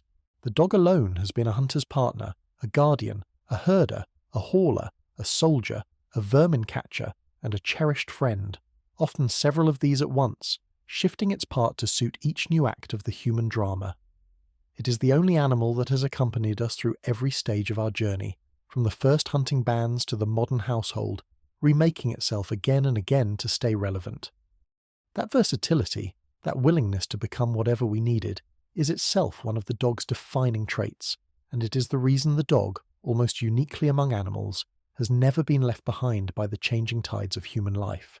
Seen in full, the story of coevolution invites us to think about the dog rather differently than we usually do. We are inclined to picture domestication as something we did to animals, a one-directional act in which clever humans bent lesser creatures to their purposes. But the dog was never simply a thing we used. It was a partner that changed as we changed, contributed as we contributed, and helped carry our species through the most dangerous and formative stretches of its existence. If our history were a book, the dog would not be a prop mentioned in passing. It would be a character present in nearly every chapter, sometimes in the background and sometimes at the very centre, shaping events as surely as it was shaped by them. To call the dog merely our oldest pet badly undersells the relationship. It is closer to the truth to call it a co-author of the human story, a fellow traveller whose journey has run alongside ours for so long and so closely that the two can no longer be fully told apart. And yet, for all the warmth in this long story of mutual devotion and shared adaptation, the very process that bound the dog so tightly to us would eventually take a darker turn. The same impulse that shaped the dog to suit our needs, once we grew powerful enough to direct it deliberately, would begin to shape it in ways that served our whims more than the animal's well-being. The price of being so thoroughly moulded to human desire was about to come due, and to find the most moving proof of what this bond had truly become, long before any of that, we will need to return to a single ancient grave, and to a dying puppy that should never have survived, whose story may be the oldest evidence we possess that the partnership had already crossed the line from usefulness into something we can only call love. For tens of thousands of years, the shaping ran mostly in one quiet direction. The dog adapted itself to us, bending its temperament, its mind, its body, and even its digestion to fit whatever the human world happened to require, while we mostly just lived alongside it and let the slow work of selection do its thing. But eventually the balance of power shifted. As human societies grew more settled and more controlling, we reached a point where we no longer merely lived with the dog. We began to take its reproduction firmly into our own hands and to remake the animal deliberately, on purpose, according to our own ideas of what a dog ought to be. And this is where an honest telling of the story has to slow down and admit that our love, for all its depth, has not always been kind. The great age of deliberate dog breeding is, as we touched on earlier, a remarkably recent development, most of it crammed into just the last couple of centuries, a blink against the vast history of the partnership. And in that brief window, we did something we had never done before. We started breeding dogs not for what they could do, not for the calm temperament or the keen senses or the working ability that had always mattered, but increasingly for how they looked. We bred for fashion, for novelty, for a particular shape of face or length of leg or texture of coat that happened to please us, and we pursued these aesthetic goals with a single-mindedness that paid little attention to whether the resulting animal could comfortably breathe, move, or be born. The dog had spent millennia adapting to serve our survival. Now it found itself being reshaped to serve our taste, and taste, it turns out, is a far more reckless master than survival ever was. The consequences are written into the bodies of many beloved breeds, and they are not pleasant to dwell on. Consider the flat-faced dogs, the pugs and their relatives, whose adorably squashed features are the direct result of breeding for a shortened skull. That charming flat face comes at a steep price, because the soft tissue inside has been crammed into a space far too small for it, leaving many of these dogs to struggle for breath through their entire lives, snuffling and snorting and overheating at the mildest exertion, doing the everyday work of breathing with the ease of someone trying to sip air through a pinched straw. Then there are the long, low breeds like the dachshund, bred into that distinctive sausage shape that puts cruel strain on the spine, leaving many prone to painful and sometimes crippling back problems. And there are breeds, the bulldog prominent among them, that we have reshaped so drastically that the mothers frequently cannot give birth naturally at all, their offspring routinely delivered by surgery because we engineered the animal into a shape that its own biology can no longer manage unaided. These are not rare misfortunes. They are predictable outcomes, baked into the breeds by the way we chose to make them. Underlying many of these troubles is a quieter problem that comes from the very idea of a purebred dog. To create and maintain a breed, you breed like with like, generation after generation, drawing from a closed pool of animals that all share the desired look. Over time, this narrows the genetic variety within the breed dramatically, because everyone is, in effect, related to everyone else. And a shrunken gene pool is a fragile one. Harmful genetic conditions that might stay rare in a varied population become concentrated and common when the same limited set of genes is shuffled around among close relatives for decades. This is why so many breeds are dogged by their own signature inherited ailments, particular heart conditions, joint problems, eye diseases and the like, each breed carrying its own predictable list of woes. In our determination to fix the look of each breed, we inadvertently fixed its weaknesses too, locking in not just the charming traits we wanted, but the hidden flaws that came bundled alongside them. The pursuit of a pure and consistent appearance turned out to be, biologically speaking, a quiet act of self-sabotage on the animal's behalf. There is a particularly bittersweet twist in why we were drawn to some of the most harmful shapes in the first place. Recall that we are instinctively, helplessly charmed by faces that resemble a human baby, with their big eyes and small flat features. The flat-faced breeds hit that instinct squarely, which is a large part of why we find them so irresistibly endearing and why we kept breeding them ever more extreme. In other words, the very feature that makes these dogs so appealing to us, the babyish flatness of the face, is the same feature that leaves them gasping for breath. Our deepest nurturing instinct, the one that should make us want to protect a creature, led us instead to reshape it in a way that harmed it, because we could not resist a face that looked like an infant. It is a genuinely melancholy irony. The same susceptibility that bonds us so powerfully to dogs is the one that, turned loose on their breeding, did them real damage. We loved the look of helplessness so much that we manufactured the real thing. There is a hard truth hiding in all of this, and it is worth stating plainly rather than tiptoeing around. The very intimacy of our bond with the dog, the fact that we hold such total power over it, is exactly what allowed us to do it such harm. We did not damage these animals out of cruelty. We did it, in a sense, out of a kind of affection, an affection that wanted the dog to look a certain charming way, and cared too little about what that charm would cost the creature underneath. It is a sobering reminder that love and control are a dangerous mixture, and that the power to shape another being for our own pleasure carries a heavy responsibility we have not always honoured. The price of being the most beloved animal on earth turned out to include, for some unlucky breeds, a lifetime of struggling to do the simplest things their wild ancestors managed effortlessly. If there is a darker chapter in the long friendship between human and dog, this is it, and an honest account cannot look away from it. The more hopeful thing to say is that none of this is fixed in stone, and the tide may be turning. Awareness of these problems has grown a great deal, and a rising number of breeders, veterinarians, and ordinary dog lovers now argue for putting the health and comfort of the animal ahead of its appearance, breeding for sounder bodies, broadening narrow gene pools, and easing off the most extreme and harmful features.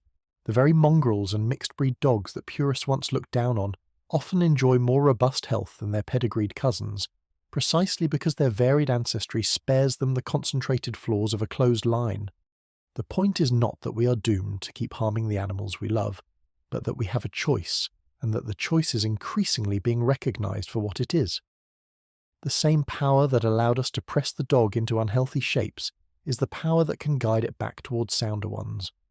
Whether we use that power wisely is up to us, which is rather the whole point of acknowledging the problem in the first place. None of this, it should be said, is any reason to love your own dog 1 ounce less, whatever shape it happens to come in. If you share your home with a snuffling flat-faced companion or a long-backed little character, the affection you feel for that individual animal is entirely right and good, and the dog returns it without the faintest idea that its breed is the subject of any debate. The lesson here is not about guilt over the dog you already adore. It is about the choices made on behalf of the dogs not yet born, and the gentle hope that we might, going forward, let our love for these animals express itself in wanting them to be healthy, as well as wanting them to be cute. You can cherish the dog in front of you completely, while still wishing, for the sake of the next generation, that we'd been a little kinder in how we shaped its kind. The two feelings sit together perfectly well, which is fortunate because most of us hold both. And yet, for all the strange and sometimes harmful shapes we have pressed the dog into, there is something we never managed to breed out of it, no matter how far we pushed. Beneath the surface of even the most pampered, peculiar, and thoroughly redesigned lapdog, the wolf is still there. Tens of thousands of years of domestication and a couple of frantic centuries of meddling have reshaped the dog enormously, but they did not erase its deep inheritance. The ancient animal endures in 100 small habits, instincts that make no sense at all in a centrally heated living room, and perfect sense out on the frozen plains where they were born. Watch a dog get ready to lie down, and you will often see it turn in a circle, sometimes several, before finally settling. There is no bed in the modern home that requires this, and yet the dog does it anyway, because its wild ancestors turned in circles to trample down grass and vegetation into a comfortable, safe nest before sleeping. Your dog is flattening imaginary grass on a cushion that was already perfectly flat, faithfully performing a chore that became pointless thousands of years ago. Listen to a dog howl, and you're hearing the wolf's long-distance call, the voice once used to summon the pack across miles of wilderness, now occasionally deployed to protest the sound of a passing siren. Watch a well-fed dog carefully bury a treat or a favourite toy in the garden or under a cushion, and you're watching the ancient instinct to cache surplus food against the lean times that may come, an instinct utterly unnecessary for an animal whose next meal is guaranteed, but too deep to switch off. And watch a sleeping dog, its paws twitching, its muffled barks escaping as it runs in its dreams, and you're very likely watching it chase something across a landscape that no longer exists, hunting in its sleep the way its forebears hunted for real. The list of these ancient echoes runs on and on once you start noticing them. There is the dog that gulps its food down at alarming speed, bolting a meal as though someone might steal it, a habit that makes perfect sense for an animal descended from creatures who never knew when the next meal would come and learned to eat fast while the eating was good. There is the unfortunate enthusiasm many dogs show for rolling in the most appalling smells they can find, flinging themselves joyfully into things we would rather not name, an instinct thought to trace back to the wolf's habit of masking its own scent or carrying information back to the group. There is the deep digging at the ground, the territorial marking, the sudden bursts of wild running, and the careful inspection of every new arrival by scent, all of them fragments of a wild behavioural repertoire still running quietly beneath the domestic surface. We tend to read these quirks as the charming foibles of an individual pet, the funny little things our particular dog happens to do, but they are nothing of the kind. They are the wolf showing through, the old programming surfacing in a creature that has long since traded the tundra for the sofa, but never quite deleted the original instructions.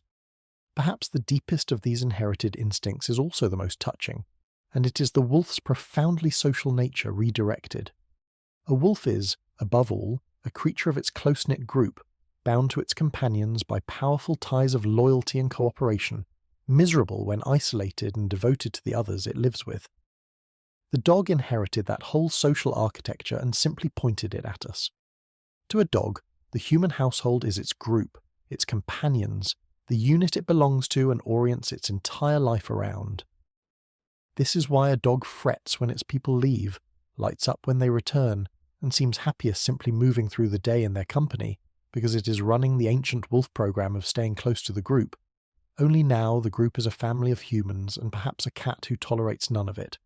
The dog's loyalty is not a trick we taught it, or a debt it pays for its dinner.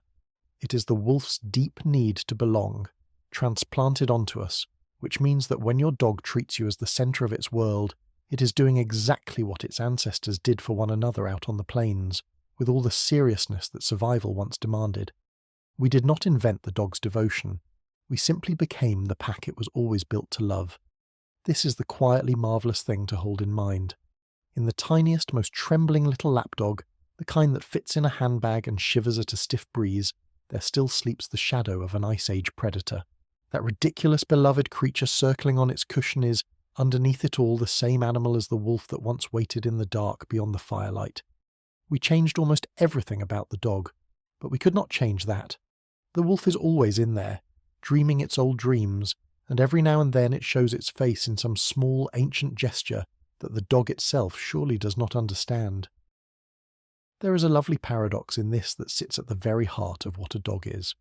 It is by ancestry a wild predator carrying in its blood and its instincts the legacy of one of the most formidable hunters the world has known, and it is by heart the gentlest and most devoted of companions, an animal that wants nothing more than to be near us. These two things should not fit together, and yet in the dog they do, seamlessly, the wolf and the friend folded into a single creature curled at our feet.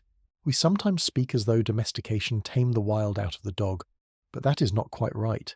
The wildness is still there, intact, woven through with the deep new instinct to love and to belong with us. The dog did not stop being a wolf. It became a wolf that chose us, and kept choosing us, generation after generation, until that choice was as much a part of it as the old predatory inheritance underneath. That is the marvel of the animal, that it can hold both at once, the ancient hunter and the faithful friend, and never feel the slightest contradiction between them. But the deepest truth of this entire story is not written in the dog's diseases, nor even in the wolfish instincts that survive inside it. It is written in the ground, in a single grave, and to find it we have to return to a place we visited briefly once before. Recall the burial at Bon Castle, the oldest undisputed dog ever found, laid to rest in the earth around 14,200 years ago. What we did not dwell on earlier is who it was buried with, and what a careful look at its bones would eventually reveal. Because this dog was not tossed aside like a worn-out tool. It was buried together with two people, a man and a woman, placed deliberately among the human dead, as though it belonged with them. And that placement, it turns out, was only the beginning of what this grave had to tell us. In 2018, a careful reanalysis of the dog's remains, led by Luc Janssens, uncovered something that transforms the whole picture. By examining the animal's teeth and bones, the researchers determined that this dog had been gravely ill as a young puppy, struck down by a severe case of canine distemper, a vicious and frequently fatal disease. The evidence suggested the puppy had suffered through repeated bouts of serious illness over a period of weeks, the kind of sickness that leaves its mark on the developing body.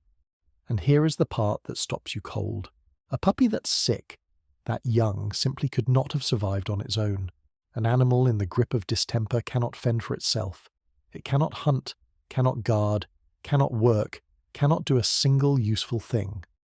For weeks on end, it would have been nothing but a burden, a helpless, feverish, possibly dying creature that needed constant care simply to have a chance. And the fact that it survived means it received that care. Picture what that care would actually have involved, because the tenderness of it is staggering once you make it concrete.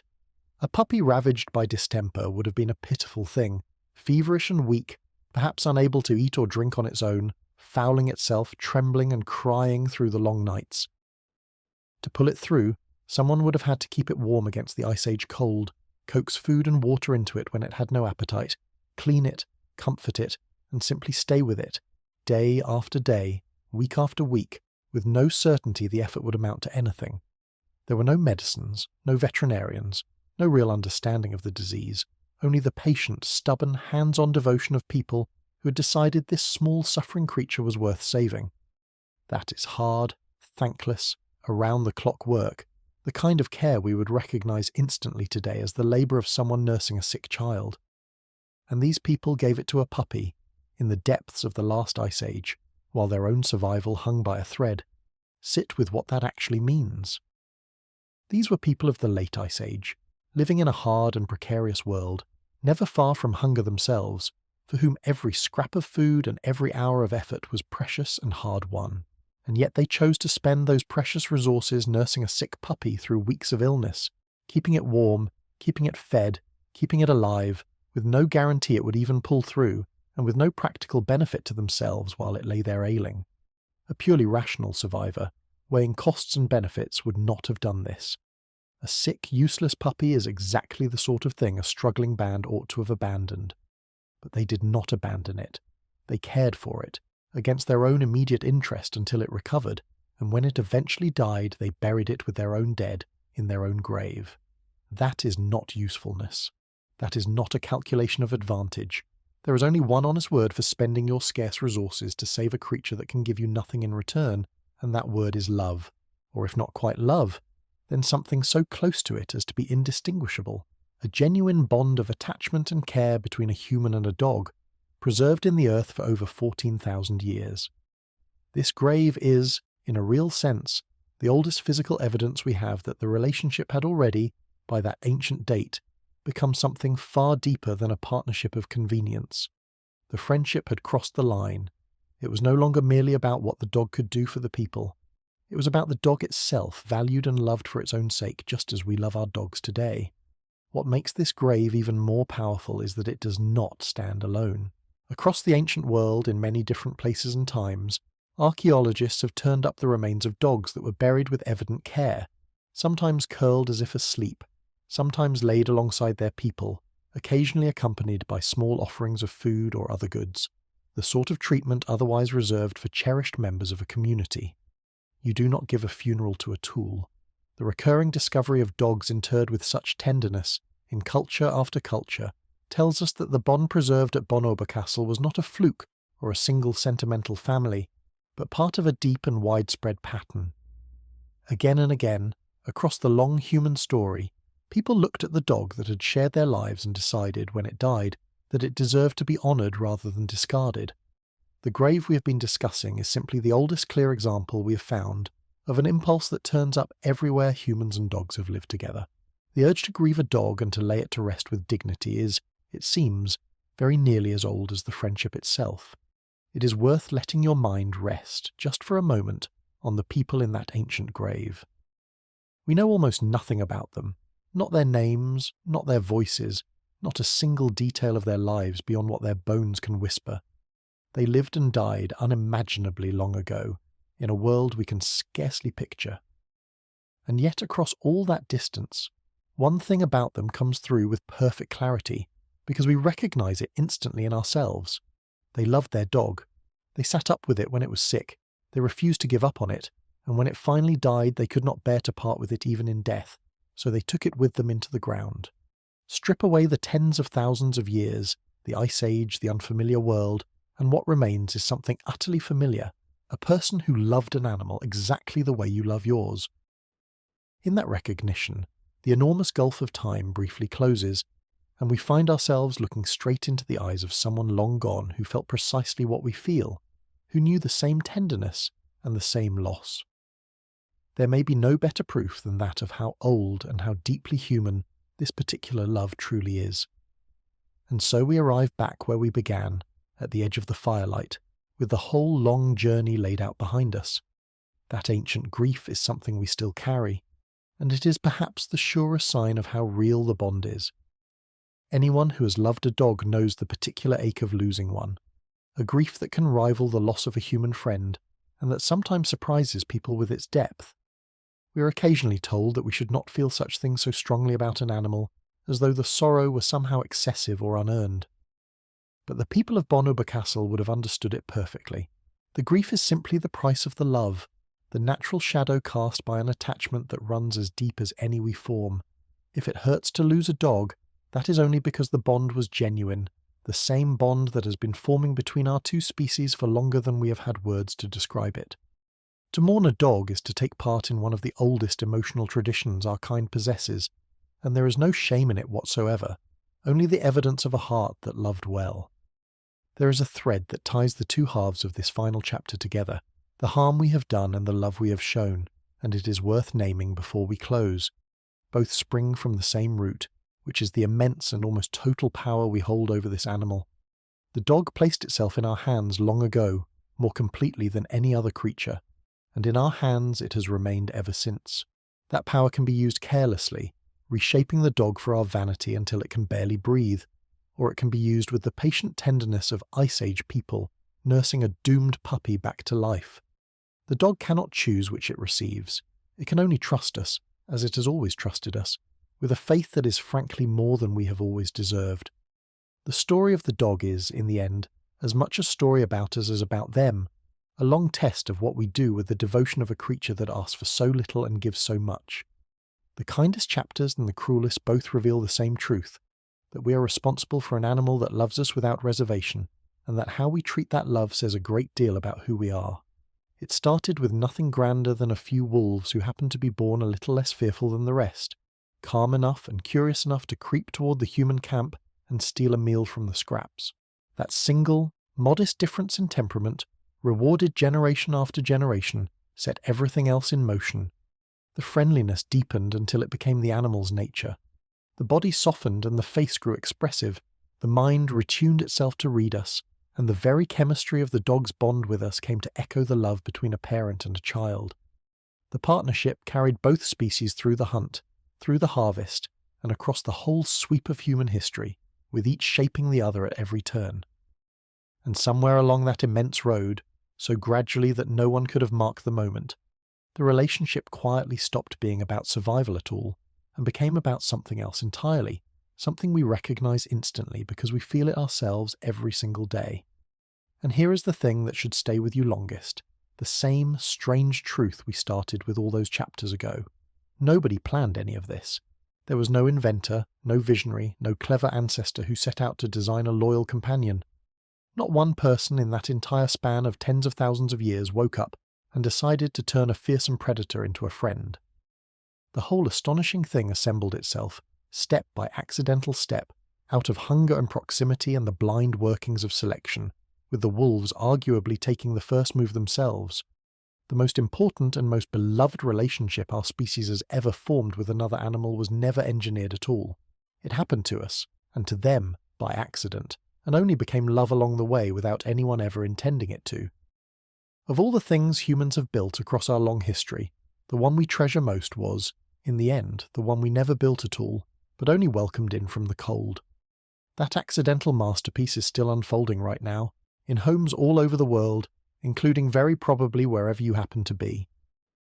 The dog dozing in countless living rooms tonight is the living tip of a chain stretching back unbroken across the entire span of modern humanity, a chain forged at an Ice Age fire and never once broken since.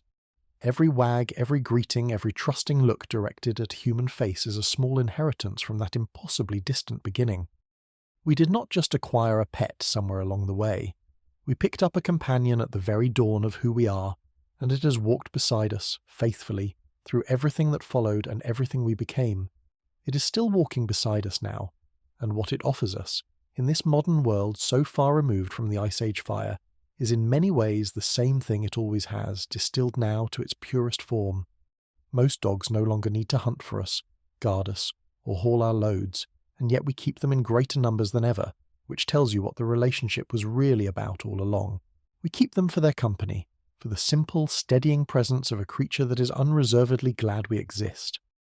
A dog meets us without judgment, greets us with the same wholehearted joy on our worst days as our best, and asks for nothing more complicated than to be near us. In a complicated world full of conditions and expectations, the dog offers something increasingly rare, which is an affection with no strings attached at all. It is little wonder that the old phrase calling the dog our best friend has echoed across so many cultures and so many centuries.